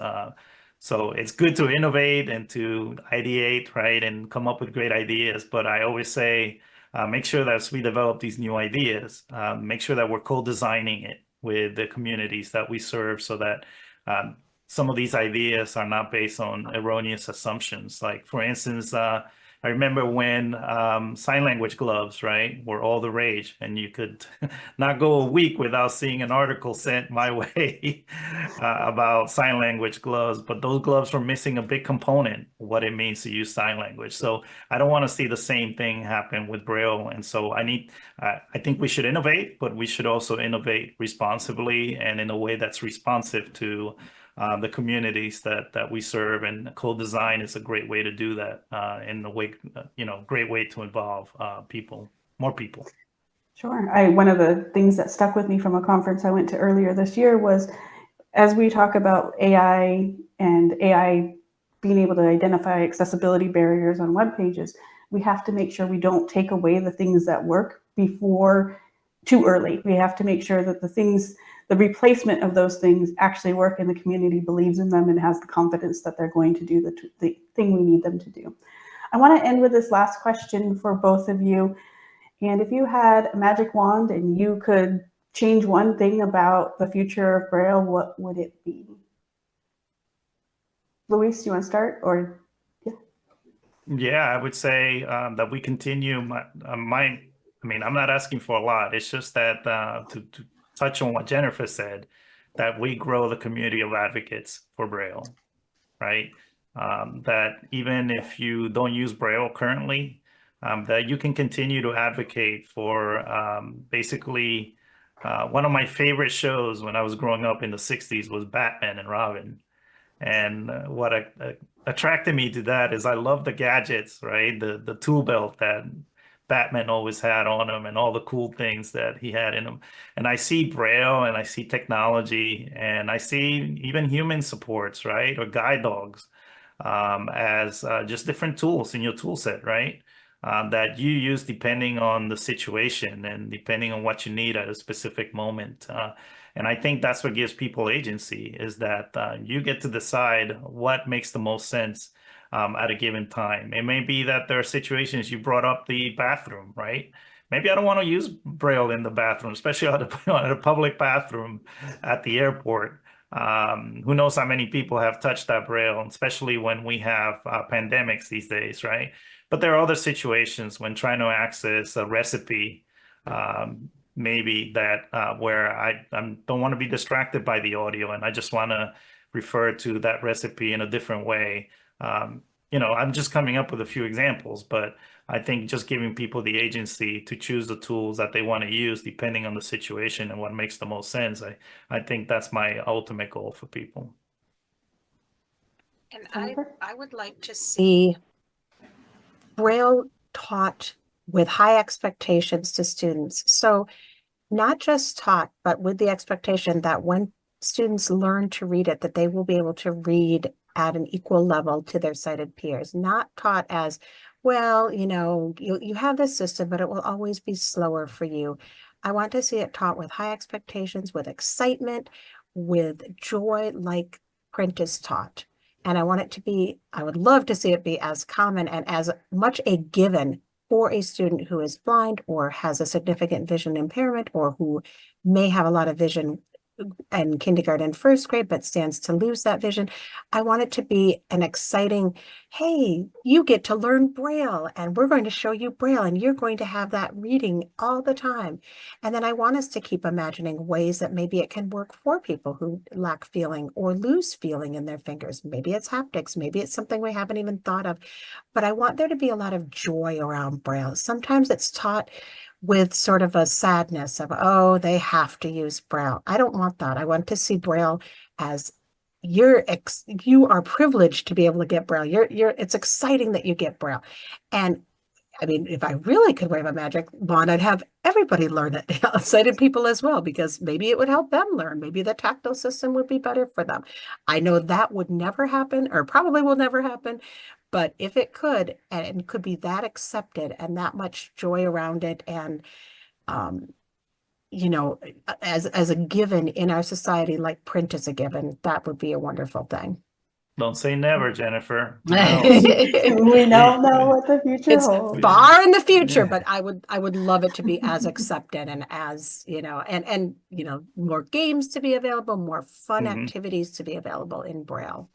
And who knows, someday we may be living in space and, you know, you may not be able to hear while you're working outside of a spaceship or something.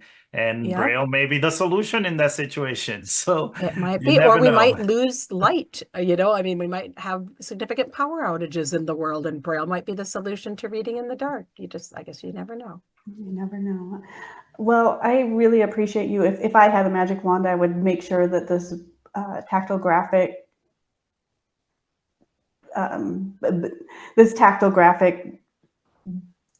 force that's moving forward in the world would just continue and explode and become amazing, and giving access to images would just be great. And so with that, we thank you, Sitech Global, for allowing us to talk about Braille and how it is relevant and joyful, and we will pass it back to Corey and Ross. Oh, Ross, I loved Jennifer's comment about the joy of Braille. The Vista Center staff that work in our youth program will be so inspired to hear that sentiment. I agree. That was such an enlightening conversation about Braille and technology, and I completely agree with Jennifer. Braille is here to stay. I particularly appreciated how these tools complement each other and how one isn't necessarily better than the other. Yes, and speaking of education, it leads us perfectly into our next panel discussion. The landscape of learning has transformed dramatically in recent years, especially with the global shift to online connection, which we all did during the pandemic. This change has created both opportunities and challenges for accessibility and online learning. Absolutely. As someone who has experienced online learning firsthand, I can tell you that when it's done right, it can be incredibly empowering for people with visual impairments. But getting it right requires a lot of work. You need accessible diagrams through alt text. You need screen reader and magnification accessible software and websites. And then you need that software to be accessible as well during the courses. If you speak to any blind person about the accessibility of their education, either as a kid or in higher education, you'll find that the accessibility of learning varies drastically. And an inaccessible learning environment, unfortunately, is one of the major barriers that blind people face when getting their degrees. And that's exactly what our next panel will explore, how we can create truly inclusive online learning environments that work for everyone. Mary Ziegler from MIT will be moderating this important discussion. Mary, over to you. Thank you, Corey and Ross. And thank you to Sitech Global for this session today. I'm delighted to be here with this fantastic panel of colleagues. We'll start by introducing ourselves and sharing our current role and a bit about our background. I'm Mary Ziegler. I am the Program Manager for Online Learning Accessibility in the Department of Open Learning at MIT, Massachusetts Institute of Technology in Cambridge. I've contributed to assistive technology and accessibility initiatives for about 25 years. All of them were designed to make learning more accessible to students with disabilities. Joshua, can you please introduce yourself? Sure. My name is Joshua Horry. I'm the Accessible Technology Coordinator for UC Davis, where I have built an assistive technology program for students, and I'm currently building one for faculty and staff. Kyle? Thanks, Mary. My name is Kyle Shaikh. I'm the Senior Director of Digital Accessibility at Harvard University. I lead a great team in our IT department that helps make sure all of the awesome programs and services and activities at Harvard are accessible to everyone and that everyone can fully participate to make the programs of a big research university like ours what they are.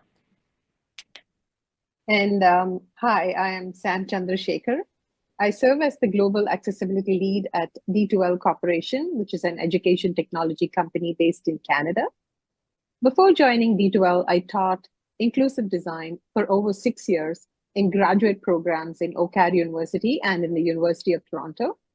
And currently, I hold adjunct professor or doctoral committee member positions at 3 Canadian universities supervising master's and PhD students in inclusive design and critical disability study research. Over to you, Mary. Thank you, everyone. Online learning is offered by many colleges, universities, and other organizations. Some learning programs offer a path to a degree or a credential, while many simply offer the opportunity of learning a skill or a topic. What unites them is the promise of access to online learning, the promise that individuals can join the learning opportunity from any location in any time zone using the internet and their own technology. The question I'd like to start us off with today is, in your career, how do you see online learning technology and other online learning aspects evolving and innovating to offer more accessible and inclusive educational opportunities?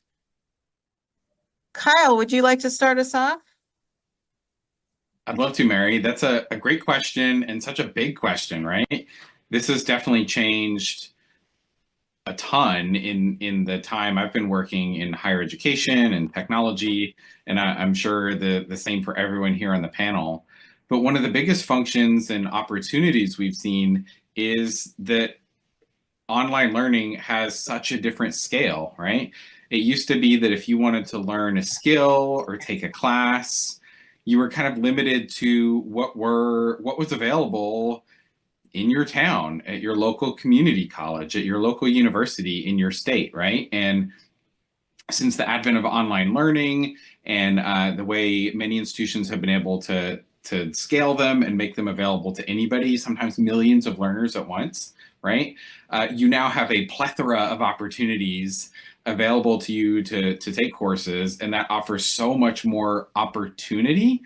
It doesn't mean that every course is the same or the same opportunity for access or for learning, right? But you have so many more choices than you used to as a learner, which is really exciting.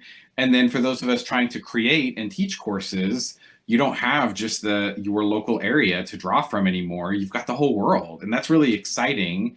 And it means we can bring people together and bring learning communities together that just weren't possible before. So it's really exciting, the scale and the change that is available through online learning. That was a wonderful response, Kyle. And like I had already mentioned, my career is a mix of teaching and educational technology. Every cohort I taught in the inclusive design program had 50% of students with disabilities. So I naturally grew sensitive to student needs, and I brought that spirit and the philosophy of inclusive design to D2L. And inclusive design is about designing and building technology with people with disabilities. So I'd like to pick specific student needs to illustrate how they are currently being met with inclusive technology and what possibilities AI brings to enhance that access. So first, for students with low vision, we build responsive interfaces that resize to the viewport size of the device used. What the future holds is intelligent interfaces where student profiles and needs can be predefined in a way that the display gets personalized according to contextual requirements. Second, we design simple, consistent, and predictable user interfaces for students with cognitive constraints. But AI makes it possible to gather inputs about user behavior while they are using the system and add preferences to their profile to enable personalization such that one size fits one. The third example would be in terms of learning delivery to accommodate students with diverse needs. Currently, we enable uploading of content in multiple modalities or formats. But with all the modal translation capabilities that AI brings, it's increasingly possible now to offer learning material in different formats on the fly just by converting modalities. And finally, above all, the natural language processing capabilities are making it possible for simpler and more effective communication with the technology, and this benefit goes to all students. So I do believe that while we can feel we are offering some amount of accessibility to students, it's going to increase more and more with AI. Joshua, do you have any thoughts? Thank you for sharing that, Sam. My work has centered on making web accessibility, learning management systems, and document accessibility more inclusive. I've also integrated assistive technologies such as screen readers, text-to-speech, speech-to-text, note-taking, and writing assistance to remove barriers and support learners with diverse needs. Moving forward, we need to be proactive in addressing accessibility by focusing on universal design from the outset. This means ensuring that learning platforms, documents, and tools are developed with inclusivity in mind, not as an afterthought. AI can play a key role here by simplifying content and personalizing support, as what Sam mentioned earlier. With AI's help, whether it's converting text to plain language, providing more accessible document formats, or generating adaptive assessments. Additionally, I envision learning environments where users can choose how they engage with content, whether it's through virtual reality, mobile devices, or laptops. The integration of tools like 3D printing, haptics, and other emerging technologies can create tactile, hands-on learning experiences, filling in the gaps that traditional methods leave behind. This could benefit students who need more interactive and tangible ways to engage with content.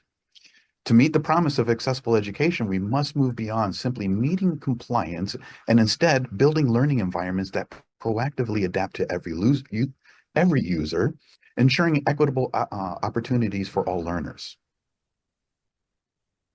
Mary, you've been a leader in this space for a long time. I'm curious how you've seen things evolve over time. Well, I feel like Sam and Josh took us way into the future, and I'm looking forward to getting there. But that I want to highlight as perhaps not an innovation, but a change, is the online learning environment is an awesome opportunity for accessibility, because it not only allows a learner to come to the course with whatever technology they have on their computer already, and they don't have to carry it around. They just show up with what they need. But I'm finding that also faculty and instructors are much more interested in understanding how to design learning to be accessible, because they understand that the whole environment is digital and they have to deliver all their content via a technology, and they want students to engage. So I find that there's a higher motivation to understand what needs to be done to make things accessible. And some of the simple results of that are that some of the accessibility elements in a course they're just not questioned anymore. They just come along. So captions come with the video, and transcripts come with the podcast, and descriptions come with an image, and videos come with an alternative format document if they have visuals in them. And these are things I don't generally have to explain or even ask for anymore. It's sort of understood. That's really awesome. So you've definitely seen that progression where faculty are ready to be more accessible than they were even a few years ago. Yeah, because when it's fully online, if they've discovered that a lot of what we ask for in accessibility is actually quite generally positively received by learners. So you know, when we first started, occasionally a course would sneak out without captions, and inevitably there would be immediate complaint on the discussion forum, where are the captions? And it was often not a person with deafness or hard of hearing. It was just someone who wanted captions. So yeah, so I feel like it just makes a lot of sense why we do accessibility. Totally agree. We find it really resonant when people just say accessibility is just one dimension that makes an online course high quality. Exactly. Well said. Exactly. That's so well put. I'm going to stop for question 1 on that and move along to question 2. Online learning is a digital ecosystem, which we've been talking about, with many interdependencies. Teachers create educational materials they design to allow learners to engage with a topic or a concept. Learners connect to the courses via the internet and their own technology with an expectation that they can achieve a learning goal. The technology platform and the options it supports for learners is what connects teachers to learners, and vice versa. In your experience, what can teachers, technologists, or learners contribute to make this interconnectivity and integration work well for all of them? How about Joshua? Would you like to start us off? Sure. Thank you, Mary. In my 20 years of experience here, teachers, disability offices, and learners all play essential roles in creating an interconnected digital learning experience that prioritizes accessibility. Teachers should focus on developing universal designed content that is accessible from the outset. This means creating materials that are adaptable and can be easily used with various technologies, ensuring that all students can engage effectively with the content, regardless of their learning needs. Disability offices should hire assistive technology professionals who can work closely with the students to build their confidence in using these assistive technologies. These professionals can provide training, resources, and personalized support to help students navigate the tools available to them. Additionally, they can interact with learning management system administrators to ensure that the integration of LTI apps, learning technology integration apps, and other tools aligns with accessibility standards and supports diverse learners. Learners are encouraged to reach out to their disability offices for support, as these services are typically available at no additional costs. By seeking assistance, students can access valuable resources and tools that enhance their learning experiences and help them overcome barriers they didn't realize that they were experiencing. When teachers create universally designed content, disability offices provide necessary support through assistive technology professionals, and learners actively engage with available resources. We can foster a more inclusive and effective digital learning environment for everyone. Hey, Kyle, what about you? What do you think? I love that. Thinking about this framing of how we create a whole environment or ecosystem that makes learning more accessible is really interesting, right? Going back to what I mentioned earlier, how the scale of potential students can be so much greater online. It's a real opportunity for teachers to try to anticipate and think about the needs that students have before they even show up for a course, right? Josh identified working with an accommodations office where that might be appropriate, and that's a totally important thing to do. But it's a real opportunity for teachers to think about and address those needs before a student even shows up, right? In the same way that a teacher thinks about scaffolding their curriculum and says, how am I going to teach this topic to someone that may have never encountered it before, or someone that's encountered a tangentially related discipline, or to someone who's really in the weeds and knows a lot about this topic, whatever it may be, right? Just as they think about those different use cases for learning, think about different learners' needs, including accessibility needs, is a real opportunity to kind of integrate that universal design, born accessible mentality from the start. And then because we're here as part of Sitech Global, right, we definitely think specifically about our blind and low vision community, myself included in that, right? We want to make sure that as educators and as people creating learning environments, that we don't think of blind and low vision folks as just learners, right? Just the consumers of course content. It's really important. We want to have blind and low vision teachers and faculty members and content creators that are sharing all of the awesome gifts and knowledge and resources that they have with the world too. And so that requires a real commitment from the technology ecosystem to make sure that accessibility isn't something just for the learner side, but it's also like a really important integration and consideration for the teachers and professors of courses as well. How about you for the ecosystem, Sam? I totally endorse your point, Kyle, about considering more than one role when it comes to accessibility. Especially education accessibility is about access, participation, contribution, and success for everyone involved. That's why we create technology that works not only for students with disabilities, but also for teachers and instructional technologies with disability, technologists with disabilities, and administrators with disabilities, and staff with disabilities, everybody. Another point that comes to my mind about technology is that the ideal tech is invisible, because generally we become aware of tech when it breaks. Therefore, if we want a seamlessly accessible learning experience, different roles must work together in sync to do their parts effectively. So to answer your question, Mary, what can teachers, technologists, and learners contribute to make the interconnectivity and integration work well for all? I would say technologists must build their tools by including a variety of users with different constraints throughout the product process, and they must provide prompt support whenever a user with a disability faces a barrier.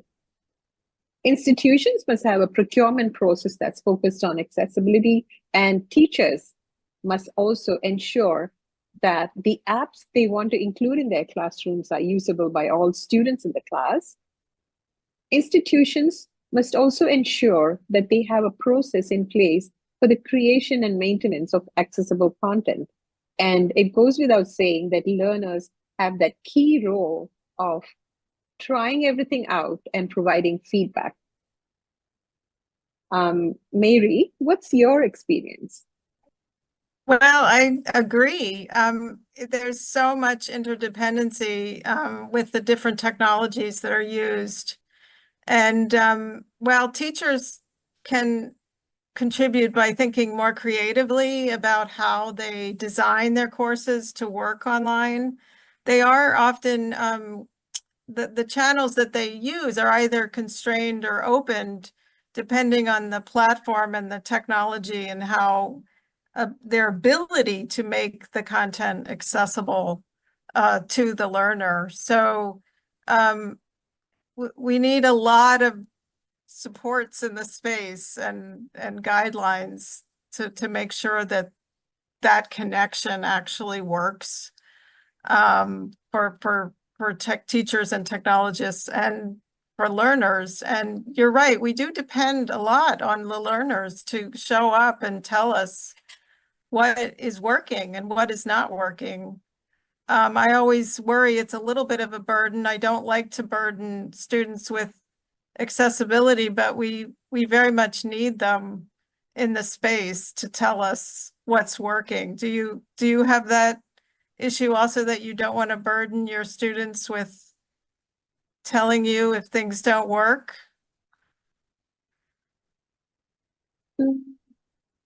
It's tricky. We can't burn some students out just because a student uses a screen reader. We can't have them test every single lesson. But if we generally say a student that experiences constraint must express that, I think that's taken care of, instead of just naming students with disabilities or students who use assistive technologies. No, and I didn't really mean it that way. I just sort of, it's sort of, we assume in accessibility that things are accessible if we don't hear that they aren't. Right. Yeah, that's a great point, Mary. Some of my favorite feedback we've ever received from students is like they'll take a course or an introductory course, and then we do our best to try to think about accessibility from the start, right? We're always open to feedback if something's not as great as it could be. But some of my favorite feedback is when people will take subsequent courses, either through a different teacher or another school or a different institution, and be like, wow, I didn't know all the accessibility that was going into a course until I had a different experience and found it to be so different, right? And so sometimes it's like the water that you're swimming in, that accessible ecosystem, can be great. And you should definitely talk to your student accommodations office or the course providers if it's not, absolutely. But definitely feedback welcome to course creators all the time on when you have a good accessibility experience too.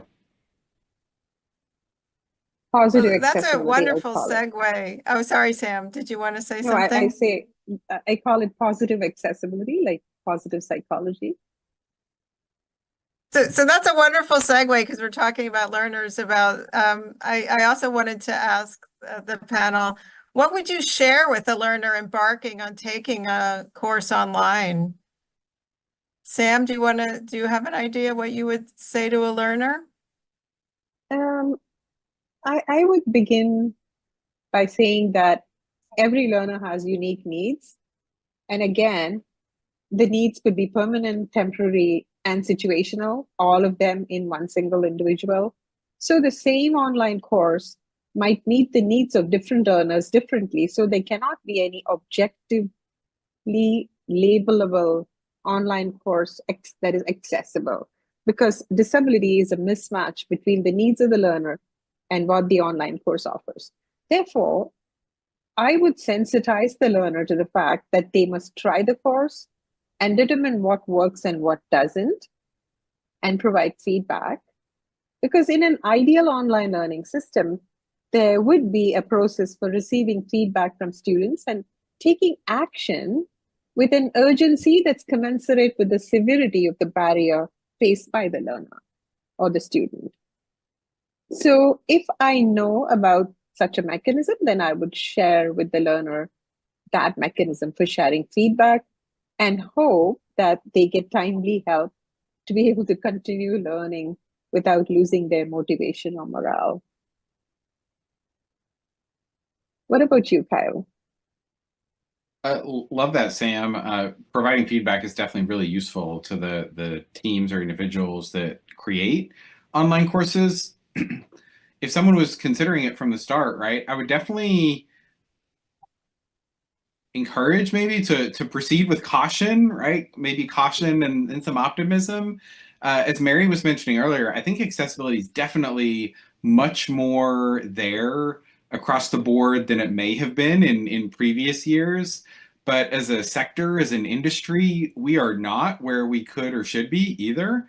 So it's absolutely in the same way that you think about what are the technical requirements I would need to take a course, or what are prerequisites that I would need to know or learn or understand to get the most out of this course, is ask or look up. Anyone who provides an online course should be able to tell you, if asked, yeah, we think about accessibility when we create these courses, right? And if they don't, that would certainly be a flag of maybe this isn't the provider that I should be thinking about, right? And we hope and certainly look forward to the day where that's just an understood expectation across the board, but it's probably not where it should be today. So definitely ask and try to get answers before you start about the level of accessibility to expect within a course.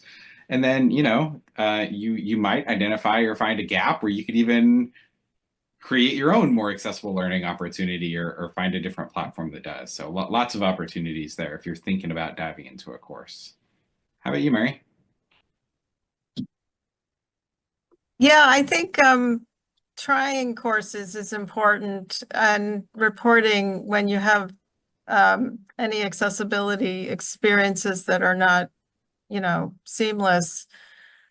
There are a lot of like open courses that we provide, and I know others do too, that do allow you to get into a course for free and try them out. And so I would encourage a learner embarking on online learning to try out different platforms and courses. And if when you get to the point where they say you can't continue without paying, then you don't want to keep going if it's not accessible to you. But I really feel that I would love to see more learners with disabilities show up and let us know not only what's not working, but what is working for you. Joshua, what do you say? This is where I come in and I challenge the students to play around in the course and become familiar with it and find the accessibility issues beforehand.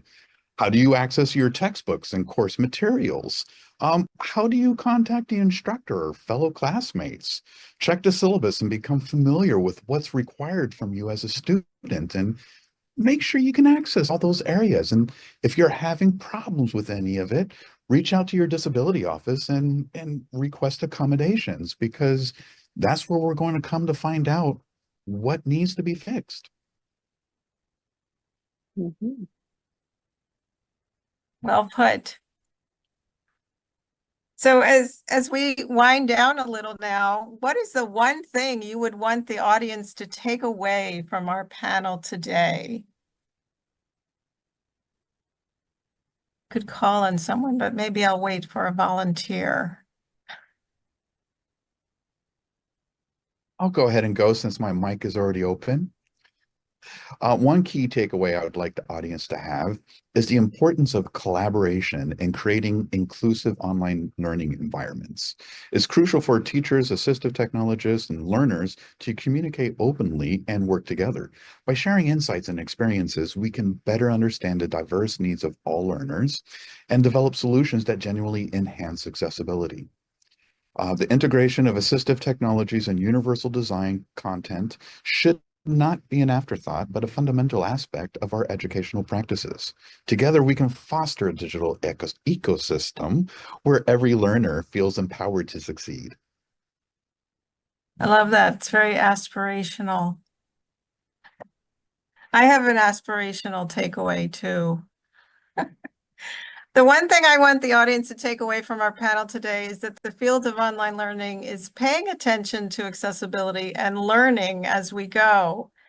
We're innovating with technology just like everyone, and we're trying to open doors to curriculum. And we want the connection of teachers and learners to work. So please join a course or teach a course. Kyle, it was wonderful to remind us we need you to teach, not just learn. And let us know how you do. Kyle, what's your takeaway? Very Sam, well you said, wanted to Mary. go. Very well said, Mary. I just wanted to commend your points, and I'd like the audience to remember that learning happens in an ecosystem where technology connects people, and technology takes multiple forms as content and as delivery tools.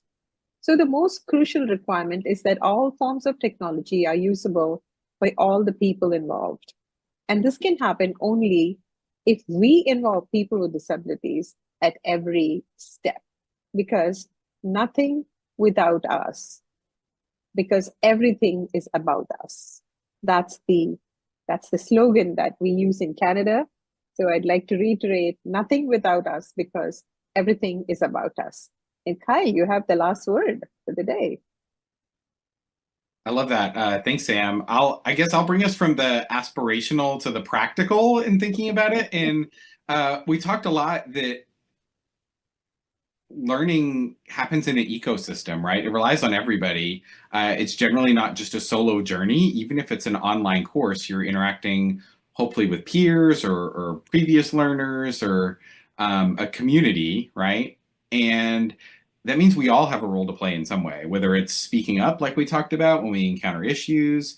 Maybe it's you're an ally and you're interested in just asking the instructors, have you captioned that video before? Have you made this accessible, right? No matter what we're doing in an online learning experience, you have an opportunity to contribute to accessibility, whether you're the teacher leading the development, a learner who needs things to be accessible, or just an ally who's interested in going on your own learning journey. So we've all got a role to play ensuring that online courses are accessible and inclusive to everybody. Thank you. Thank you for listening to our discussion today, and thank you especially to Sitech Global for making this panel possible. We invite you to reach out to us if you have any questions. What an incredible discussion about making online learning truly accessible for everyone. As we wrap up our first day, we have some exciting demonstrations to share with you. Yeah, and before we do the demonstrations, we have one big surprise, Ross. I'd like to introduce a special video featuring Deborah Erickson, the executive chef and founder of The Blind Kitchen. Deborah has an inspiring story of adapting her culinary passion despite vision loss from retinitis pigmentosa. Through The Blind Kitchen, she's helping others discover how to cook with recipes, safe adaptive tools and techniques, and a library of information. So now we're going to dip into low tech and see how she can provide simple and helpful information in the kitchen to facilitate independent cooking. Hello, my name is Deborah Erickson, and I am the executive chef and founder of The Blind Kitchen.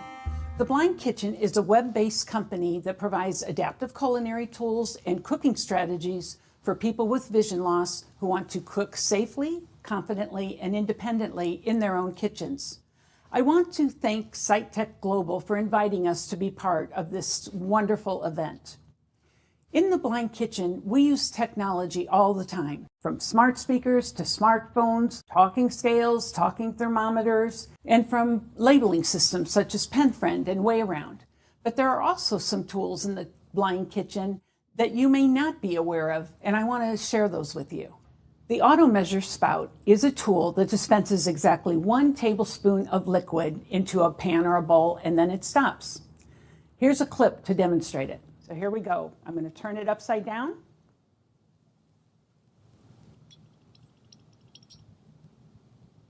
And there, voila, it's magic. It stopped. How handy is that?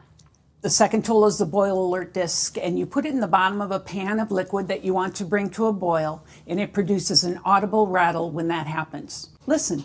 So right now I have it on high heat, and you can hear the sound. It's getting louder, and it's going pretty fast. But sometimes I don't want a rolling boil. I just want to simmer. I can control the rate and sound of the water just by lowering the heat. The last tool is a liquid alert, and it is a device that hooks onto the rim of a cup or a glass, and it's going to give you an audible beep as the liquid rises so that you know when you're nearing the top of the glass. And now I'm going to pour. There it goes. The good news is it does stop immediately when you take it out of the water. So no more burnt fingers and no more overflowed glasses if you use this tool. So these are just a few of the accessible technology tools that you'll find at theblindkitchen.com. Until next time, happy cooking. I love learning about new adaptive cooking strategies. I'm always on the lookout for new equipment to help me with cooking, and I've never seen an auto measure spout before, but now I really want one. And speaking of transformative technology, remember our fascinating panel earlier today about Glidance and Biped? Well, now we get to see these innovations in more detail.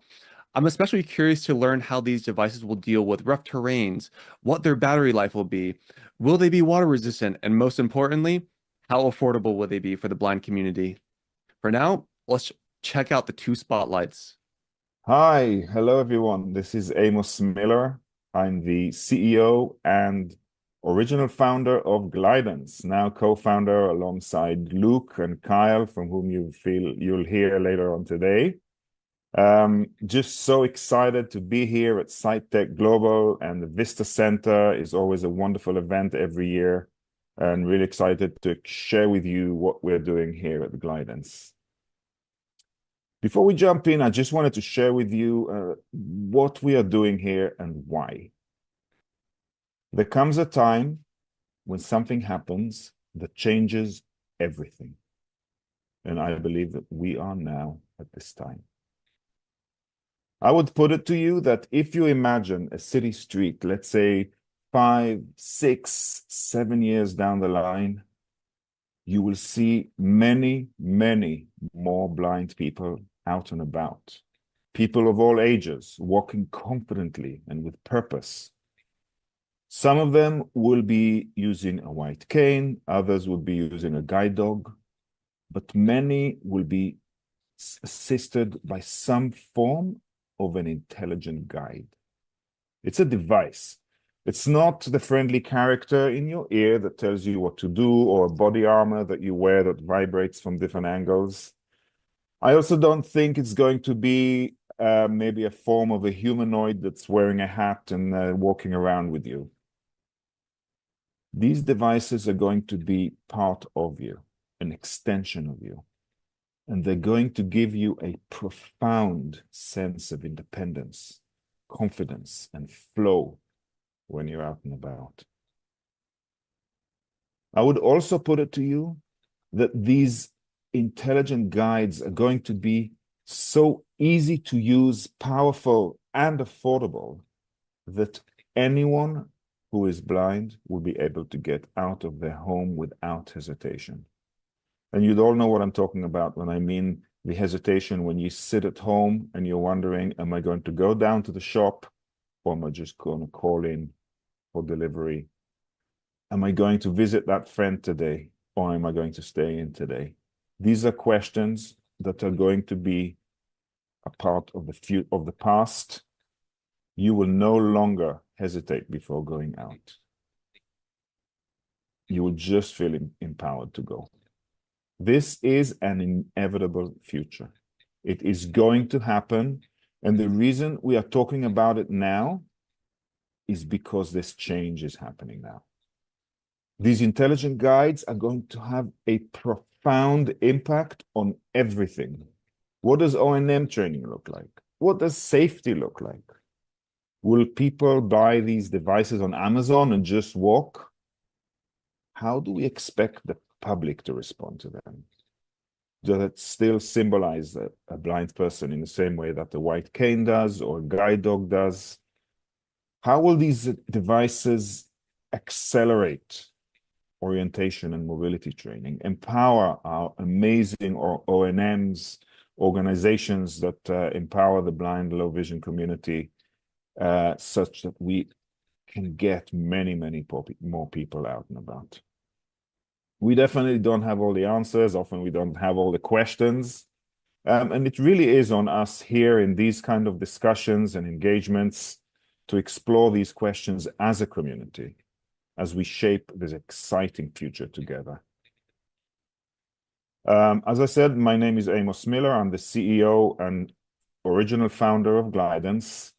I'm blind. I lost my sight in my 20s as a result of a genetic eye condition called retinitis pigmentosa, which many of you will be familiar with.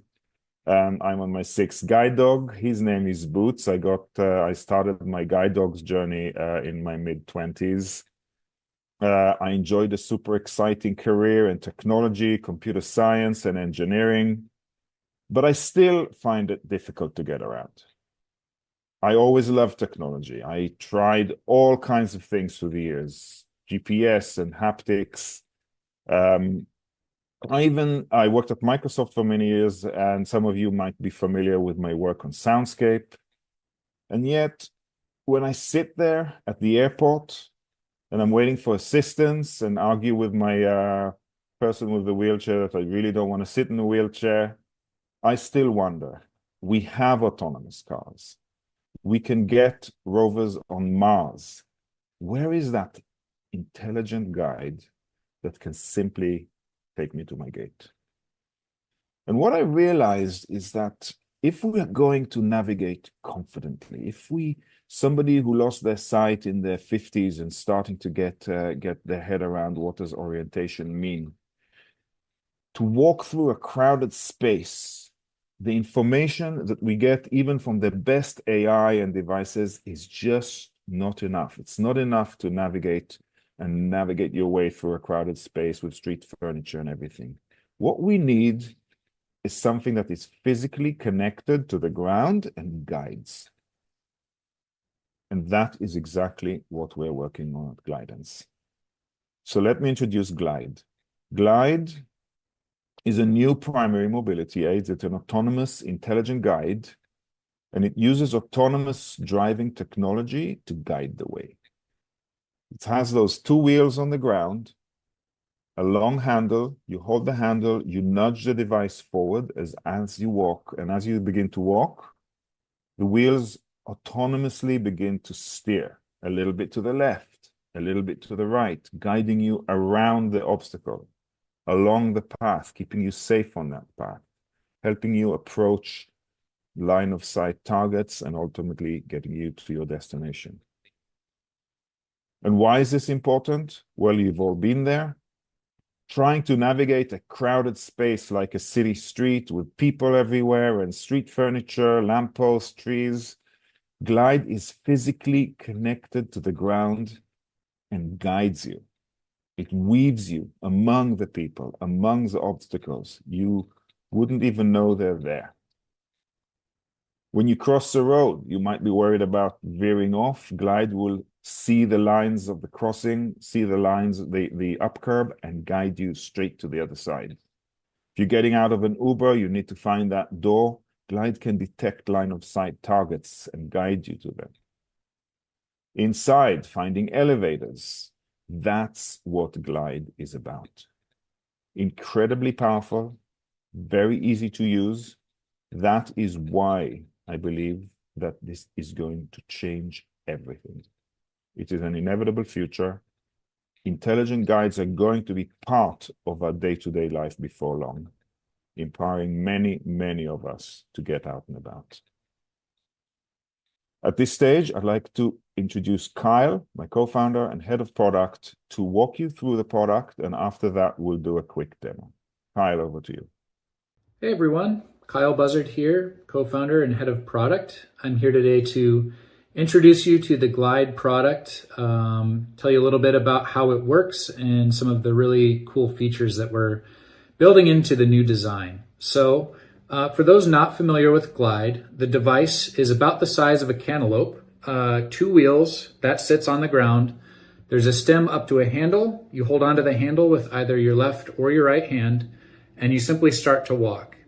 Glide at its core has technology that is able to detect obstacles, detect curbs, things of that nature, and create paths around obstacles to get you to your destination. That technology is really what we call sensible wayfinding, which we'll talk a little bit more about here in a bit. To introduce you to the design, I have on the screen here the Glide device. This is our design codenamed Marie. So this is the latest design, and this was really informed by over 800 or so demos that we've done to date with the community all over the country so far. Some of the really key things about this design are the much larger wheels. So if you saw us at CES or CSUN this year, you saw one of the earlier designs had much smaller wheels. These wheels do a great job out on sidewalks, in the grass, being able to roll down small curbs and things like that. So these were a really good upgrade to the design, and this allows the Glide to be a lot more all-terrain.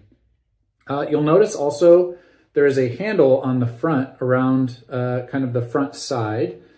This serves a couple of purposes. One, you can use it as a handle to be able to carry Glide kind of upside down, which might be more comfortable. It also creates a kickstand. So when you tip the handle up, it kind of rests as a tripod on the wheels and then this front bar handle. And Glide is able to kind of stand up for you if you need to use both hands to pull out your credit card or do anything. Glide will just kind of remain in a standby position in that way. The bottom half of Glide, it's kind of a soft, rounded cylinder shape that's about 7 inches in diameter. The wheels are also 7 inches in diameter. The bottom half of the Glide main device is really a kind of a charcoal gray. There will be a USB-C charging port in that area, as well as a power on-off button. So to charge your Glide, you use the same charger that you would for a smartphone with the USB-C connector. And that's really so that you can not have to have any special charging cables or a charging dock or anything kind of proprietary that you would need for Glide. This, you could borrow somebody's charger at the airport, etc. So we're imagining about a 4-hour total charge time, but we'll have quick charge capability similar to a smartphone where you can kind of give it a bunch of juice really quickly, and then it kind of takes a little bit longer to fill the entirety of the battery. As far as the battery life, we expect 6+ hours of active use. So with standby and kind of hibernation modes that we're planning on, we anticipate that lasting a full day on a single charge of an active lifestyle, 10,000 plus steps throughout your day. Moving on to some other design features, the bottom half I mentioned is a dark color gray. The top half of the main body is white. And then split in the middle is this glowing LED ring. So this provides a lot of visibility if you're walking around at night. Other people will be able to see it very easily. We can also play with different colors here. We've talked about adding red or different colors that can signify different things. We'd love to hear your thoughts about how we might use that effectively. Moving up, you can see a handle here. There is a section, this is a telescoping stem. So what I'm doing now is I'm pressing a button that releases the telescoping, kind of like a tripod. So you can adjust it at inch increments, up or down, so that it's a comfortable height for you, or all the way down makes it the most compact to be able to kind of sit between your feet in an Uber, on a train, a bus, or ultimately our plan is to be able to fit this into an overhead bin in an airplane, if you're traveling in an airplane with it. At the top, the handle is kind of a rounded triangular shape. There's a black rubber grip around the top, and that integrates haptic feedback areas, which are isolated left and right.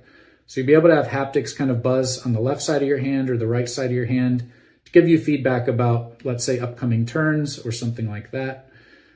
This design concept had a single button, but what we've learned is that we're actually moving to 3 buttons. You can think about those as kind of a left, a right, and an enter in the middle. And some of the ways we're thinking about using that, let's say you walk into a hotel lobby. You can ask Glide through voice recognition, Glide, help me find the front desk. It will accept that. The camera will start looking for what it could recognize as a front desk using our AI. Once it recognizes it, it will be scanning as you're walking around. It will recognize the front desk. It will say front desk found. And then it will create a route to go to the front desk. If you don't have a particular thing in mind, coming back to those arrow buttons, let's say you walk into that hotel lobby and you click the middle button to ask for potential targets that you might be interested in. In that example, based on what it could see with the current point of view of the camera, it could say something like front desk, elevator, couch. And in that instance, you could toggle kind of left and right to the one that you wanted. Let's say elevator. You click the middle button, enter. It would create a route to take you to the elevator. One other thing you'll notice in the handle, or I'll talk about here, is a speaker and a microphone array. So this is meant to be extremely loud so that you could hear it outside, but there are going to be situations where it's just too noisy or you just don't want the speaker to be talking for discretion. So in that case, we are also adding Bluetooth to be able to connect to a headset. And that's going to be agnostic of whatever style and brand, as long as it can connect to Bluetooth. Lastly, as far as the technology goes, we're moving to a stereo depth camera in the handle. This is shown as a mono, but we're updating the design based on some of our recent testing and demonstrations. So the camera technology is really critical here. We're moving to the stereo depth, as I mentioned, that also has IR. One of the benefits about this upgraded technology that we're moving toward is the fact that we get a 3D point cloud And with IR and the stereo depth, we also do a much better job in all different lighting conditions, including the dark, as far as being able to get all of the information that we need for overhead obstacles, for cliff detection, for object recognition, etc. However, we aren't just relying on the camera. We do also have redundant sensors in the base. So up toward the top at the front, we're putting in millimeter wave radar. These are pretty advanced sensors coming from the automotive technology space. Those also create 3D point clouds and are going to kind of give a backup to things like curb drop-off detection and obstacles. So the camera and the radar will be working together in all instances with a pretty wide field of view. The radar will have 190 degrees left, right, and front. The camera will have 90 degrees, and those will be working together to keep you safe as you're walking, avoid obstacles, and recognize anything that it might need to steer around or put on the brakes if it needs to. Let me know if I missed anything. Otherwise, the team here will be happy to also answer questions. But yeah, that's the basics of Glide. You'll hear a lot more about how you walk with Glide, what that experience is like, and how you interact with the device here in a little bit. All right, thank you. Kyle, thank you very much. This was great. I just wanted to give you a bit of an understanding of where we are and where we're going. Glide is about just under a year before we expect to start shipping the device to our pioneers, the folks who've pre-ordered the device. Where we are right now is that we have completed our alpha device. We've been showing over the last year a series of prototypes from CES through CSUN, the NFB and the ACB conventions in our various demo days, the evolution of the product. Each prototype can do more. We've been taking a ton of feedback from everyone, and the alpha device is really the first prototype that represents what the product will ultimately become. From alpha, we expect to get to beta in the January timeframe and really start to test the device with people. And as we go into manufacturing and start to ship the devices later next autumn. But one of the things that's really important for us is to enable you to have a clear understanding of how the product will work, and more importantly, to give you a chance to feedback about how the product works and what it does, so that we can make sure that we're building it in the right way. And to do that, we're going to run a video that illustrates a scenario. It's going to be me going to get juice from a store, and you'll see how the device behaves in different situations. This is a canvas, it's an illustration, it's not a working product. It's a video that gives you a sense for how the product will work, and I hope you enjoy it. Luke, over to you to walk us through the product. Hi, I'm Luke Buckbrough, one of the co-founders of Glidance. In today's video, I'm going to walk you through how we're expecting Glide to be used to get around, and to give you a glimpse into the overall experience of using Glide. These videos are designed to illustrate using prototypes and explanations representing current thinking and feedback we've received from the glider community. So please keep in mind the detail can always change as we learn. Without further ado, let's take Glide for a walk. In this view, we see Amos Miller sitting on a bench along a pedestrian sidewalk in his local neighborhood, lined with many shops and people walking by. Glide is standing upright next to him. Amos is taking Glide on a familiar route today to his favorite juice store to pick up a refreshing smoothie. Because Amos is on a familiar route, Glide is in freestyle mode. This means he didn't request Glide to guide him on a route. He'll be deciding which way to go. Freestyle is Glide's default mode of use. Unless you select a route, you are freestyling. Amos is ready to walk on his familiar route to the juice shop. Now, standing on the sidewalk with Glide to his left in the resting position, leaning on the front bumper with the handle vertical to the ground, he grabs onto Glide's handle with his left hand. He slowly pulls the handle back 45 degrees to the ground and is now in walking position. At this position, Glide will sound a confirmation chime.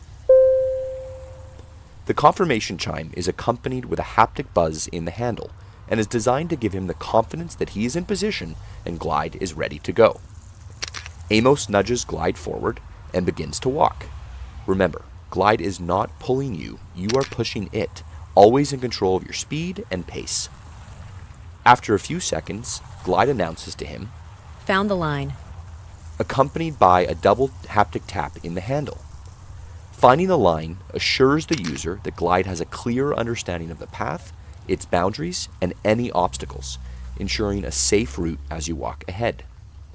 As Amos walks, Glide's wheels are steering a little to the left, a little to the right to keep him on a safe and straight route.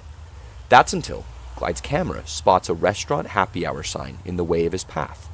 Glide's wheels steer him around it, avoiding the obstacle and getting him back on that line. As he continues to walk forward, Amos is about to pass people walking by the sidewalk. It's a little narrow, so Glide gave him a short buzz in the handle and increased resistance on the wheels just to indicate to him to slow down a little bit. Okay, he passed the people and it's all clear. He begins to walk at a normal pace again. The sidewalk is relatively smooth. There are bumps and things that Amos can still feel through the handle, although Glide's wheels are large enough to easily go over them. Amos is simply just walking forward, and Glide is effortlessly adjusting its wheels to keep him on track. You can really see how confidently and purposefully he's moving. Glide sees he's approaching the end of the block and can see an intersection coming up in about 15 feet or 5 meters. "Sidewalk left, crosswalk ahead, crosswalk right." When approaching an intersection, Glide is designed to detect the possible options and announce them to him. He knows to turn left, so he presses the left button in the handle under his fingers to confirm to Glide that he'll take the option to the left. Glide confirms. "Sidewalk left." Glide's wheels begin to slightly turn left, shorelining against the wall until the turn opens. Once Glide sees the path ahead, it'll take the turn onto the left of the sidewalk. "Found the line." Amos continues his walk along the block with the road to his right and the building line on the left, and is keeping a good pace. Let's quickly review some features here. Freestyle navigation.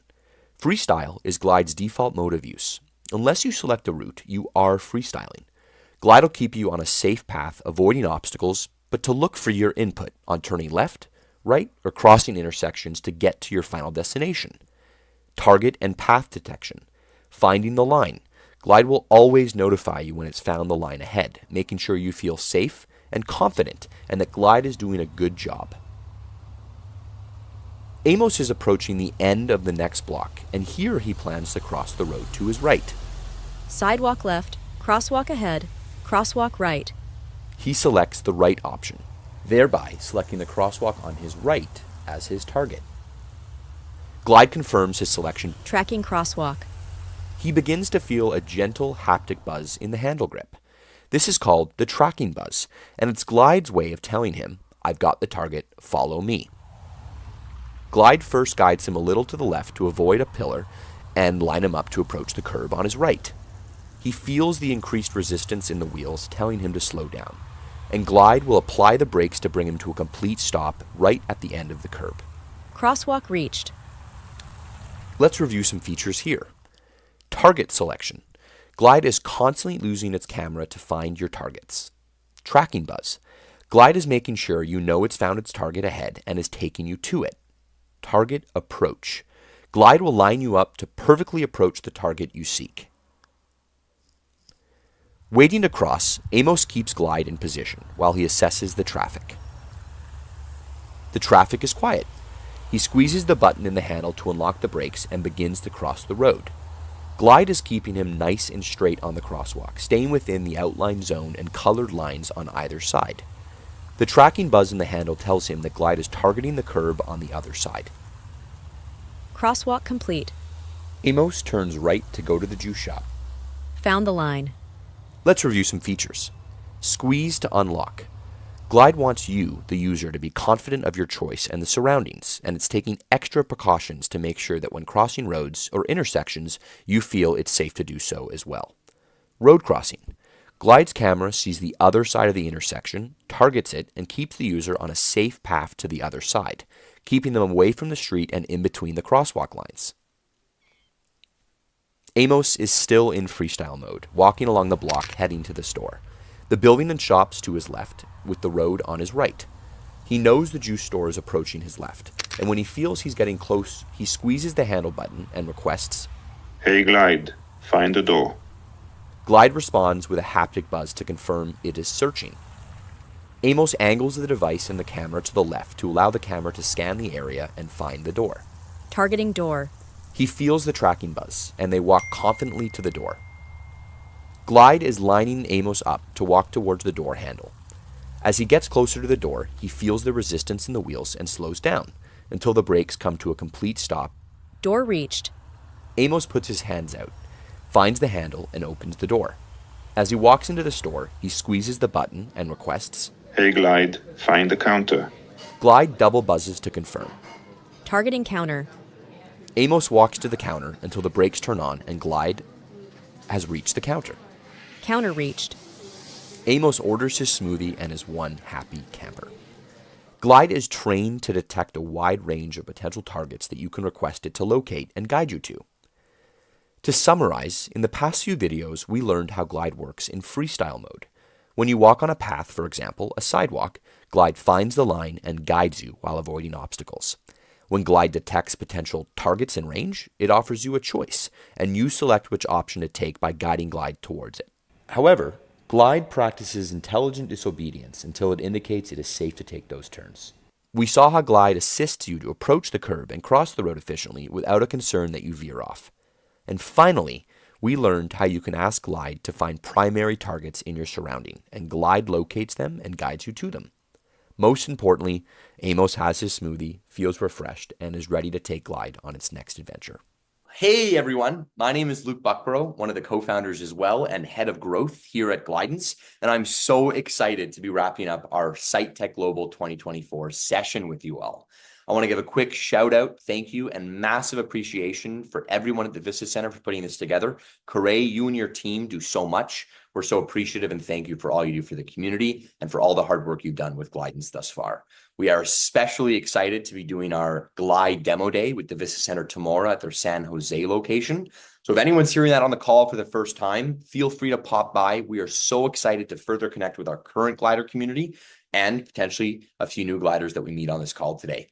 But without further ado, what I'd love to do to wrap us up today is really give us an idea in terms of what a glider has meant to us and the impact it's meant to the business from our past, present, and future, and how we're really going to take what it means to be a glider in 2024 to what it means to be a glider in 2025. But before I do that, I would love to ask everyone on the call a question. Who here has ever purchased a product? And upon getting that product, the excitement and the anticipation that you've waited to try it, it falls flat. There's things that you change. There's things that you would have done differently. There's things that you wish you could have told someone about. There's things that you wish, aren't even there. Well, here at Glidance, we didn't want that to happen with Glide. We wanted to change that process completely and do the exact opposite. How? By building Glide completely out in the open, pulling the curtains back and allowing anyone who's willing to share their perspective, their ideas, their opinions, come on into our team. And how have we done that? Well, we introduced something called a glider. And you might ask, what is a glider? Well, from the get-go, we wanted a glider to be more than a customer. We wanted a glider to be a team member, truly with us on this journey.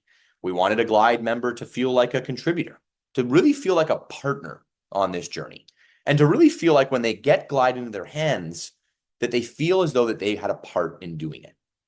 And my goodness me, could we not have been more excited, more proud, and truly thankful and appreciative for what the glider community has meant to us. In January of this year, we debuted our third prototype at the CES, the Consumer Electronics Show at Vegas, not only taking home an accessibility award, but more importantly, planting the seed for what would be an incredible journey to where we are today. To give you real numbers, we had about 180 gliders in our network in January, and since then have grown that to over 6,500, not just in the US, worldwide. And that's really because of all of you on this call. Word of mouth, speaking to friends, going on podcasts, making your own videos talking about our product. And what I think is really interesting is the impact that it's had on us as employees, on us as team members, on us as our culture, on us as a business. Well, let's go through that. Since January, we've held 12 glider Zoom calls. And what glider Zoom calls are, is they're a chance for you, anyone, to join on our team meeting. We talk about our product iteration. We update you on new features. We update you on the development process. More importantly, we spend almost even more time allowing you to tell us what you think about our ideas than us telling you themselves. And what that has led to is the incredible amount of information for our product team to develop and continuously build the best version of Glide there can be. We are not experts. Amos famously says sometimes we don't have answers to questions, and even sometimes we don't have questions. So what we're always doing is involving you in the process, listening with 2 ears, 1 mouth, and allowing you, the glider, to provide as much feedback as you possibly can. We've also done this thing called the Glide Demo Days, which you'll learn a lot more about tomorrow. But really, that was a chance for us not only to talk about the process digitally, but really allow people to get their hands on the device, feel the wheels, feel the base, put their hands on different styles of handles, and tell us what you think about the physical product in real time. More importantly, get to try Glide for yourself. We kicked that off in New York this year with the Helen Keller services and could not have been more appreciative and really surprised at the turnout. Every single demo day, we have a massive amount of people showing up, not only from the place in which the demo day is being held, but from places hours, if not, flights away. And that's been so incredible to see. And really more importantly, the feedback, the excitement. I always like to say, we travel more than most, but you all make the travel so worth it. So just to give a quick update, demo days have just begun. We're going to be making sure that we're on the ground even more than we are in 2024, as in 2025. So reach out, ask us where you are, tell us what you want, and we'll do our best to make sure we get into a city near you. But really, to kind of speak more about what that impact has had from a greater landscape of our business is our raise. As we all know, technology is incredibly exciting, but there is a cost to it, and developing Glide is definitely not cheap. So what you have all done for us is you've given us momentum. You've given us excitement that we could bottle up and take to investors. And what they have done is they have been incredibly excited. Thus far, we've raised $1.4 million in a pre-seed round, not just from not-for-profits or people that felt like they had an emotional reaction to the product, but some of the biggest names in early stage investing in robotics. Gret VC, Proto Ventures, Greenwood and Cavalier. These are people who invest in some of the technologies that change society, and they see Glide as being one of those. And it's because of you, gliders, that you have provided us that opportunity to do so. I think more importantly, though, what you've really done is you've proven this idea of building a product out in the open. The emails we get about people saying, it finally feels like you're doing this right. It feels like I'm a part of something. It feels like I have hope. It feels like I'm excited to give my feedback and that you're actually listening. It really feels like we're building something different. And it really feels like we're meeting this moment of developing a technology out in the open with a community, for the community, by the community. And so to all of the gliders who've been on this journey with us in 2024, I thank you. We thank you. We still need you. So I have a bit of an ask. For any glider who's been with us in 2024, for any founding glider, for any glider who's pre-ordered, don't stop now. Continue to show up. Continue to give your feedback. Continue to give us your good, bad, and the ugly. Challenge us always, because we still have a year to go until we launch Glide in all markets. And why that matters is if we do it now, before we run into manufacturing, before we decide to finalize certain elements of this, we can still change it. So tell your friends, tell your family members, reach out to organizations, talk about Glide. By doing so, go on our website, glidance.io, register to become a glider today to really become, again, a partner, a contributor, a team member on this journey. More importantly, follow us on our social media platforms to really get an in-depth, real-time view of what it's like to show up to our Glide demo days, our virtual demo days, behind-the-scenes footage that we won't have in our newsletters. Lastly, for anyone who has pre-ordered Glide, get ready, because next year is going to be a big one. We're going to be working with you in ways that we won't with others, because we really want to make sure that when the product lands into your hands in September of 2025, you, the user who has put a pre-order in, feels as though part of the process and felt heard.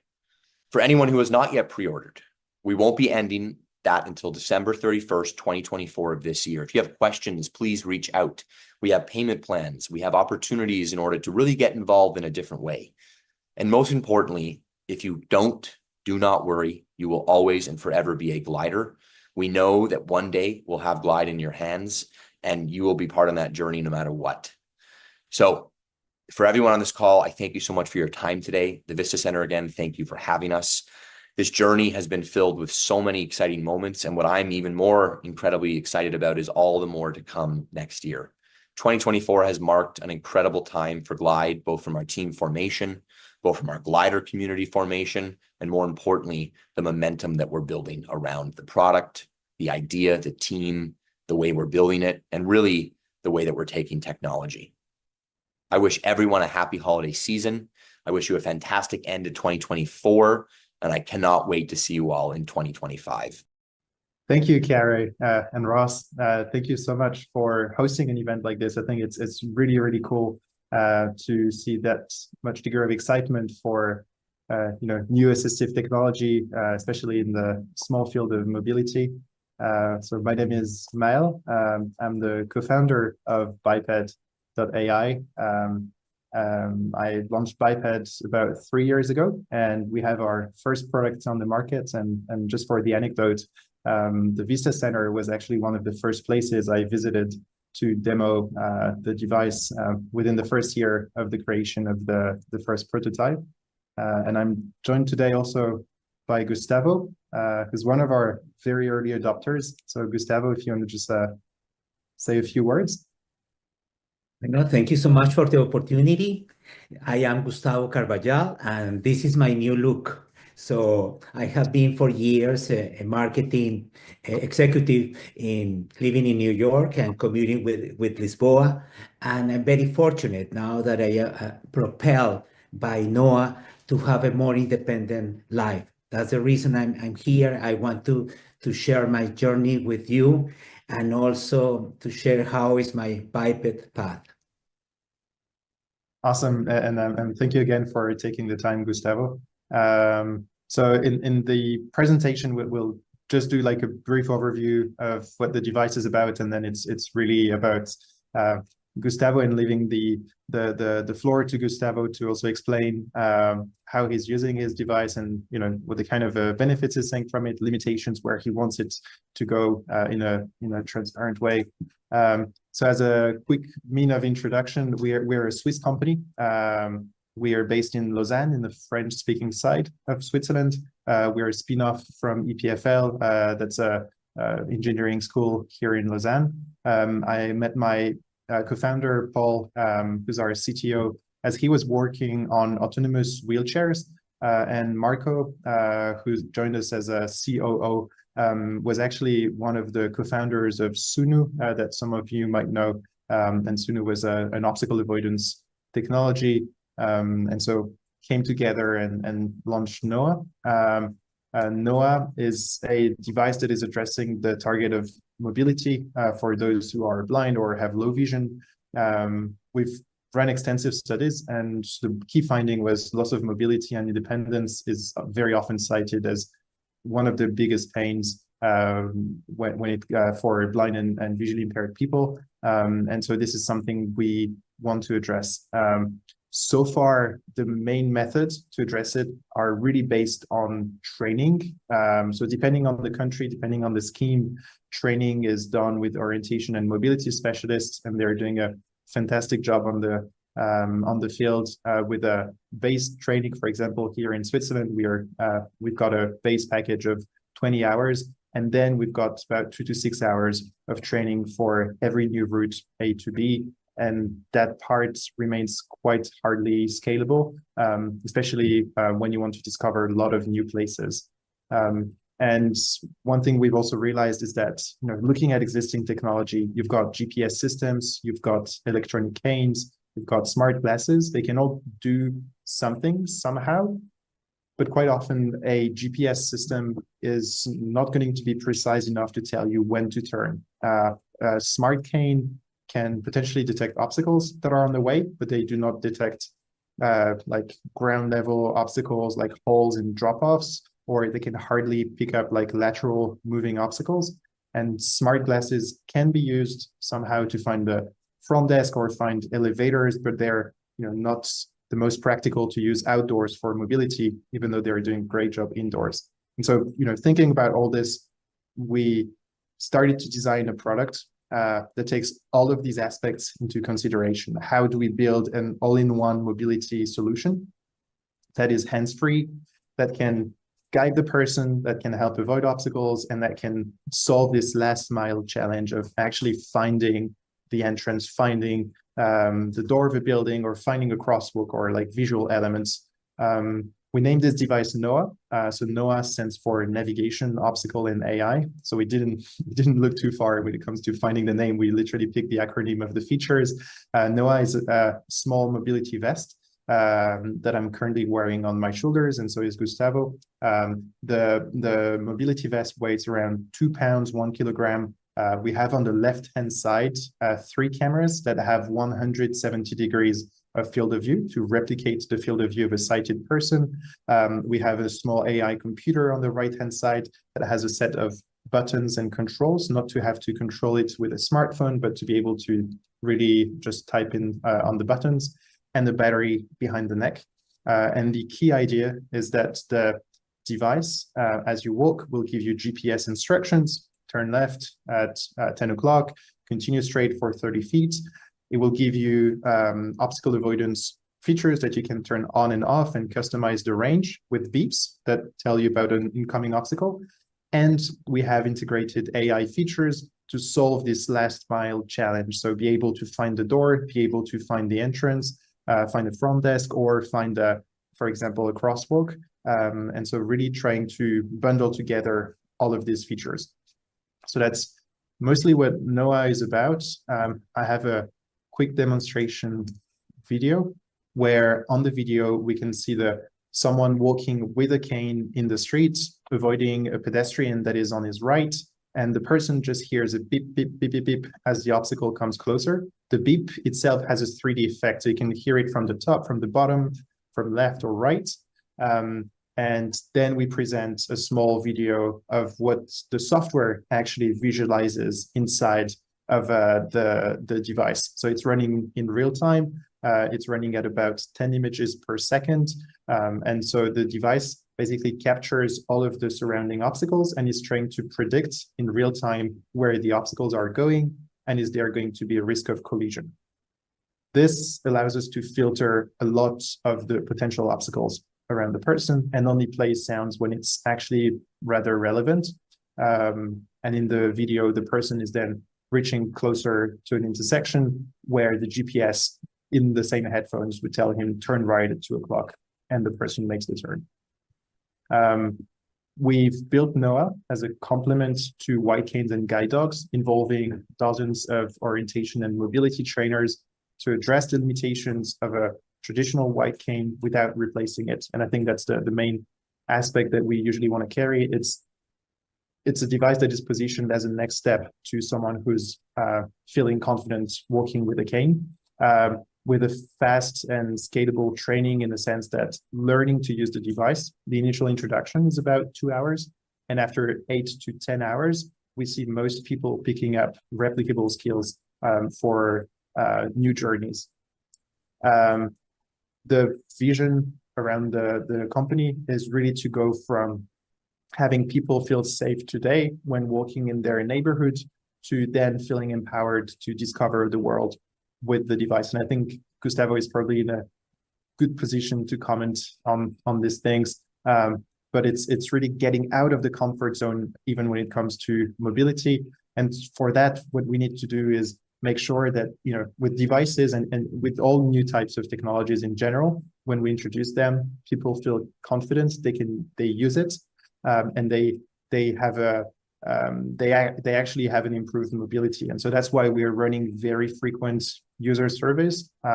And so far on the user surveys conducted, 100% of the user base has declared improved mobility within average use of 2.3 times per week. So that means it's not a device that you're potentially going to use every single day. It's potentially a device that you would use to commute from A to B and gradually introduce new places that you would like to discover with the device. And yeah, some extra testimonials that we wanted to share. Also from David Woodbridge, who's working in the assistive tech department at Vision Australia, who was sharing that he was very excited and impressed by his use of the device, and some of the testimonials that we also shot at Sight City in Frankfurt in Germany last year. Really good experience. Like it recognizes obstacles around you, and I walk with it without my cane. And I must say I'm really impressed. I think this is going to be the game changer. And yeah, as a quick summary word, NOAA is intending to become a navigation device, an obstacle detector, and a pair of smart glasses, but bundled for mobility, essentially, as a complement to white canes. And that's typically, you would see that type of device kick in once white cane training has been completed and once the user has a specific interest in actually exploring the surroundings and discovering new paths and discovering new destinations potentially at some point. All right, so that's it for my presentation. Now I think onto the exciting part, which is the conversation with Gustavo. So Gustavo, thank you again so much for taking the time to have this chat. We've met a while back, actually. So I just wanted to have maybe the story of how you heard about Biped in the first place, Gustavo. So this is a personal story. I'm a member of the visually impaired community, and it has been also a challenge when I learned that I have to use the white cane. So myself, my family, my husband, we were looking for new opportunities, new devices, technologies. And I have to tell you that for years, personally and professionally, I have been working in marketing for innovation. I'm an idea catalyst. That is a kind of a cool hunter dedicated to marketing. In this case, I became the subject, looking for new possibilities. That's the reason, like maybe more than 2 years ago, my computer read me a blur about a Swiss company called Biped. Immediately, I shared this blur of technology news with my husband, and we monitor how it was developing, and even we engage by being part of learning about the newsletter that the company had in those days. But when I say it's personal, it's because last Christmas, I was surprised because my Christmas gift was a tool for a more independent life. That is what I'm pursuing all my life, because I have had my vision condition for many, many years where I was growing and working. And when it was in a different stage, I was looking for something like this. And I was surprised. And it was really, for me, a very important moment. So that's the reason how I discovered, maybe in a natural manner for me.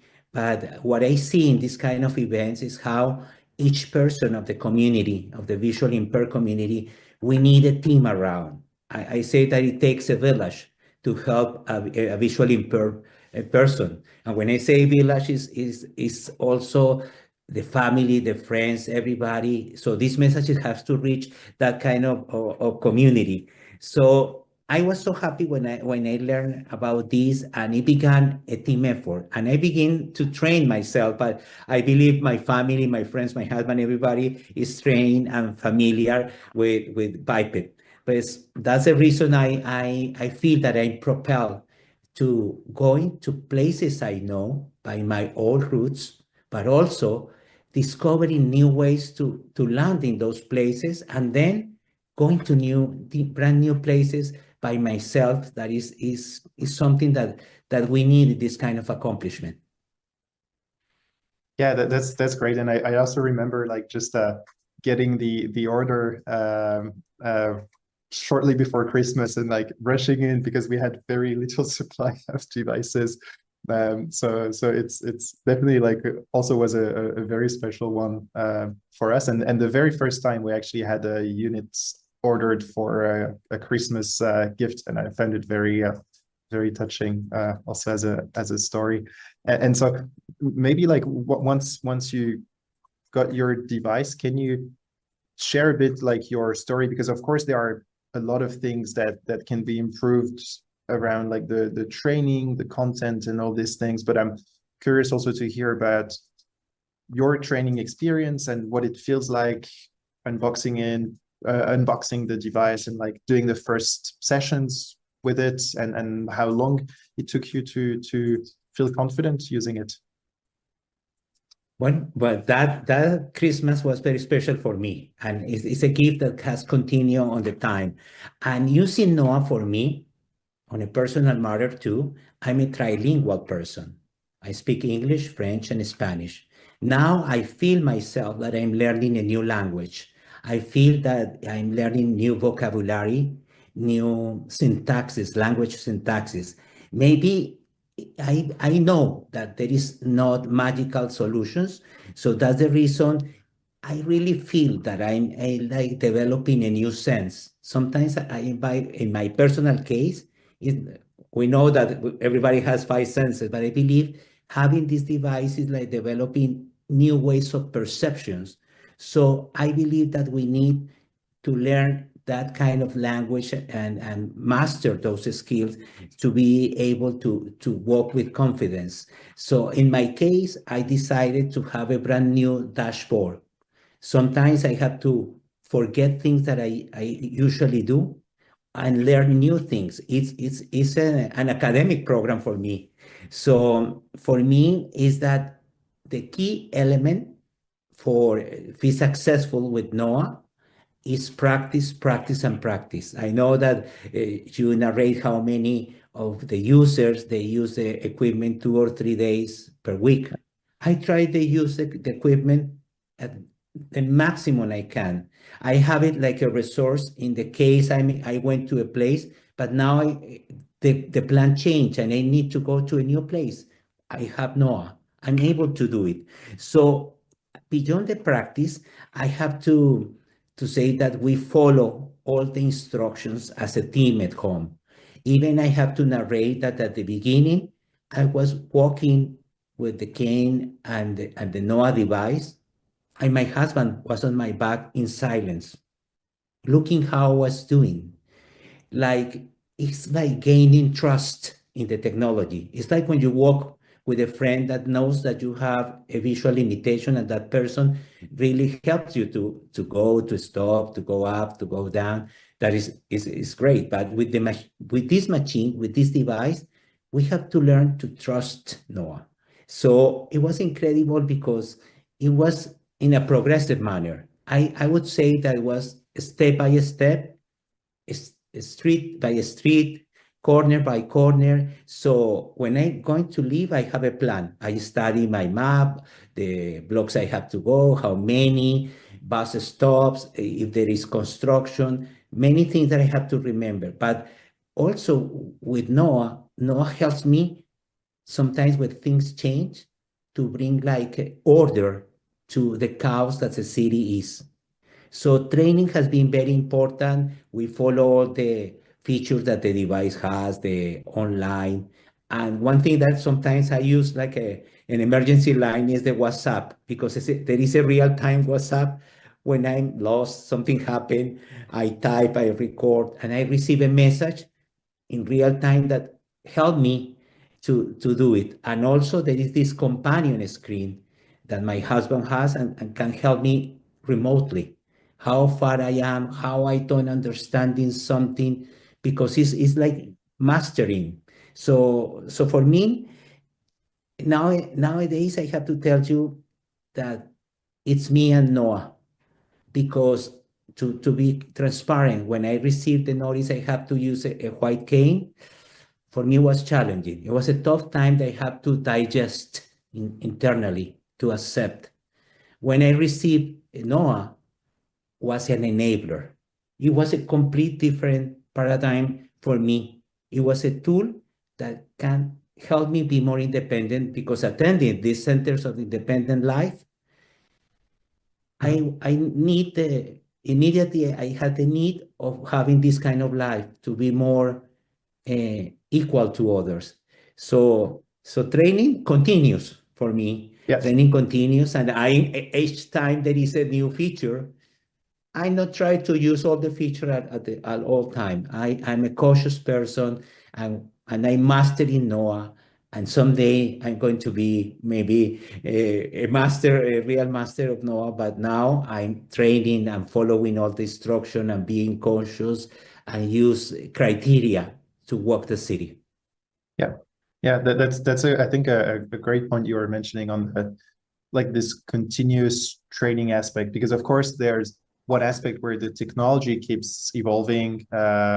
So it's for example, like next month we're launching a feature called obstacle scan. So it's really, as you get into a new place, there are buttons on the side and you can just press. I mean, by the time the video will be out, it will be released, but you just press on the side of the device and it takes basically a 3D picture, and then you hear sounds of where the obstacles are located, and then a small sound that tells you which path is open in the area you're entering. And there's one technology evolution aspect, and there's also like the aspect of I think there's no magical solution that without any training whatsoever. I think this is really my understanding of the field after having spent 4 years in the mobility space. There's hardly like a magical solution that takes you to like a new place without any training, without anything, without any other assistive technology that you need to rely on, or without any white cane, or without any support. But I think it's a great like realistic story of like the continuous training. So thanks for sharing this. The parts that I'm maybe like want to approach next is how do you what kind of journeys do you currently do with Noah, and like maybe how do you use it on a like normal day where you walk with the device? Like I mentioned before, Noah is like my daily companion. I'm with Noah. I believe it's something that I have integrated to my lifestyle. I have to tell you that for 26 years, I have been living in Manhattan, and I know by my neighborhood by heart. So during the process with my vision, those 26 years were very, very important because I know my environment. But now commuting with Lisbon, because I'm greeting you from Lisbon, is a new city with a different kind of layout, with a different kind of sidewalks, with a different kind of benches, of garbage cans, different kind of how wide are the sidewalks in each city. It has been a learning process and a patient process, because I have to be patient. I call myself and maybe other members of the visual impaired community like athletes, but a special kind of athlete, because it's not an athlete that does something extreme, but it's like a short distance athlete. Why? Because for me, maybe my accomplishment is that I go to the supermarket and buy a couple of ingredients I need to cook dinner. That small trip for me is essential in my daily life. So I live a safe space that is my home, that I know by heart, I feel safe to go to the supermarket. Thanks God, I have a personality that at the supermarket, I have a team that helps me to choose the size, the color, the flavor, because I'm a customer there. The problem is the path in a new city. So walking in Lisbon with Noah has been a journey of discovery for myself, because at the beginning it was functional, going to the supermarket, buying and come back, and it was successful. At the beginning, everybody called me if I was able to come back or reach the destination. Okay, but I was able to do it. But what happened? Like a month ago, when I came back, there is a new urban park and garden 3 blocks away from home. So I decided to go with Noah to the supermarket, but with one stop at the garden, at the park. That's quality of life. That's not a functional journey. For me, that is what I envisioned when I was sitting down in New York in the Center of Independent Living, and asking for desire how to have a better daily life. Stopping there, taking a call, or smelling the grass, or learning that is a new museum inside that I haven't explored at this moment. It was incredible. So I came back even happier. So those small trips is what I call my accomplishment during the day. So, and I feel empowered to do that. It's a learning process. I'm very blessed that I have a team. I have a connection with the equipment. Also, I was very fortunate to visit the headquarters of the company. While I was giving feedback, I was learning about future accomplishment of the technology. I remember when Mael wrote in the blackboard something and asked the machine to read, and the machine read, "Welcome, Gustavo." For me, it was a surprise how an equipment I can go to places and read the signage. So for me, it's something that gives me more independence. I'm waiting to use all devices because I still depend on the a myriad of people, and sometimes friends and sometimes unknown people on the streets of Manhattan or here who help me to perform my daily life. So it's that kind of thing that now my neighbors see a person walking with something new, a piece of technology that give us more capabilities to travel. Yeah. Also, I love the expression of the short distance athlete. I think it just summarizes it so well. And you just touched on the, like when you visited us in Switzerland. I wouldn't dare to call it the headquarters because it's really like just an office in a shared space. But it looks fancy if we call it the headquarters. So let's keep it like this. But when you visited us, you definitely also experienced some of the latest features we were working on that we released since then. So for example, like reading the sign is now mapped onto some of the AI buttons. We introduced also like the overall scene description, or like finding chairs or crosswalks. Of course, like we really try to keep as close as possible to a small group of beta testers and power users who give us feedback before the feature actually reaches market. But I'm also curious to just hear your thoughts very openly on where do you want something like this to evolve? Like where do you want this to go as a technology platform? What do you want NOAA to be able to do? What is missing? Because I think probably the ideas that you have will also resonate with lots of people, and of course like help us like continue to develop the technology.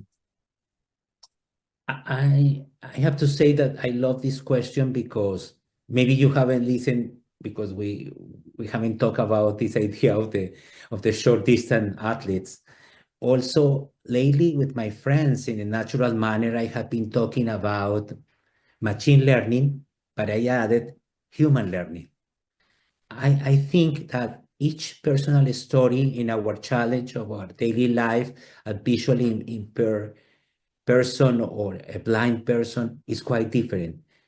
But we have to approach these kind of tools from the possibility and open ourselves and our family have a different perception. How are we dealing with the challenges as an effort, complete effort, and also involving the company that is doing this job. When I went with Lausanne in Switzerland, the conversation for me was important for me, and my performance, but I felt I was listened. When I received then a phone call that you have incorporated and thinking about doing how they are going to do this in the application, how they can eliminate the clicks, less clicks where we interact, to be more hands-free, I felt part of the solution. That's the reason when you invited me here is that it's a community that has to be together, and these kind of events teach us and our caretakers and families how is the challenge, how is technology, and how to address the technology. Maybe into shaping the future, one day I would love to talk to Noah. And because I Right. talk to many devices at home for many things. That's the reason when a person who is not trained at home, it's challenged because there are no switches and they have to speak sometimes in a specific language. In my case, I dream to talk to Noah and say, okay, Noah, change of direction. I'm not going to go now to the bakery. I need to go to visit my friend. And maybe Noah, who's my friend in the neighborhood and has the address, okay, and she gave me direction. So I believe I'm also a person of like maybe being growing up, I was a science fiction person, glued to the television and to the movies, and my career has been in entertainment. So I know how technology has been an issue that has been taught by science fiction. Science fiction that in one moment help us to understand what is a mobile. So also, I would like to see sometimes a person like us of the community with our challenges and difference, but also the technology showcase in a TV show or something to help others understand that there are other technologies that maybe they don't imagine or they don't know they exist in shaping solutions for a specific kind of demographic and communities. Yeah. So maybe it's talking to Noah, and in one moment Noah say, "Hi, Gustavo, I'm listening." Yeah, awesome. I love that idea. Now there are definitely a couple of things that are also in line with some of the things we're building. So I'm just glad you're mentioning this. I think we're reaching probably the end of our discussion. Thank you again, Gustavo, for taking the time. I really appreciate it. And thank you all for listening. And we have Marco, who's present in the United States, and we're opening up also the US with various distributors around the country, hosting various demo days, because I think the best way to experience this in the first place is probably just to get a demo. And so for that, we have a direct link to Test Noah on our website and see all of the upcoming dates. And so the website is called biped.ai. So that's BIPED.ai. Thank you again, Carrie and Ross. And thanks, Gustavo, again. What an incredible first day of fascinating conversations here at Sitech Global. Absolutely. And this is only just day one. I'm only speaking for myself, but talks like the ones we view today only have me hopeful. Because as I always tell people, there's never been a better time to be blind. Because we have so much technology available to us and at our fingertips, so many people to fight the good fight to build a more inclusive future with us. I'm so glad to hear that, Ross. You know, one of the messages for Sitech Global is to inspire the entire visually impaired community.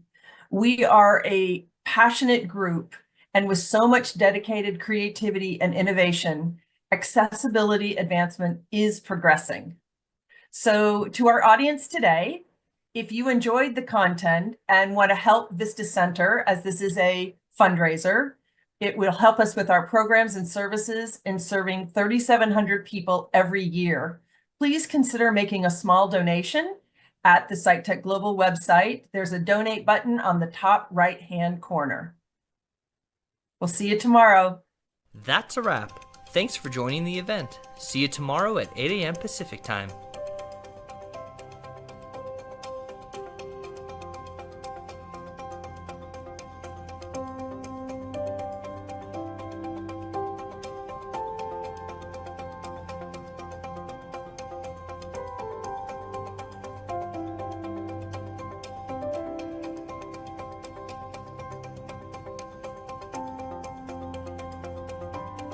That's a wrap. Thanks for joining the event. See you tomorrow at 8 a.m. Pacific Time.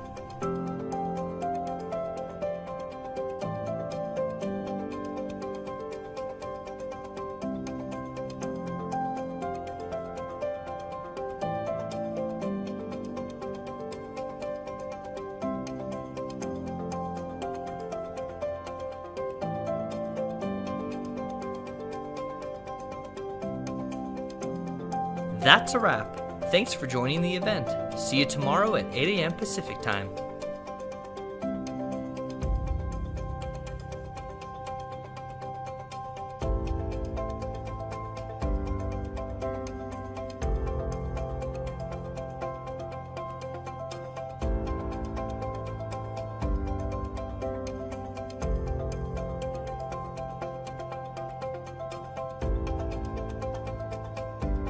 That's a wrap.